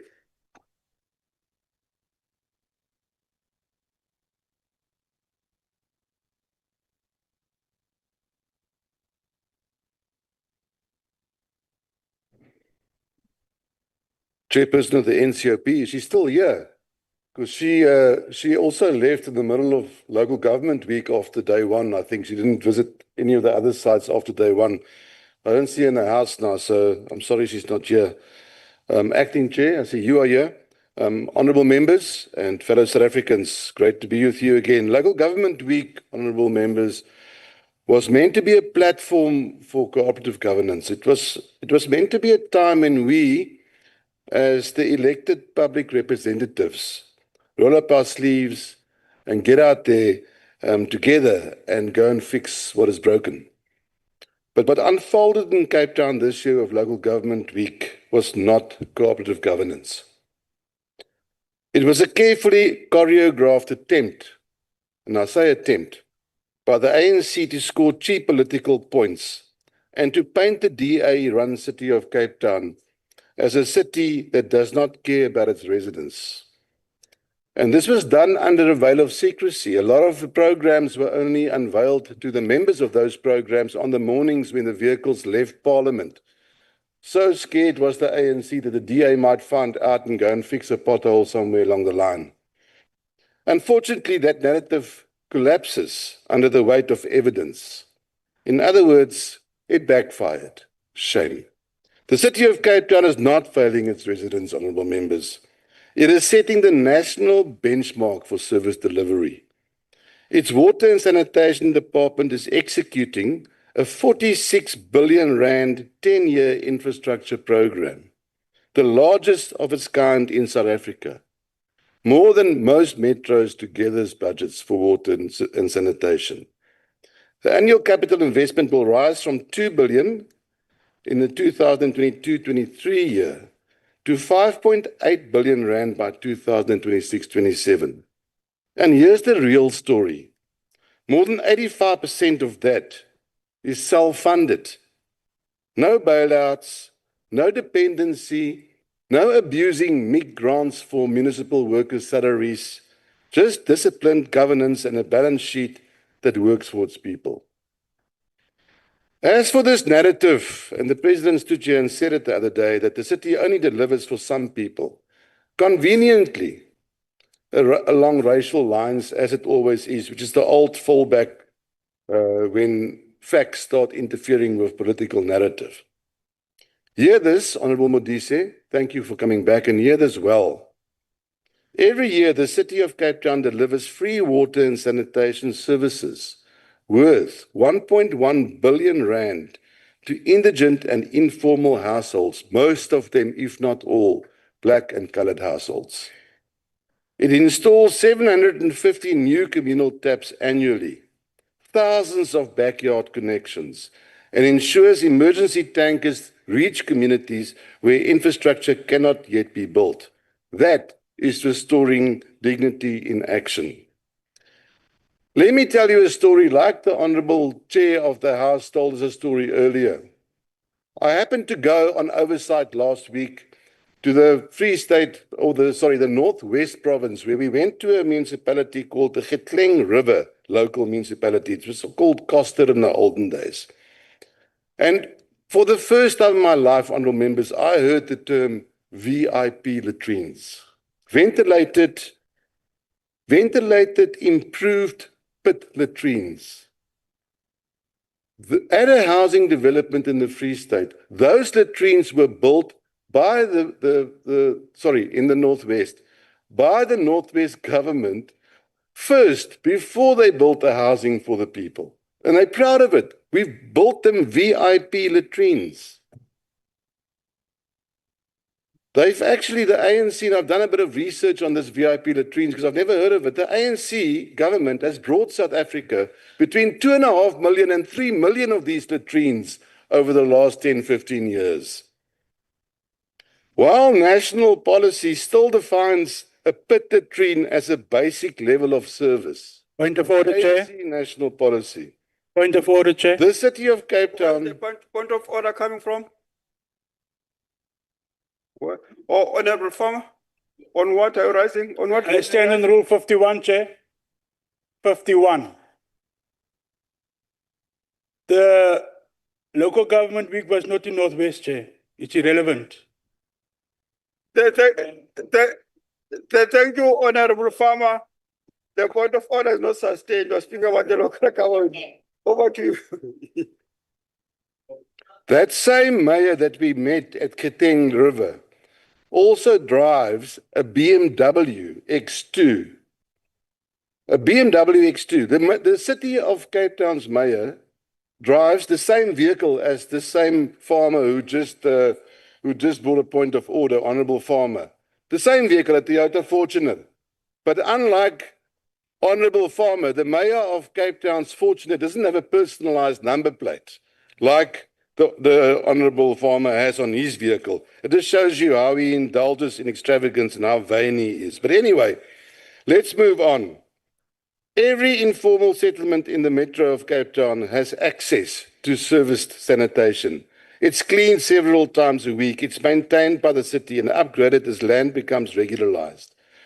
This is not just compliance, it's compassion in action, and it exceeds the national benchmark for dignity. Speaking of dignity, Honorable Nzimande, will accused number one actually pay the 28 million rand he stole from the taxpayers in court fees, trying to avoid his day in court? And then, Honorable Mampuru, thank you for your maiden speech, which you read quite well. Thank you very much for the lesson in dignity you tried to give this House.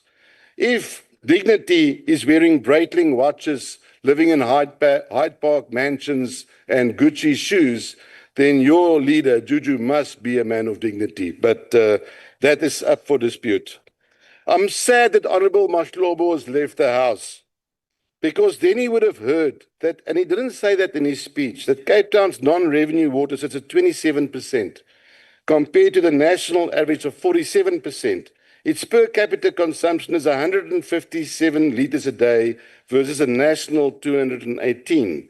This is the same city that faced down day zero and won through planning, innovation, and leadership. During COVID-19, and this is a fact, honourable members, Cape Town endured more than 300 land invasions and the formation of 54 new informal settlements. We're talking about 200,000 people that invaded land in Cape Town in less than a year. Often, that invasion took place on floodplains and on servitudes without any supporting infrastructure. Instead of support from national government, it was left to fund hundreds of millions of rands out of its own pockets in unplanned security and emergency services alone. Yet the city continued to deliver. Major upgrades are underway. At Potsdam, Athlone, Macassar, Belleville treatment works, nearly 1.8 billion rand is invested to reduce sewer outflows and improve water quality. Honourable members, the truth beggars belief. And it's easy to point a finger at the city of Cape Town. The city of Cape Town is still the metro in South Africa that delivers most of its services to most of its people. If that wasn't the fact, what are all the people doing in the city of Cape Town? We're looking forward, honourable members, to visiting Gauteng in the next local government week, and then we'll see what service delivery actually doesn't mean. Thank you, Chair, and thank you for the extra 5 seconds.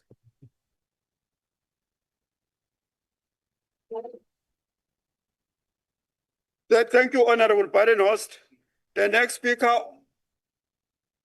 Honorable Mudise, Honorable Feni, Honorable Press, please. Honorable Feni, the House is still in session, please. The next speaker on the podium is going to be Ulogotwayo Umhaise Umtungwa. Over to you, the delegate from the First State.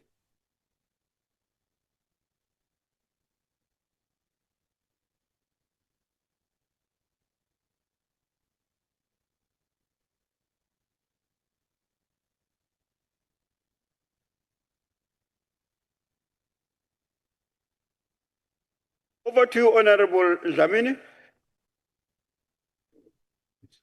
Thanks, Honorable House Chair. Let me stand on the protocol already established. Fellow South Africans, Honorable House Chair, it's nice to speak last when everybody have spoken. And honorable members spoken very well. Mine is just to sweep the floor. But before I do that, Honorable Chair, let me state the following important realities. His Excellency President Cyril Ramaphosa, in his State of Nation address, reminded us that the people of South Africa seek decisive action, clear answers, effective execution, and above all, a government that truly serves their interests. This call to action speaks directly to our shared responsibility and as public representatives and proud members of the African National Congress. Our work in water and sanitation operates firmly within the mandates of the key legislative frameworks, including the Constitution, the National Water Act, the Water Service Act, and the Water Research Act. These laws establish the non-negotiable foundation for protecting, managing, and developing our water resources, and guarantee that every South African has access to safe and dignified water and sanitation services. Honorable House Chair, the NDP urges us to foster stronger partnerships among nations, businesses, and communities. Partnerships that deepen economic and social integration and drive growth and development.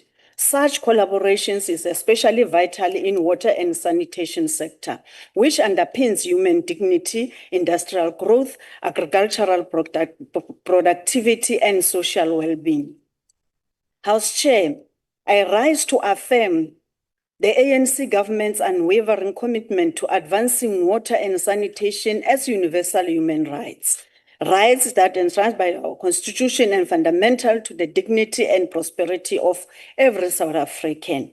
Over the years, the ANC has prioritized universal access to water and sanitation as a cornerstone of social transformation. Unfortunately, Honorable Beden was to leave before I sweep the floor. The President, in the latest SONA against, identified this as apex priorities of our democratic developmental state, an affirmation that water is life and sanitation is dignity. Government programs have provided millions of households with clean water and basic sanitation, yet the tale of two cities remains painfully evident. Some communities enjoy reliable, high-quality services, while others face constant shortage of water and unfit for drinking in the Cape Town. This divide is reflected in water Service Authority performance, 11 in the Eastern Cape, 9 in Western Cape, 18 in the Free State, 3 in Gauteng, 7 in KZN, among the worst performing. This stark construct and underscores, Chair, this movement, this side, it disturbing me, underscores agent gaps in capacity and governance that demand immediate target action. As the Deputy Minister, Honorable David Mahlobo, observed in the Cape Town, these inequalities is especially visible, where influent areas flourish while many communities live in human condition. Sanitation is not merely a service, it is a matter of human dignity and public health. We thank Honorable House Chair, MECs, who participated here from provinces that are led by the African National Congress, including SALGA, in ensuring that there is a plan to mitigate the challenges that municipalities are facing, especially on water and sanitation. Honorable House Chair, the ANC government has also a firm stance against corruption, extortion, and infrastructure vandalism. Acts of sabotage that disrupt water supply are not only criminal, but an assault on the constitutional rights of our people. We intensifying law enforcement collaboration to protect critical infrastructure and ensure accountability. Two major projects amplify this commitment and will transform water security and service delivery in our country. One, Lesotho Highlands Water Project Phase 2. This project included the Pudihadi Dam and a gravity tunnel to the Gatsi Dam in Lesotho, significantly boosting the integrated Vaal River system, which supplies water to Gauteng, Mpumalanga, Free State, Northwest, and Northern Cape provinces. Valued at 53 billion rand and scheduled for completion by 2029. It underscores our promise to provide sustainable water for millions of South Africans. 2, Umkomazi Water Project. This initiative involves a new dam with a storage capacity of 251 million cubic meters and 40 kilometers of tunnels and pipes, expanding the Umgeni water system by 55% to serve eThekwini, Umsunduzi, Umgugundlovu, and surrounding areas.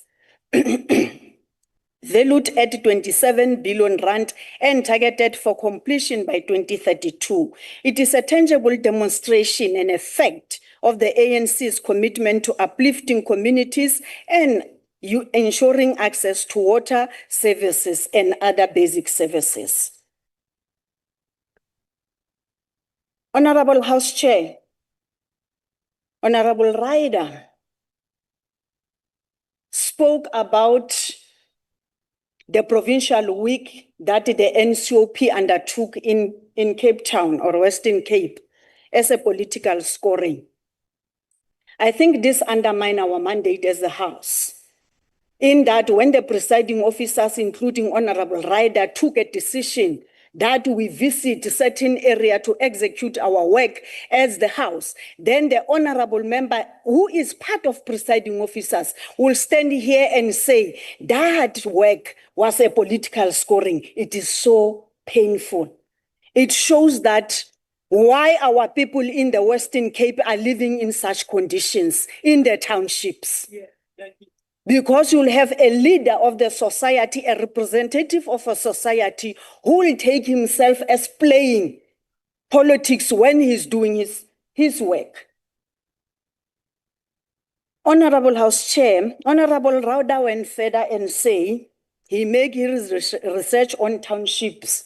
I did not hear what was the research about. But ultimately, Honorable Ryder, House Chair, was saying the people of Western Cape who are living in townships are foreign nationals. That is an insult to our people.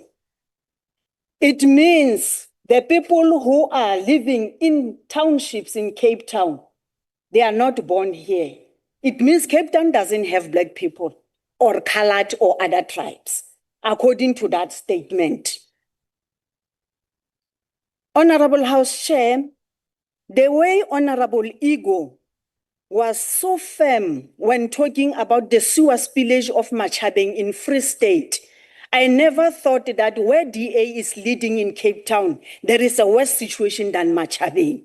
And I'm happy that the MEC today, Honorable Mokoena, put a plan in this House of mitigating the situation of Machabeng and other municipalities in the Free State. But I, my dearest honorable member, I never thought that the Western Cape municipality can have places like Abo, Taiwan, Danon, Nabo Guguletu. In that situation, Nabo Philippi, I never thought.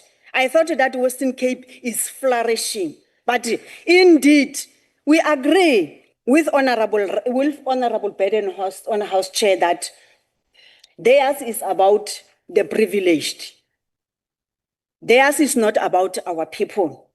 That's why Honorable Pina, when Honorable Mahlobo was standing here talking about us working together, he said, no, a big no. And this is the party that we are serving within the GNU. I think honestly, DA has to do some introspection whether they are part of GNU or not. Because their posture decides something else. Honorable Andranse, the best run municipality of Agasekumama, the best run municipality of Cape Town and Western Cape province is not existing. That's why you ran away, my dearest honorable member. It is not existing. Ayikho lento ya best running municipality and the province. The people of South Africa must know that Western Cape is like any other province of South Africa with challenges. This self-praise that happened there came to an end. That's why Honorable Badenhorst, even today, have a sleepless night in accusing the chair of the NCOP that she forced us to go to Western Cape and conduct that oversight.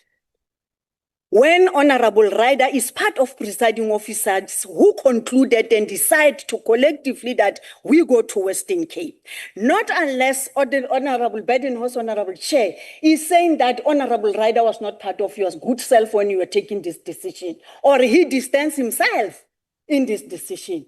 That is not an easy one. It's serious.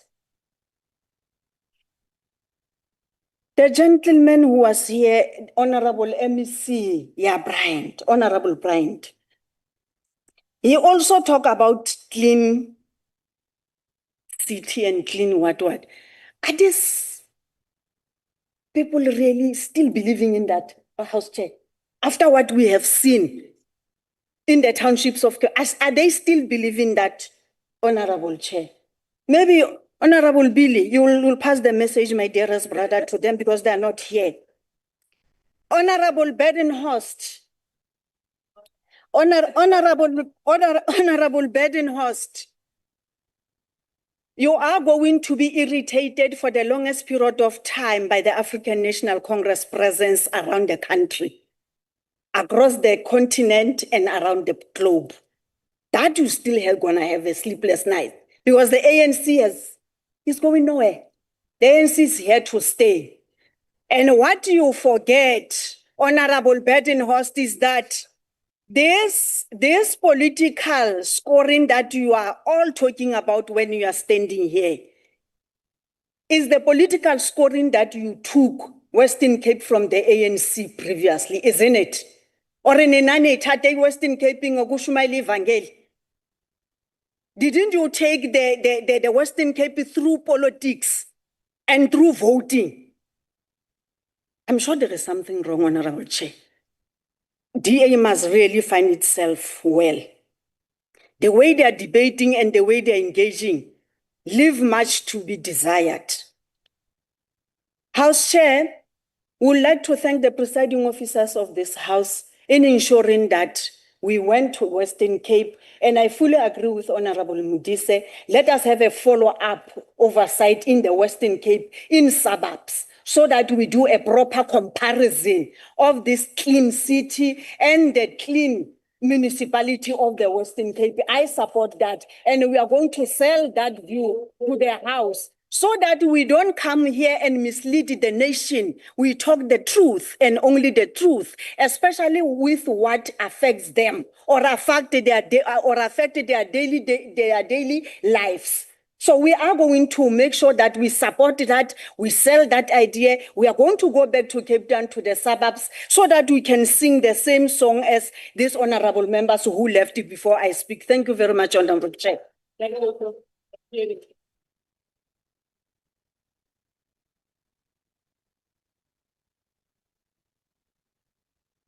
Thank you.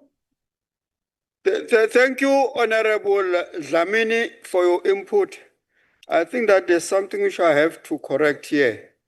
Mr. Badenhorst didn't leave because the debate was hot.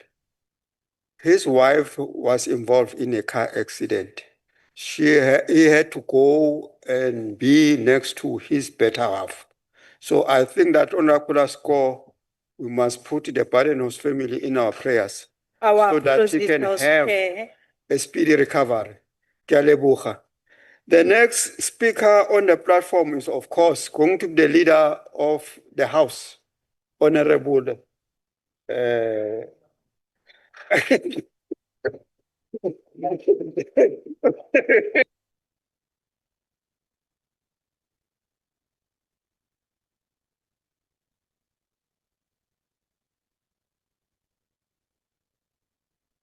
Now she's scared of me. And I'm happy and very proud to hear that I forced people to go and do their constitutional work.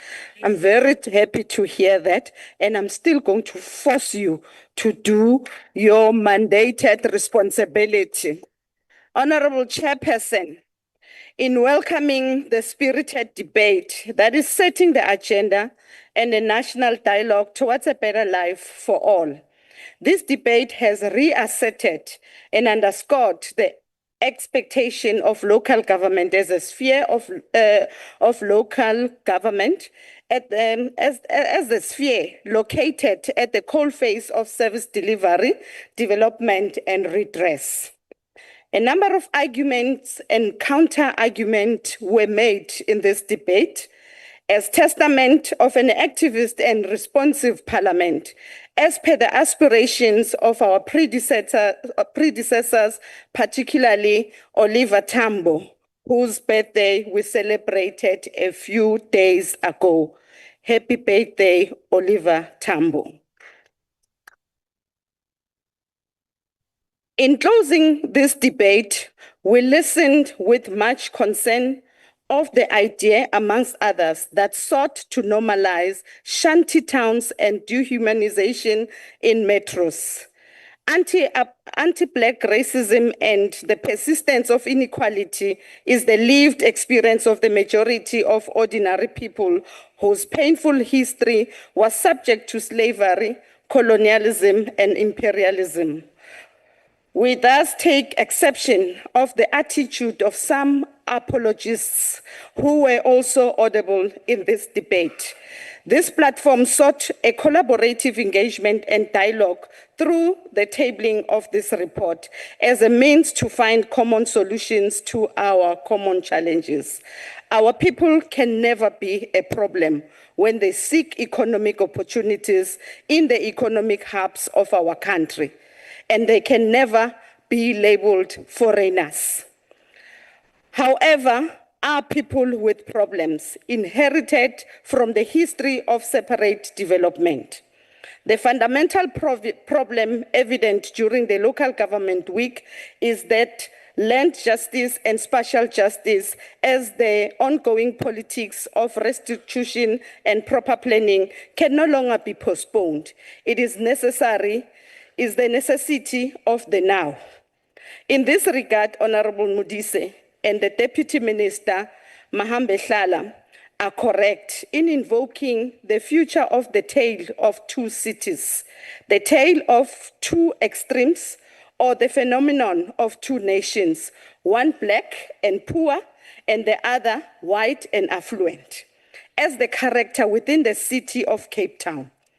On the review of the 1998 White Paper and funding model for local government, we welcome the work that is being undertaken to respond to the commitments to strengthen local government, which were made by the President of the Republic, His Excellency Cyril Ramaphosa, in his State of the Nation address earlier this year, amongst others, to develop a modern framework by engaging in extensive consultation to draft an updated white paper on local government aimed at enabling a modern fit-for-purpose governance system.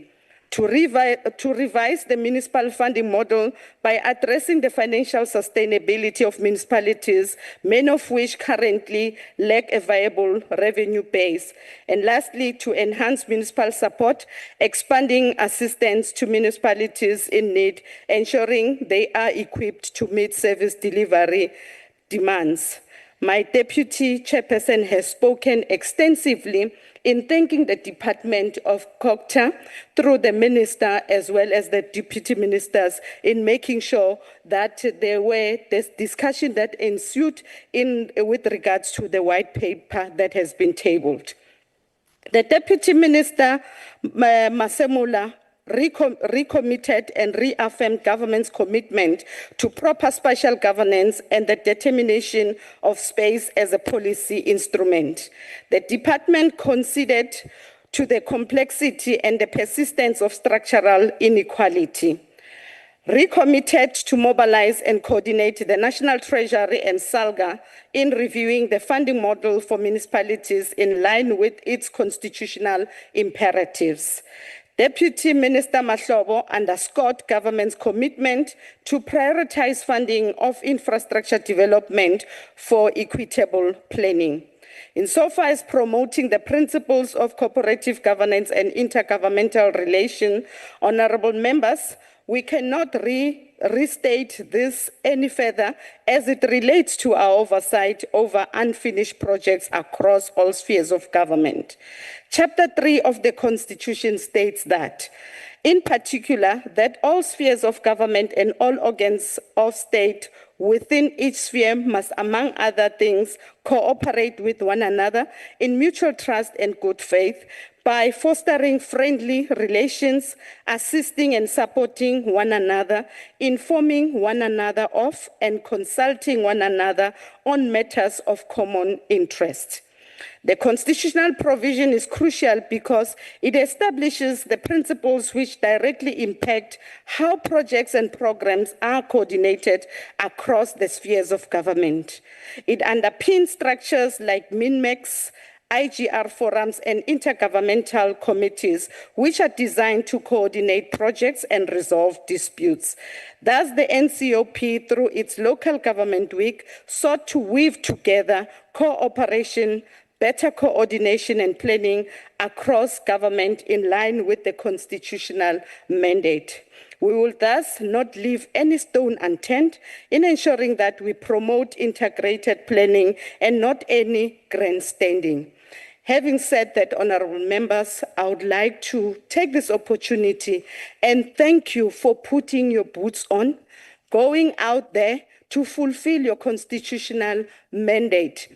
That is critical to the people of South Africa, and in particular, the people of the city of Cape Town, by welcoming us and making sure they share their frustration, their plight, their daily challenges that they are facing with us. We sincerely and thank them for not fearing anyone, and they express what they wanted to say. We accordingly want to take this opportunity to thank the civic organization for being part with us in fulfilling their responsibility.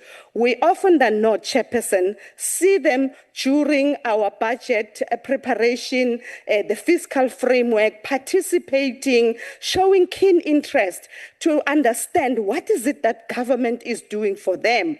And accordingly, they don't end there. They never relented. They went further with us to make sure that we get to appreciate what they have to endure on day-to-day basis. And we want to say that democracy, the power is with you, the people of South Africa, the people of the city of Cape Town.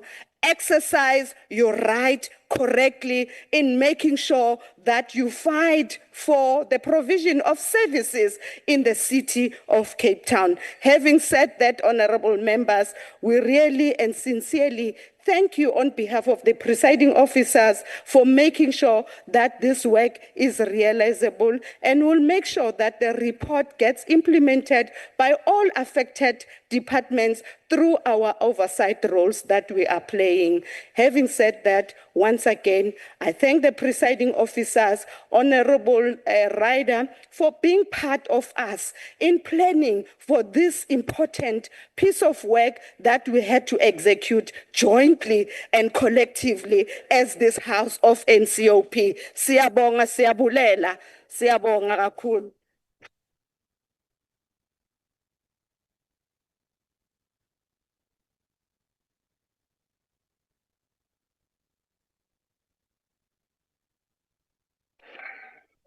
Honorable delegates, I really also want to concur with the chairperson of the council in thanking all the stakeholders who participated in the local government week. Without their participation, that local government would not have been successful. Also yourself, as the dedicated members of the South African Parliament, you are really appreciated, but we are not yet done with the work. As I've just thanked you, now we have the report in front of us. It is either we accept it or reject it. But because it is the local government week, it is going to take the form of the provinces, which have to vote whether they accept it or not. So before we proceed to voting, I shall allow the provinces the opportunity to make the declarations of the vote in terms of Rules 86 for the maximum of 3 minutes. Are there any provinces, is there any province which wants to make a declaration? From where I was seated, I could see that each and every province had a participant in this debate. So, is there any province which want to make a declaration? I'm going to count to 3. If I arrive at 3 and then we pass, 1, 2, 3 is done. So now we are going to start voting. I'll start first with the heads of the delegations, the provincial whips, and then the seconded provincial whips. If the provincial whips are not here, you either vote in favor, against, or abstain. I'll start with the province of the Eastern Cape. Are you in agreement, against, or abstaining? The province of the Home of Legends votes in favor of the report. Thank you, Chair. Thank you. The next province is the province of the Free State. Thanks, House Chair. Free State vote in favor of the report. Thank you. The next province which must vote is the province of Gauteng. Thank you, Chair. Gauteng votes in favor of the report. Thank you. The next province to vote is KwaZulu-Natal. Thank you, Chairperson. We support the report. What? Support the report. All right, you vote in favor. So, KZN has voted in support. Limpopo. No, thanks very much, House Chair. The province of Limpopo support the report. Thank you. The next province is province of Mpumalanga. All right. No, thank you very much, Chair. As the Mpumalanga province, we vote in support. Thank you. Thank you. The next province is the province of the Northern Cape. Thank you, Chair. Northern Cape supports the report. Thank you. Thank you. The next province is the province of the Northwest. It is the Northwest. I'm putting the question to the province of the Northwest. Is there anyone from the Northwest, either virtually or inside the house? I'm going to count to 3. If there's no one, I pass. 3. It's gone. All right. The next province is the province of the Western Cape. Western Cape support. Thank you. So basically, the report is adopted by 8 provinces. So it is the report of the House. So without further ado, delegates, the House is adjourned.